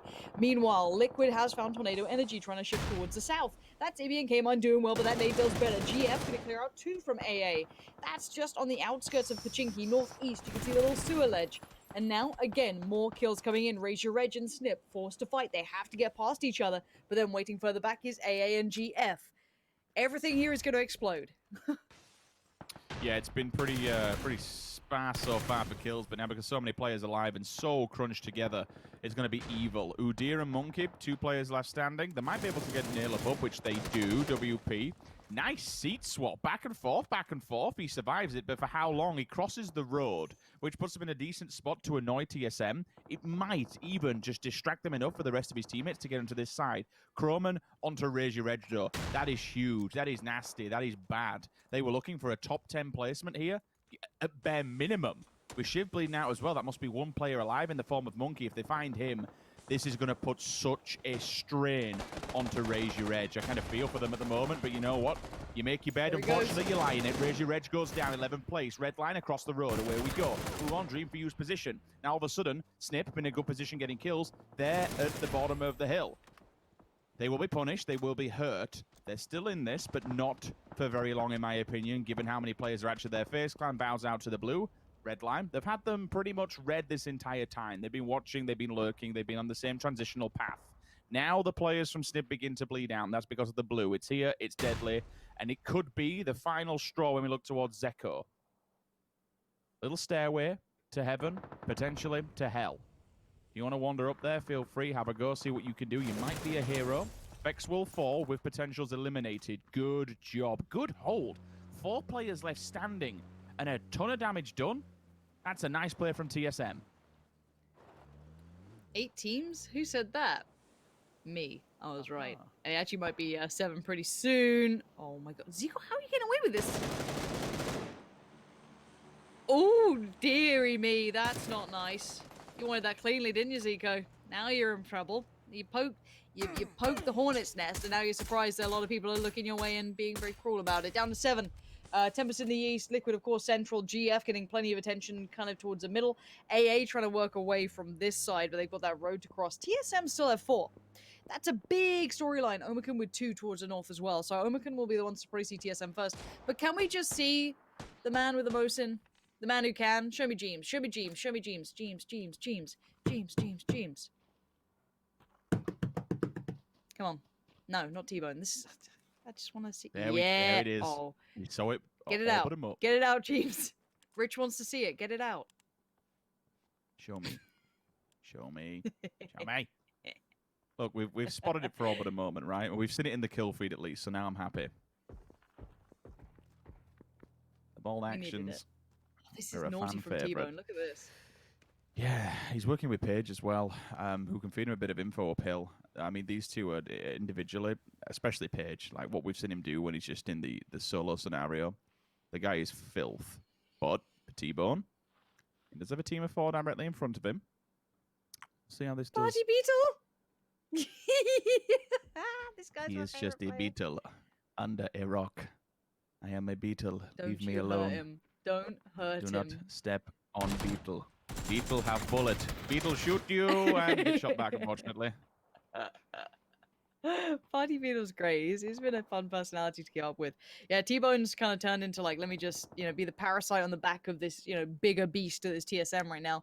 Kind of snaking the way up, living vicariously through them. Swift comes in from TSM. Gonna try and work their way through after all, which they've done. Mission accomplished as QBE found the other player, so that's worked out well for them. Attack on 2 fronts, but sad for QBE, he's the only remaining member of his team. So look at this kind of place. You've got the 2 back lines, Ibby and K-Mine with the SLRs, the kind of DMR style, and then you've got your 2 more forward front players approaching this. The problem for them is their back. You've got to be a little bit careful with Vard and everyone else, and well, QBE is showing you as to why. Slows him down. Nice spray control towards Vard. And QBE looking to finish what he just started. T-Bone sees it all. Now, it's a matter of when do you want to get those shots through? I don't want to excite you too much, Lauren, but I think Wookie's also got a Mosin. We'll keep track of it. Shh, don't do We'll that see. to me. Wookie with a bolt. Grr. Thanks. You overstep. Nice read, nice check, but unfortunately pays the price. But by going down, you can give it back to Ira now. Maybe Ira can just stop this. What's happening? Being followed back. Paige just gone instantly. Burns away. Wookie Bookie says nope. Denies it. Stims are off. And all of a sudden, Paige is just boxed in. Smokes will be up, so then keep track of him. But QBE up there. He's already done damage to Miraku and Vard. Put them out of place for now. So Ira has to watch this back line while they try and take control of the front and the situation at hand. Oh, it's kind of a nuisance when you know that you just want to move forward and you know you've got a full stack up and a decent team. That could be a damn good nade. This is a little bit obscure, not something we see very often. 4 times spray with a 249 hit that reload jump on gun. 84. Moisen hits it. No bullet landing, but he has a crack at it at least for the quick scope and then goes for the spray down with the barrel. This is all kicking off big style. Tempest, they want to deny anybody access to this area. This is their lay of the land. If they can pick up these snakes, they can then take the fight against Team Liquid in a 4 versus 4. That would be something I want to see. 2 Mosins going head to head. Yes, please, give me more of that. But T-Bone wants to be a bit more of a nuisance either side of this. Who's going to pick up the 3 point? That's the question. And how far do you put yourself out of place for doing so? Oh, T-Bone, let's see what you got here, bud. Good luck. I mean, where can you go here? What a cool ending, though. You got Liquid, Tempest, and TSM. Oof. I mean, there goes T-Bone. It did feel kind of inevitable at that point. I want to go on board with the Mosins, honestly. I know that they're probably not the most exciting thing, but to me, they are. To me, she is very beautiful, all right? And obviously in some very capable hands, potentially. If we see them come out, observers, I believe in you to treat us right. Everyone's got a fair step to the circle. I would say I probably prefer Liquid side on this, just because they've been able to split so far. But TSM have really good vision, but they've got themselves backed in quite a bit. Tommel overstepping. That's bad from him. That's going to cost them a real step towards this now. Looking to try and shuffle their way down has really drawn the attention of TSM, and the fire comes in instantaneously. Wookie switching out towards the old Bolty, seeing if maybe he can alleviate some of this pressure, but it's K-Mine to find Iroh instead. 13 kills for TSM. Massive performance. Liquid's been quiet, but I'm okay with it. They've been proactive on what they take control of and how much they utilize this map control to their advantage. Drive the game their way. Force the players either to engage or funnel towards them. Jeems and Mexi move towards the fields. That's okay, more center of the circle. Gives them a bit of vision as well and control. Damage control, I want to say, unless one of them runs up side of the hill and maybe tries to make something happen. You can kind of look here from the topography of how this works. TSM's all the way up against the white. You can see once you leave that safety, that little bunker that they're in, boom, flat, open, totally exposed, problematic. Big spray, looks for something, doesn't find it, unfortunately. Bard was weakened, and I thought maybe there was a sign of life to try and get a tag there. Something had just guided his bullet, but not this time. Once these smokes dissipate, there's only one real way to go. They'll have to wrap. But that little drop off, that little cliff, it only goes so far. Look at the Liquid players in the field, Lauren. They're actually laid down. They're setting a trap. They're not even showing their hand just yet. They're trying to force TSM to move into the field. Has he actually, did he cop for Mexi and Jeems? Okay. No, I think he saw K-Mine and Ibby. I don't know if they know about Mexi and Jeems. That could be the surprise element. I'm pretty sure they know where the others are. Oh, Wookie's got it. Rich, we can believe, we can hope, we can pray. Why would you turn over to that dirty 4 times? You had everything looking so beautiful, Wookie.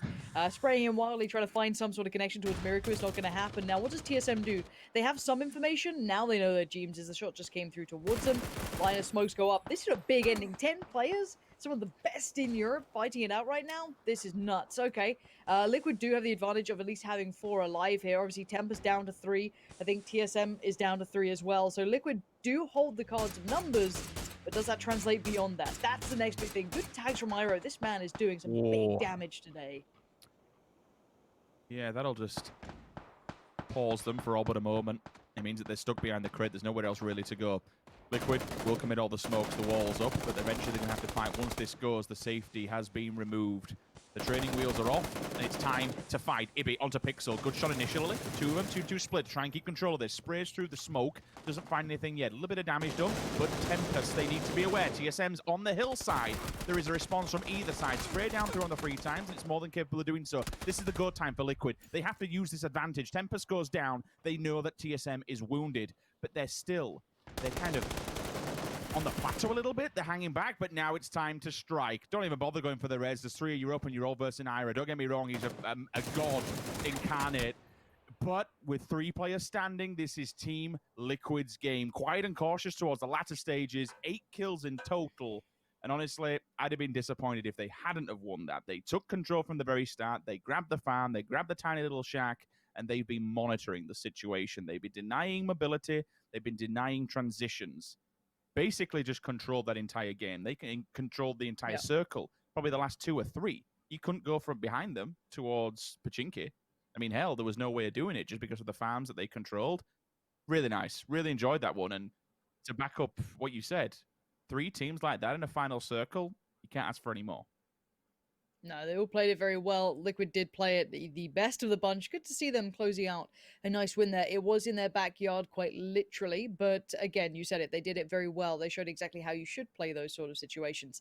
And to break it down further and to give you the wider scope of things and kind of take us into that final game, of course, and give us the picture of it all, the boys with the brains, the analysis desk.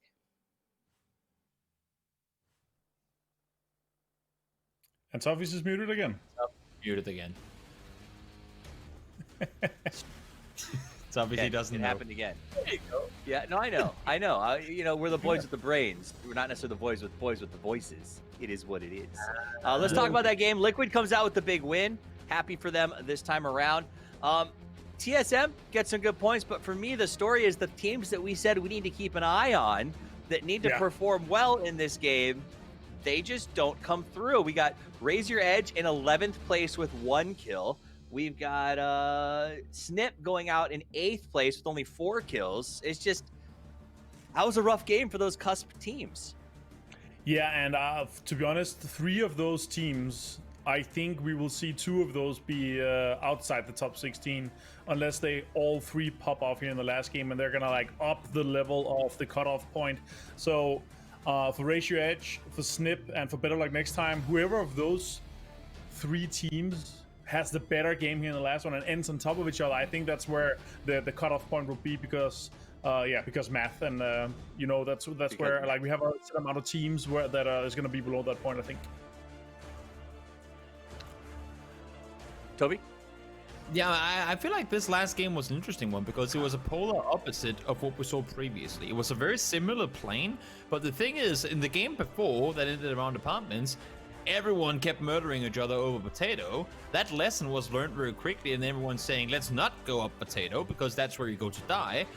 And then when the circles kept going back towards potato, teams were fighting on the northwest side of it, trying to get towards it instead of trying to stay away from it. So I felt like it was teams who thought they were, I guess you could say, blessed with compounds to then, as you can see here, get murdered by the teams who actually set up the hill. Just kind of a fun little reverse there. Yeah, it was an interesting game to play. I did love seeing some of the cheeky stuff, like we saw that double nade and then the Jeep steal that was a lot of fun by the tunnel. It was a tough area to play. Talk to me about that circle shift. So we start out in the same sort of circle as last time. Then we go northwest over towards sort of the big field area. And then all of a sudden, it just jumps back to Pochinki. And I imagine, you hear 64 voices scream out at once. Like, oh my gosh, this is terrible news. Because there's just nothing playable in the crescent of the fields. Pochinki Fields has long been a crap hole. And that's like, as many times as we rework Erangel, it seems like Pochinki Fields still seems a terrible place to ever find yourself. And that's where our circle ends up, Martin.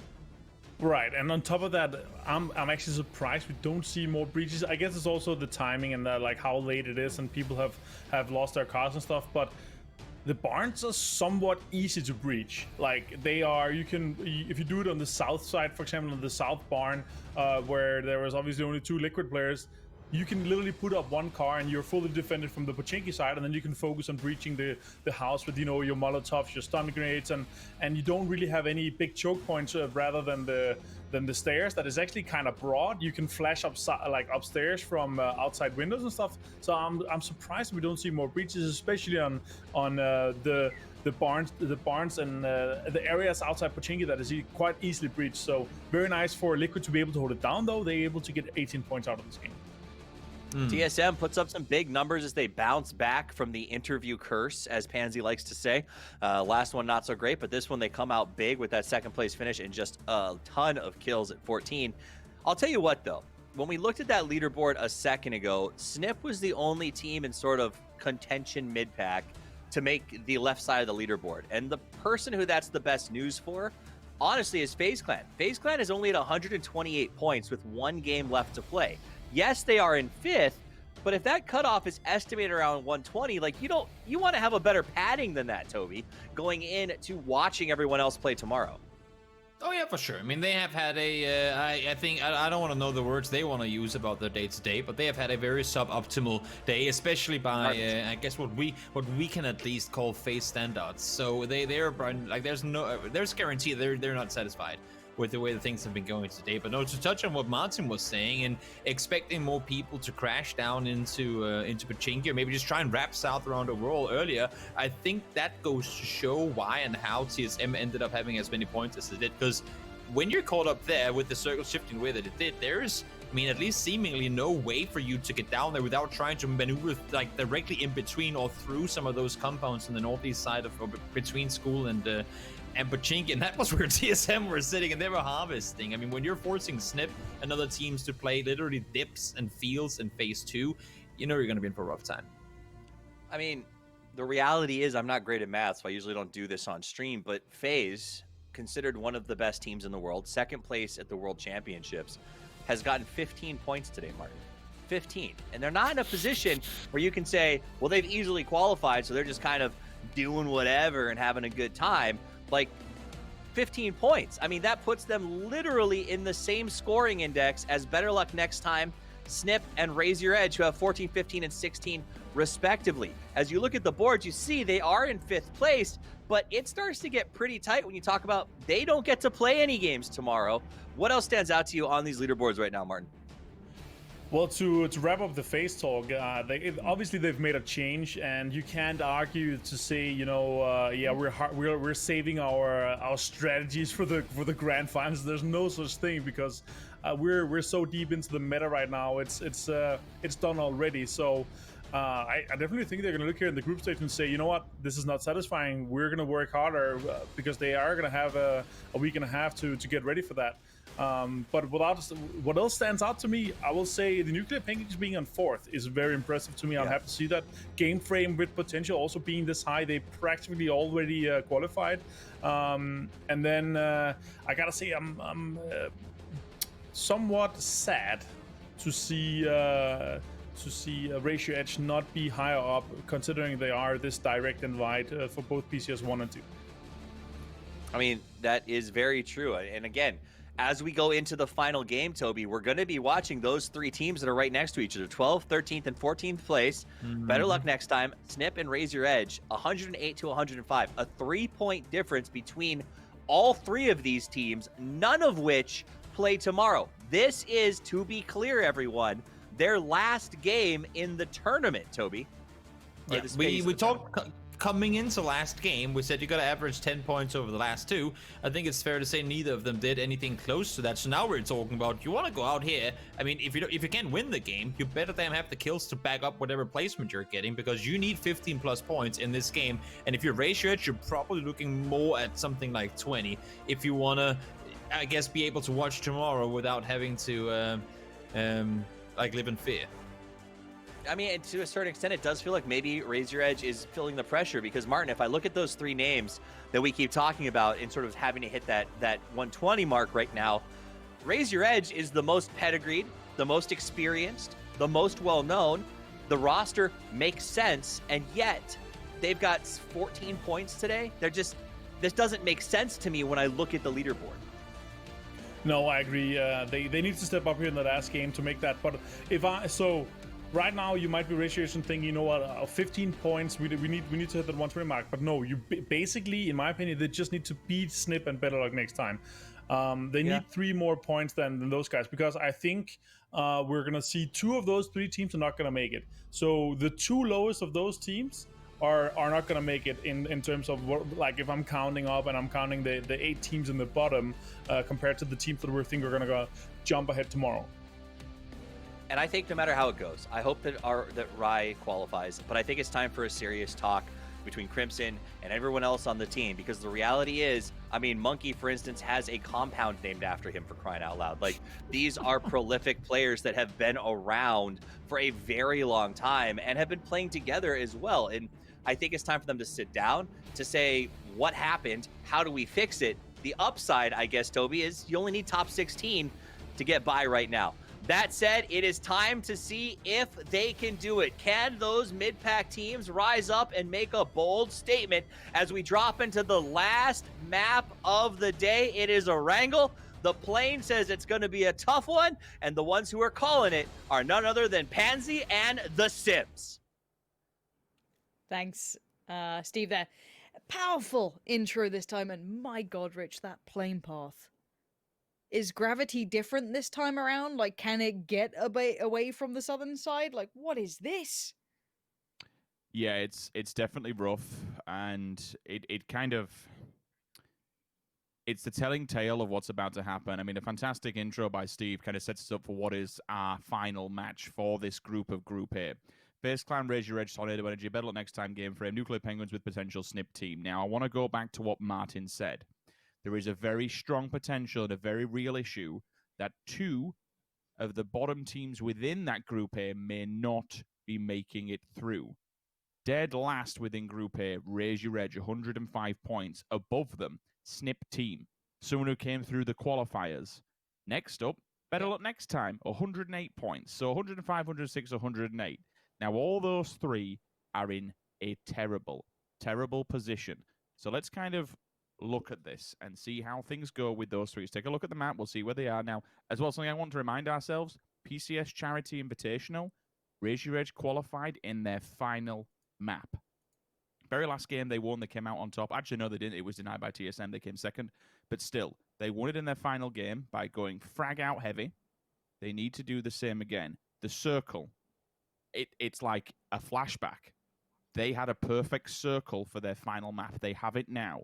They can loot through Gakra if they want to, if they have the vehicles to make it up there. Mex is already lurking. It's something they need to be aware of.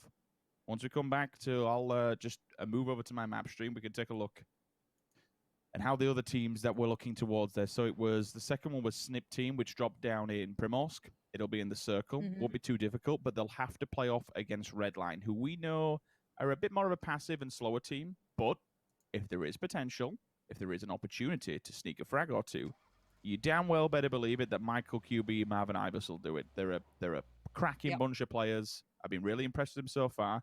The final one, Better Luck Next Time. The wild boys of this entire lobby, the ones that do not give a flying F. They are kind of far out. You know, they're past Yasnaya. They're a little bit broken, a little bit sparse. The benefit for them is they could take Yasnaya. They could come in from the north. They could play this calm. They could play this kind of chilled out. They could be very, very chilled out if they really wanted to. Imagine, Lauren, if you will, that Na'Vi was kind of in this lobby now. How much of a prime position would it be for Na'Vi to go and get that final revenge for that 4K? Just think, you know what? You're not playing tomorrow. This is your last map. Balls to you. We'll jump on it and kill you.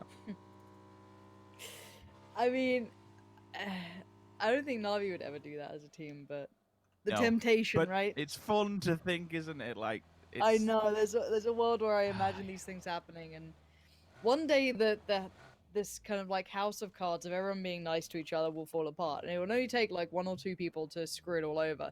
It's a very fragile ecosystem where, let's say, finally they stop it, right? They say, you know what, yes, the potential loss is there, but we have to do something, and sometimes that something is at the expense of others. And sadly, you might be that other team, right? So it's like eventually it will happen, whether it be now or not, it doesn't really matter. But there's gonna be there'll come a moment. Circle being where it is, Raise Your Edge are there. Liquid are happy. FaZe pretty far off. Omicron, a rough one for them. I guess they could look at a potential boat play, but then obviously lacking vehicles for later rotations.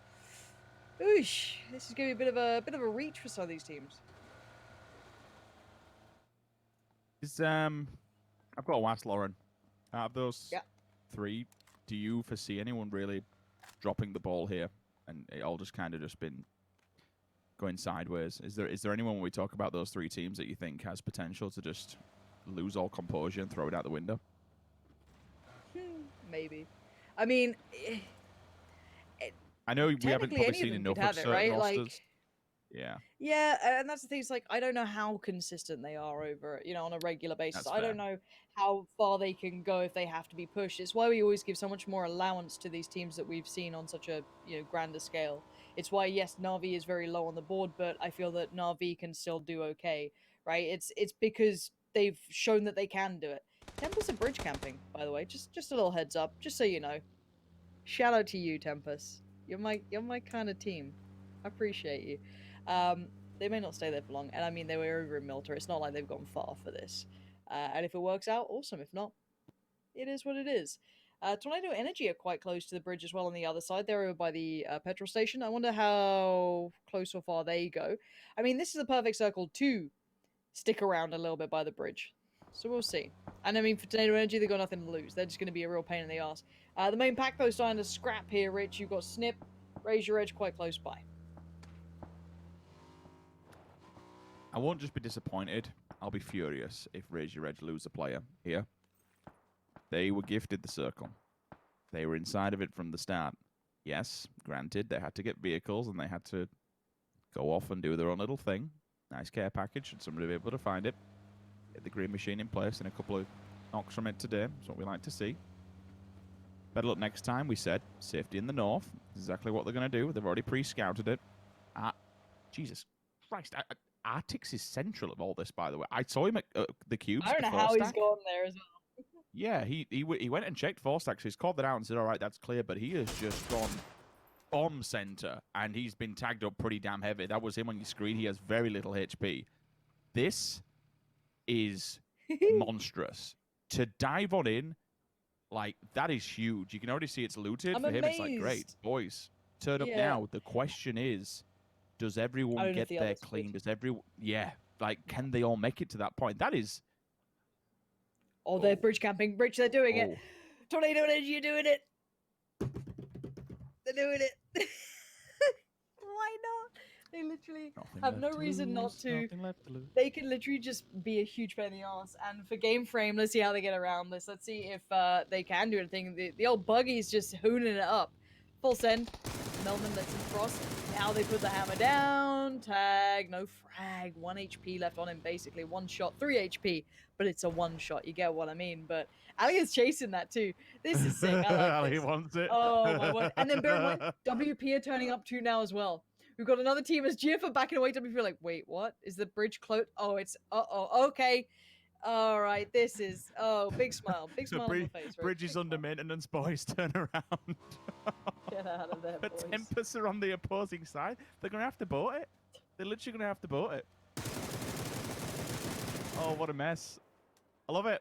I love it. Long may it continue. The one player that did get Does across, by the way, Overkin actually go survived. Tempest side? Oh, Oh, wow. they are. Oh, Observers have got to... Tempest! Yeah, observers, Go get on, us Tempest POV. Tempest. Why are face killing each Meanwhile, other? Stop running Tempest. each other over. For God's sake. Pixels pre-naded. Oh, if he pre-nades that, I would just have lost my mind. Go. Right, here we go. Hide in. Be chill. Be chill. Okay. Oh no. Oh, Tomil, don't whiff this. Don't whiff this. Oh. Oh, I got nervous. And now what did Tempest and like Overkin do? WP and GF are fighting. Oh, Omicron are going to run into the back of them, aren't they? Yes. You sound so happy. No, this is great. This is everything I need. Like, here we go. GF's made it across now. I think Tico's called the tornado. And it's going north. Oh, Lord above. This is brilliant.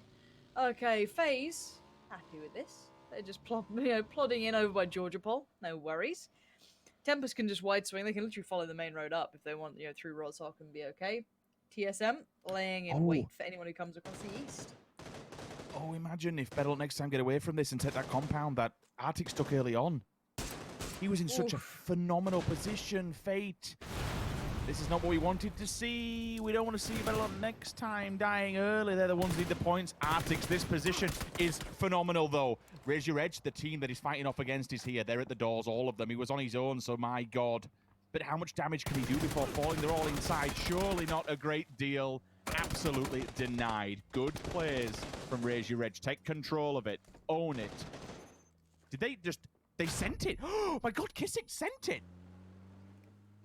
Jeez. Is it only faultlessly alive? It is. Yep. No. This is qualification game on the line. Hey. There's a fine line, right? It's like, Yo. you have these great ideas. You need everything but 15. No. Oh, Raise Your Edge. remember what Martin was saying. You just didn't need like to get away from the bottom. You needed a decent game, so to jump 2 of them because there's potential that all like 3 of them don't get through. All right, raise your edge. Let's see how you handle the pressure. Because Liquid are pretty clean at the top. 152 points. They're all right. They don't, they'll obviously play out their competitors. They're not going to sit there and coast, but they're not the ones that worried. Obviously, Vazku and Omicron have been in the blue for so long, and WP actually went over towards the east, so they might run into each other on the outskirts here. GF made it through. So did Tempest. So it was fun. It was good fun. Now we need to look at this circle. Razor Edge are getting a lot of attention here. Now they are alive, but Tornado Energy are looking their way, and so are Liquid. And the problem is, the 2 teams who are closest by towards Razor Edge have nothing to lose. They are safe. I'd say they are 110% safe at this point between Liquid and Tornado Energy. So for them, maybe they fancy a bit of it. Maybe they get a little bit more aggressive than they normally would, because why wouldn't you? We'll see. And it looks like GF and Tempest are about to clash by Pachinki. I'm wondering what would have happened if they would have full sent into Axis position early and just got all the team in there with such a pivotal position. They were just too late. They've been able to take the fight against Raise Your Edge like, oh, a different day, different time, different map, who knows. Clip, beautiful. That's what I like to see. Laser beam with the M4. Tico goes down.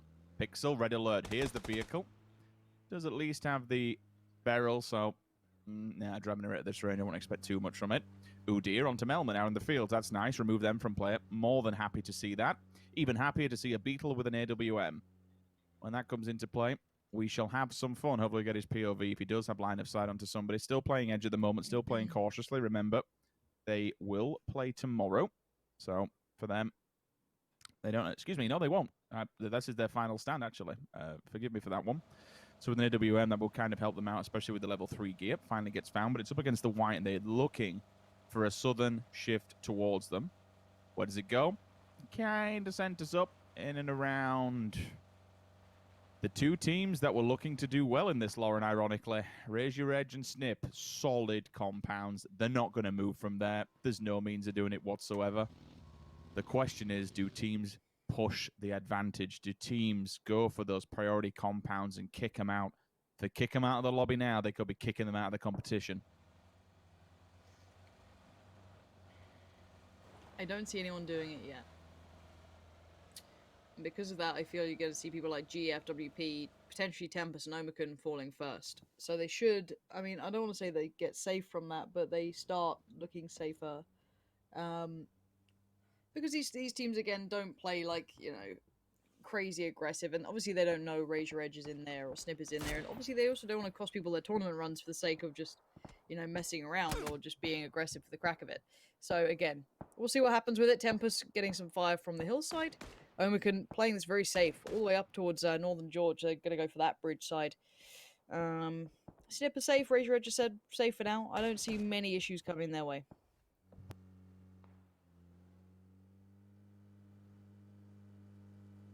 Transitions.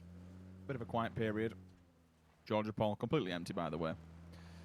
South George, Crates. Ansvar will be extremely happy to see that Crates is completely empty. Tempest might be going that way. It's open. It's always difficult to try and cross the road, especially when you've already got TMP and FaZe Clan set up and waiting. Drop your players off, take another vehicle, give you some more ammunition to play with. Again with Game Frame, 125 points in the bag. They've been doing well thus far. For them, it's just kind of stay alive, pick up as many frags as you can, try and make it into the top 10, get some placement points, take a few frags here and there. Clip out. Good effort. I know it's always going to be hard, but I'd rather see that trying to make a stance than just dying needlessly. Yep. Take the fight. Why not? Abercrack Tekkas in the distance is taking some damage, so the rest of his teammates need to support him. Liquid is folding in on this. They've taken the compound that is just kind of back around the edge of the mountain compared to Raise Your Edge. Omicron, what a swing. Out of the blue, up and around. Western Bridge. All right, South George it is. Fair play, Liquid. Ibby, bye-bye. All the smoke. Interesting. It's cool, though. Cool. It looks good. Thanks for that, Ibby. That's it. I mean, there's not much more to say about that, right? It's just Thank you Yep. for the visuals. I'm sure there'll be like a video editor going, "Oh, I'll do a little slow mo of that. Nice. Shame those commentators can't pretend it's more hype, but here we are. We're looking at this with TSM, Blaze, GF, and FaZe on the mountain. James. Hello. James, what gun you got? Got something nice for us? Got something for us to enjoy? I think that's Maybe. the question that Blazer are asking TSM right now, because they're coming up the hill behind them. SLRs galore. Okay, mine on Tamika. That's an instant flush. Oh, decent headshot into VAR. You just saw it on the right-hand side of the screen. Transfers back up. Does Ira have ground to be able to move up there? I'm looking for Tracer Fire on his left-hand side. Lipson's definitely got it on the right, so that's what he's been aware of. It kind of stalls them for all but a moment. They know they can't extend too far. If they show too much force, you then just open yourself up for a bit. Oh, wait. Oh, Melman, have you ballsed it? I thought they were going to push on to Raise Your Edge. I thought they were going to go around the corner, but he's actually hit the tree by mistake. Oh, Quizzy's turned it as well. I think this was the play to maybe swing around, but they've just dropped the ball themselves. Monkey, though, overextends back of the car from Quizzy. Liquid, mop-up duty, here we go. GF, rain fire from above. You got any grenades? Put them to good use now. You got to hit those shots, boys. They do. Alia, Melman, down, out.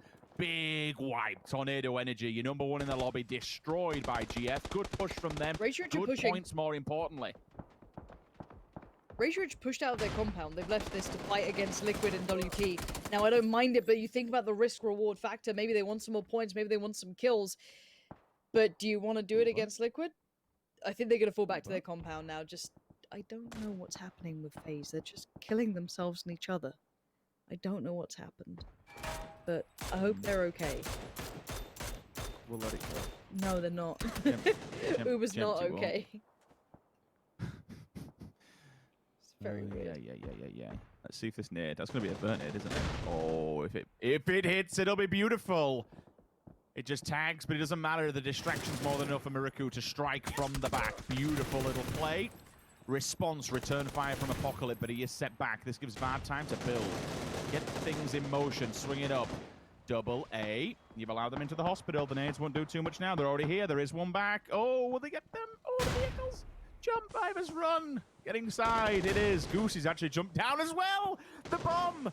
It goes off. And he mops up. That's sick. Oh my god, you could see it on the observer. He jumped out of the window on the hospital and came from behind him with a grenade. Top of the tables. Blaze goes down. TSM, they commit to the full push, the full send, and they get the job done on top of the hill. Right, let's look towards Tempest, because they're going up towards the hill now as well. You've got TSM up there. This is weird and wonderful. I guess at least they're at the hospital nice and quick for all of their medical needs and treatments. Team Liquid is still in a weird little fight with WP, or what's left of them. You can see, I think it's James there just being pre-fired on the doorway, and Himan out does it. Liquid go down in 12th, but they're fine. And for Razor Edge, they were teetering on the edge of getting involved, but for now, you can see a steal of the kill there. That's not bad. That should at least help out. As Snip try and get involved with a couple of fights themselves. Another team playing for points. Checker. His footsteps will be heard. Probably doesn't realize that QB is here, but QB can't do much, otherwise Snip will see him.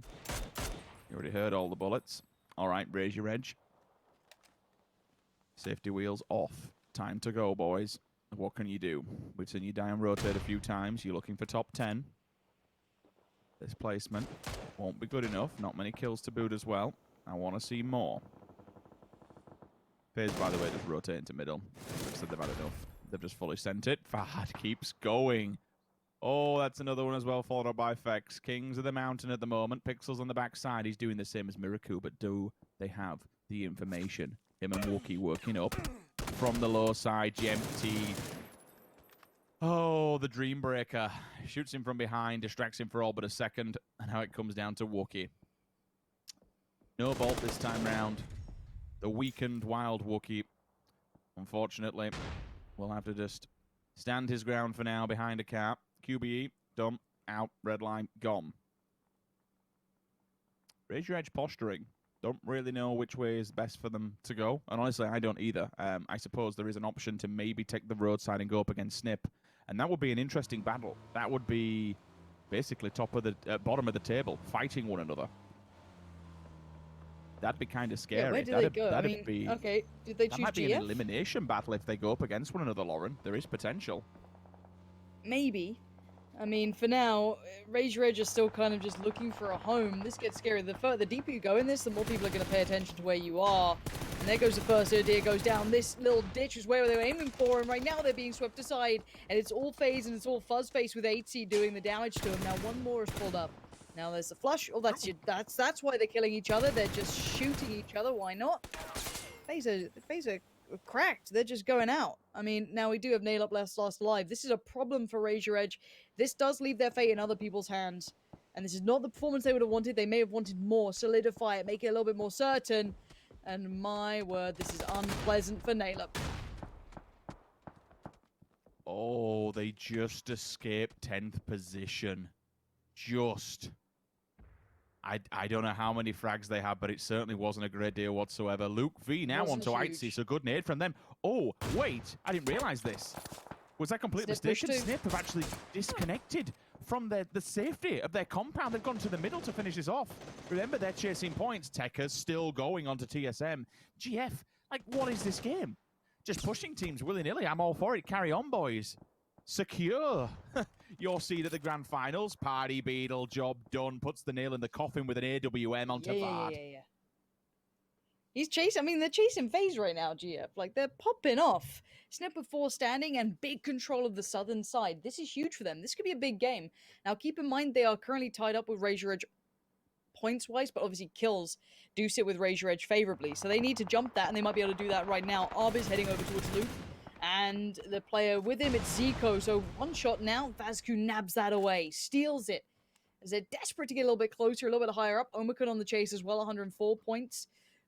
Keep in mind, you want to obviously seal your own fate. You don't want to leave it up in the air to someone else who, you know, could jump you and, you know, push further up. You know, you're looking towards that 120 to feel safe, you know, even higher nowadays. You can see a lot of teams putting up big numbers. Fuzzface, I mean, he was called Voldemort for a while. I guess he did almost just single-handedly ruin Razor Edge's hopes there, so still doing the best he can. Vazku bike inside, keeping that nice and safe. Might have to take that out for a spin pretty soon. Zico's gonna found Tekka's. Does he get the flush? Yes. Now, points-wise, I think that should jump them potentially here. Yes, it has. 109 now. They've taken over Northern Lights and Razor Edge and BLT. But, oh, I'm hungry. BLT would be banging. But again, they need a little bit more. They need to keep pushing for this snip. I mean, they're not sitting back and being passive. I'm okay with that. Push up. Get your 4 men together. Party Beetle still lingering. Remember, he's got the level 3 gear as well, so there will be some kind of respite. Oh, Luke, he's seeing this. Wants to do a bit more damage. Omicron full send towards Fuzzface. Yeah, just ram him. It's fine. Just ram him. Blow him up with a car. Why not? Party Beetle, come on. Took down one of his own. What more have you got in the tank, too, my but... friend? We want to... got Orman. Just imagine, just quick arms. Oh, Wookiee's been damaged so much. He's outside of the blue. Does he survive? No, he doesn't. He gets Okay, 6. but what this does... Croman just found that player. So Snip have got another kill. 110 points. Now they're, you know, starting to reach up a little bit here. And they're into a pretty high position. This is big from Snip. They needed points, and now they're potentially getting them. This could be an elimination. If Jempty gets found by maybe Stealthy's angle, potentially, or something of the such, this could be another team gone. Paige is in trouble. The Molotov is spreading. You can see them really taking matters into their own hands here. This could be a huge game. The Penguins, of course, still standing, but not with much here. They're trying to fight out in the north, but that territory is limited. Flush comes in, another point on the board. 111. Snip are pushing with everything they can to get up this board, and if they keep doing it, the chase becomes harder and harder for everyone else. That board gets closer and closer. Bear in mind, TSM's on 117. Redline, 117. You know, these guys are packed up. And now Jempty gets the last bits and pieces of his buddies that have just fallen before him. Plenty of bodies down there, and I think Snip knows there's still a player down in that sort of area, and they're still in this circle. Not by much. AA probably have the better territory here, Rich, but they could do well from this. The more points that Snip get now, the better it becomes tomorrow. The safer it gets. There's another one. Stick it on the board, boys, that just keep on going. Is there anyone else who can really ruin them, though, given their position? I mean, we've seen this hill played before. They can run the whole tip of it if they really want to. You'd be less exposed than you would downhill. after all, do have to take on the Nuclear Penguins. This would be the perfect time for Snip to move with 3 teams up and pretty much still 11 players. Like, this is the perfect time. Snip need to advance on this and make something happen. Stab them in the back, and that's exactly what they're doing. You can see the arrows on the map. They're all magnetizing toward this fight. Let AA and Nuclear Penguins kick the living hell out of one another. You turn up. You be the mop-up squad. You try and secure your spot in the grand finals. This is your last stand. They've got to make it now. They need to charge across that ridgeline. They're doing it as best they can. Hellscream still standing, as is Scooby. Not much for the Penguins, but maybe they can make something count. But now for that moment of respite, AA turn their attention towards the other side. They know there's someone coming their way, but how close are they? It's not the man on your screen, it's some of the others. Zico's found Dream for you. That's big. Is there a trade back in? No, it's Hellscream towards Goose. So actually all the attention going towards AA here. After all is eliminated. Snip found another. That was Stealthy finding Jekka. And now we're with 4 players standing up against the 2 of the Penguins. And the circle, surely it's theirs. Hellscream's still alive though on the foot of that hill. But Scooby's so locked out. This is going to be a win and a good couple of kills for Snip. This is a big last game performance. This is a big push towards that finish line. 2 players up. Hellscream. Worst side of the circle. You need just phenomenal shots. You need God aim right now to come through. 2 taps. Get the knocks, get the push. It's a lot to ask for. We've seen some wild stuff in PUBG. But the dominoes, the cards, everything else, that's all been put into alignment for Snip to try and qualify. If there was one way of doing it, it's this way.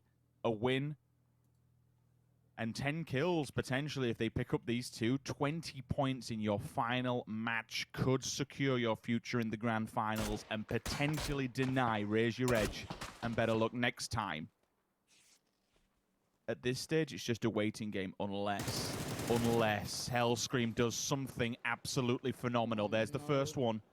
Don't overstep your boundaries. This is time for Scooby to run. Croman needs to hold him back. Can this be denied? Instant flush. Still. Full HP, Lauren. Now, there is a small sign of life here for the Nuclear Penguins. Oh, the tag on Stealthy. He's down to a 1-shot. This is not as pretty as I'd like. Now, Scooby has been spotted on the push-up by Croman and Zico. So that's at least one small benefit. They are not in that new circle, but there's danger afoot. There's danger aplenty. The utility has been dwindled away by the Penguins. They don't have much to play with. Snip back up on that hillside. They're watching with bated breath as slowly but surely you've got the Penguins getting closer and closer, but once these smokes go, they do not have any more left. Scooby is down. This looks like they've done enough here as Hellscream left in the 1v3. This would be a heroic feat for him to pull anything else off, but it's all about Snip for me. These guys have fought with everything they've had to put up numbers in that final game, that final push, as Hellscream now has to face the music, little by little getting closer. Any damage is good, but the game looks to be theirs in a 3v1. You'd have to go hero mode. That's 1. Can't dip away in time. The trade comes through, and what a final performance from Snip. 10 kills and first place. That is big numbers, Rich. 20 points. You cannot argue it, and you cannot ask for anything more. Coming into this with 106 down in 13th place in the total lobby. I mean, hell, what that puts you up into, without really taking anyone else's scores into consideration, 6th position. You know, obviously there's other people that need points to be put on the board, but getting up past the 120 point mark, that's where we needed teams to be for some kind of security. Still doesn't guarantee it, but for some level of security, for some level of being able to just get a coffee, sit back and enjoy the games tomorrow rather than sweating bullets wondering, can you make it to the grand finals? Oh man, I would not want to be in Raise Your Edge's position at the moment, but less of that kind of thing. It's all eyes on the prize at the moment. Congratulations to Snip team. Like, there was a time to shine and time to do it. They did it, and that is one phenomenal performance. Yeah, absolutely. All said and done for us here, but to really break it down, to look at who's in the good positions, who's not, so you guys can get your sights locked in for tomorrow's incredibly important games, is the analysis desk. They'll take you through all of that, and we'll see you guys pretty soon.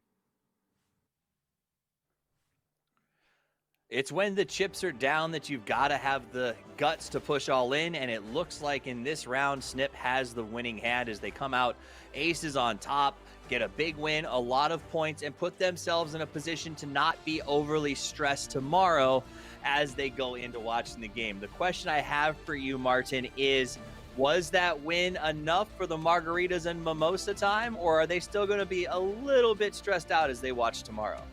No, they'll be fine tomorrow, 100%. 126 points for tomorrow. They'll be laughing. Honestly, that was You're talking about mimosas. I'm talking about 125 plus. That's champagne time, to be honest.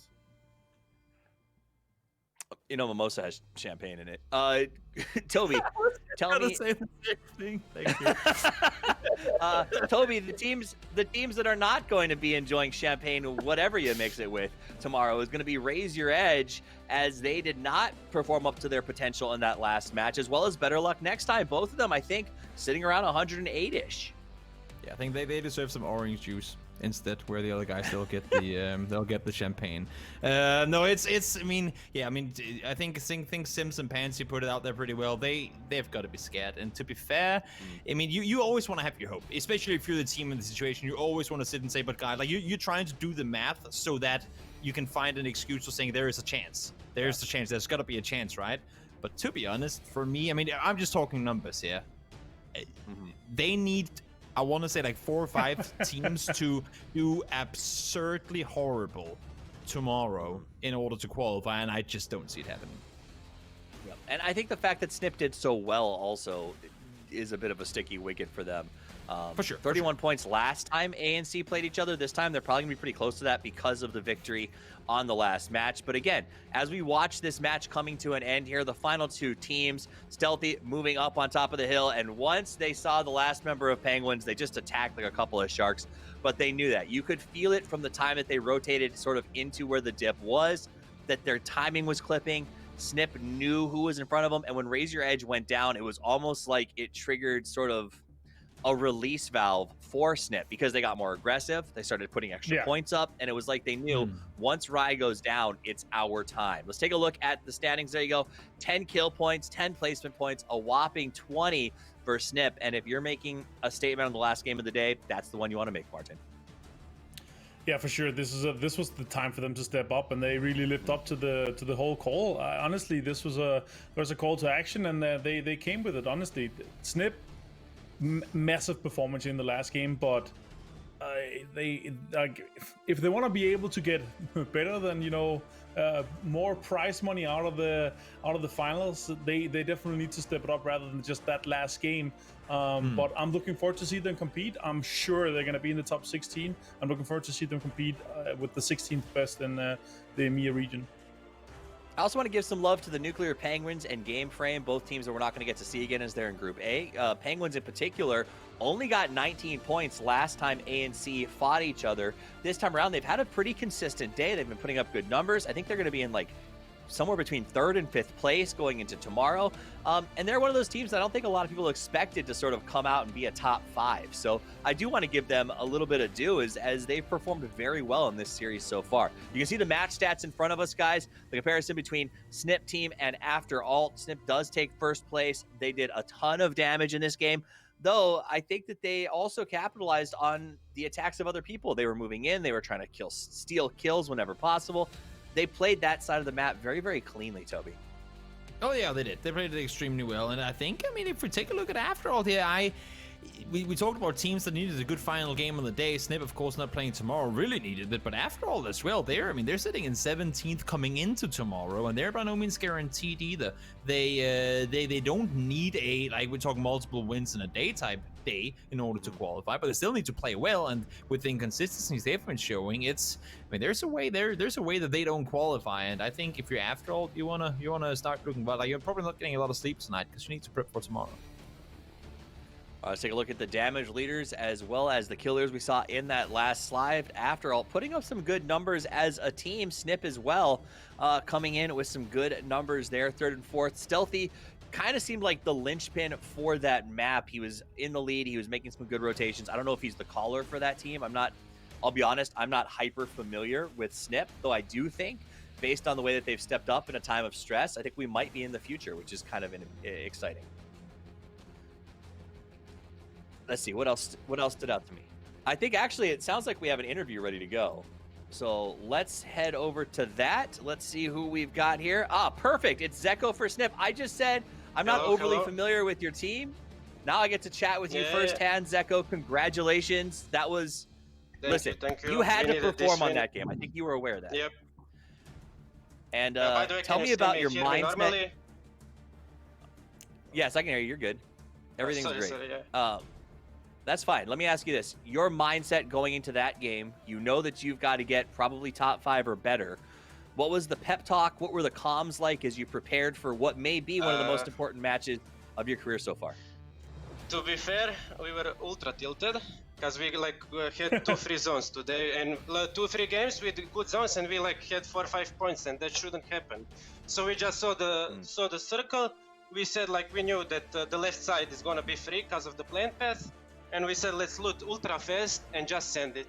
And we took this compound. It hard shifted once on the mountain, then we were oh, what are we going to do now? We're just gonna play it slow, but then we got 3 shifts back.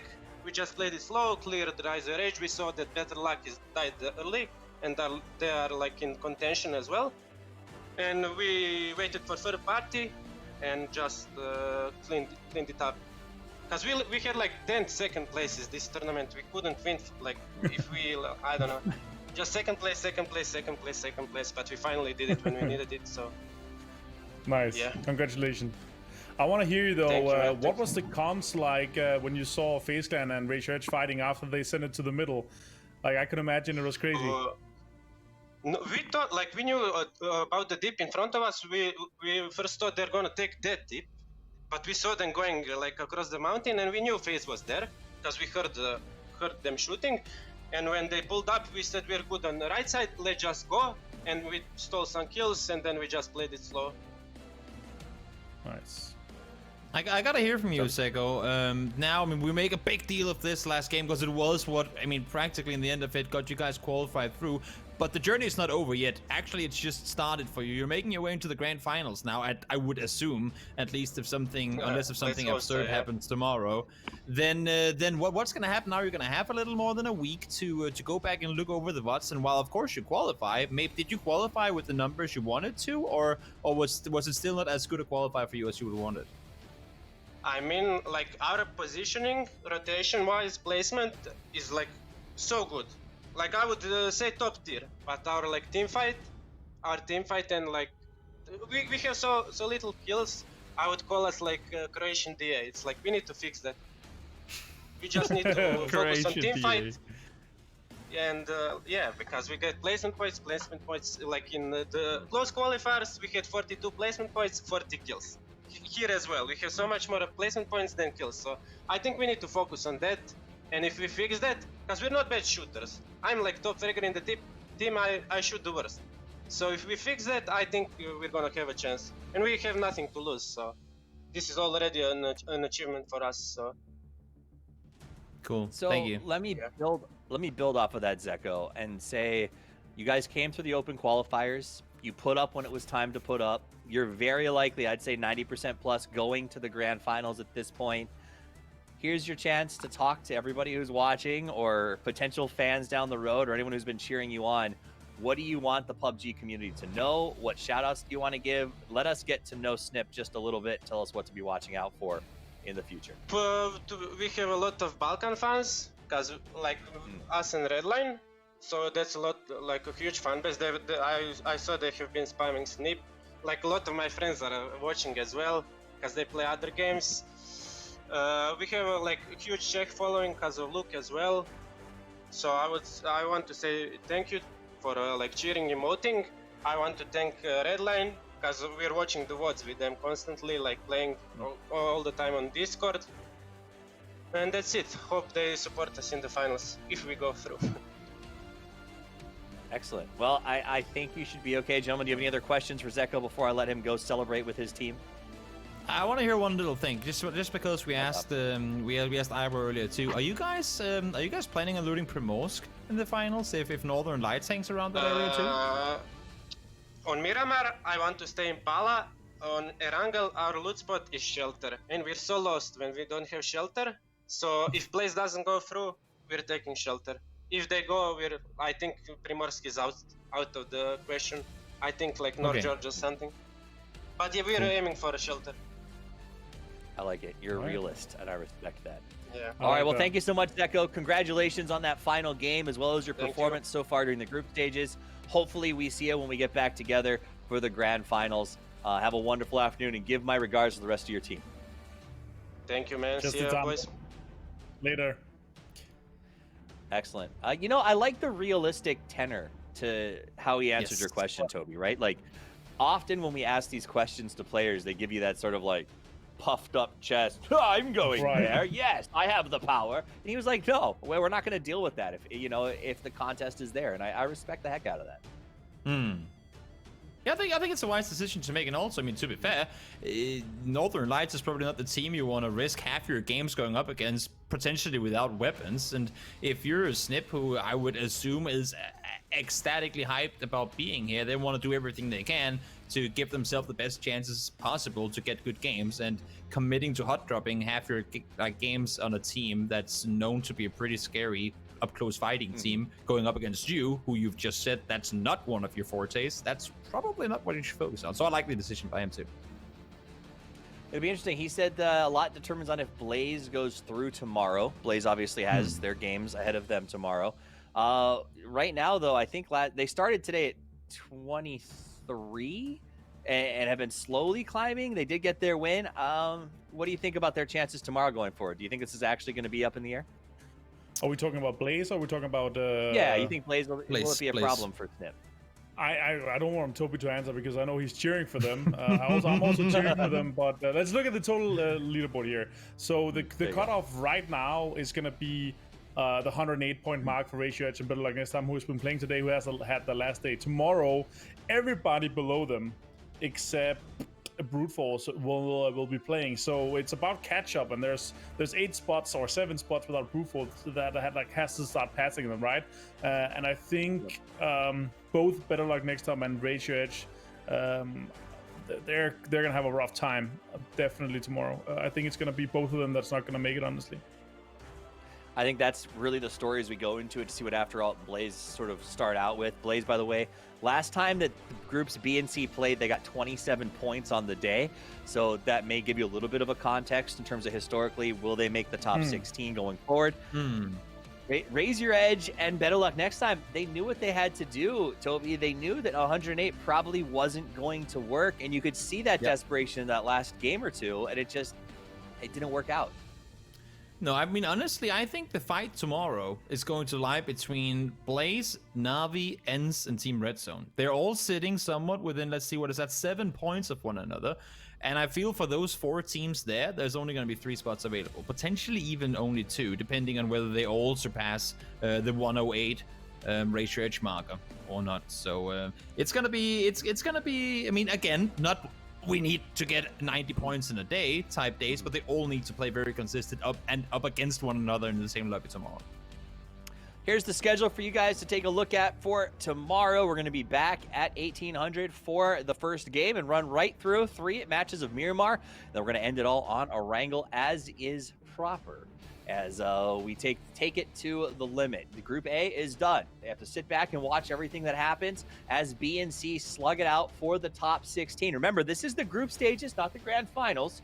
There is a prize pool, but only the top 16 teams will advance. You can get the scoreboards and all information that you might need on the website at pubgesports.eu, facebook.com/PUBG, and the other 2 sites that were up there as well. Follow us on Twitter if you want to kind of see what's going on. And again, it is going to be, I genuinely think, a pretty good barn burner tomorrow afternoon, specifically for that 15th and 16th place spot. It is going to be very heavily contested.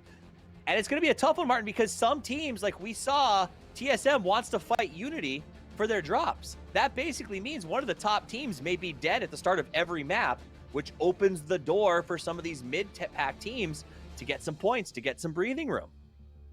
Yeah, and I'm excited for that. I think I'm ecstatic to see that fight tomorrow because, as you said, it's going to eliminate some of these teams early. But the Unity and the TSM fight tomorrow in Hacienda, I can't wait to get it started, honestly. Yeah. It's for Toby, it's actually one of the first times we'll get some like really good early game hype potentially as well, right? Like I think Pansy and Sims don't even need to have their coffee in the morning because we're going to get some exciting fights when this kicks off. Yeah, there's been nothing happening early in any of the games prior to this moment anyway, right? So no, it's gonna be. I mean, it's gonna follow. I feel like tomorrow is gonna be the climax of everything we've seen built into it. We've had our chaotic days, then we've had our more control days. There are teams that will have to try and play control tomorrow, but with the chaos that we've seen built up already, I cannot even begin to imagine what's gonna happen tomorrow. It's gonna be a crazy day. All right, well, we're getting ready to wrap up here, guys. That was our last game of the day. Martin, any final thoughts as we go into what is the Big Six, the big finale tomorrow? Well, as I said before, it's basically to get tomorrow started because I think we're all kind of on the edge of our seat. I'm also super curious to see how many of the teams that are going to be able to jump ahead tomorrow, because some of these teams that are at the bottom currently, they're just looking at a leaderboard and a big ladder to climb. And it's going to be rough for some of those teams at the bottom. But again, 108, 109 points. It could be more because that could potentially, Ratio Edge and a bit like next time, they could not be, the 16 cutoff. They could be all the way down in 20th. So it could be higher. And I think that could be the case tomorrow, but we'll see. Toby, final thoughts?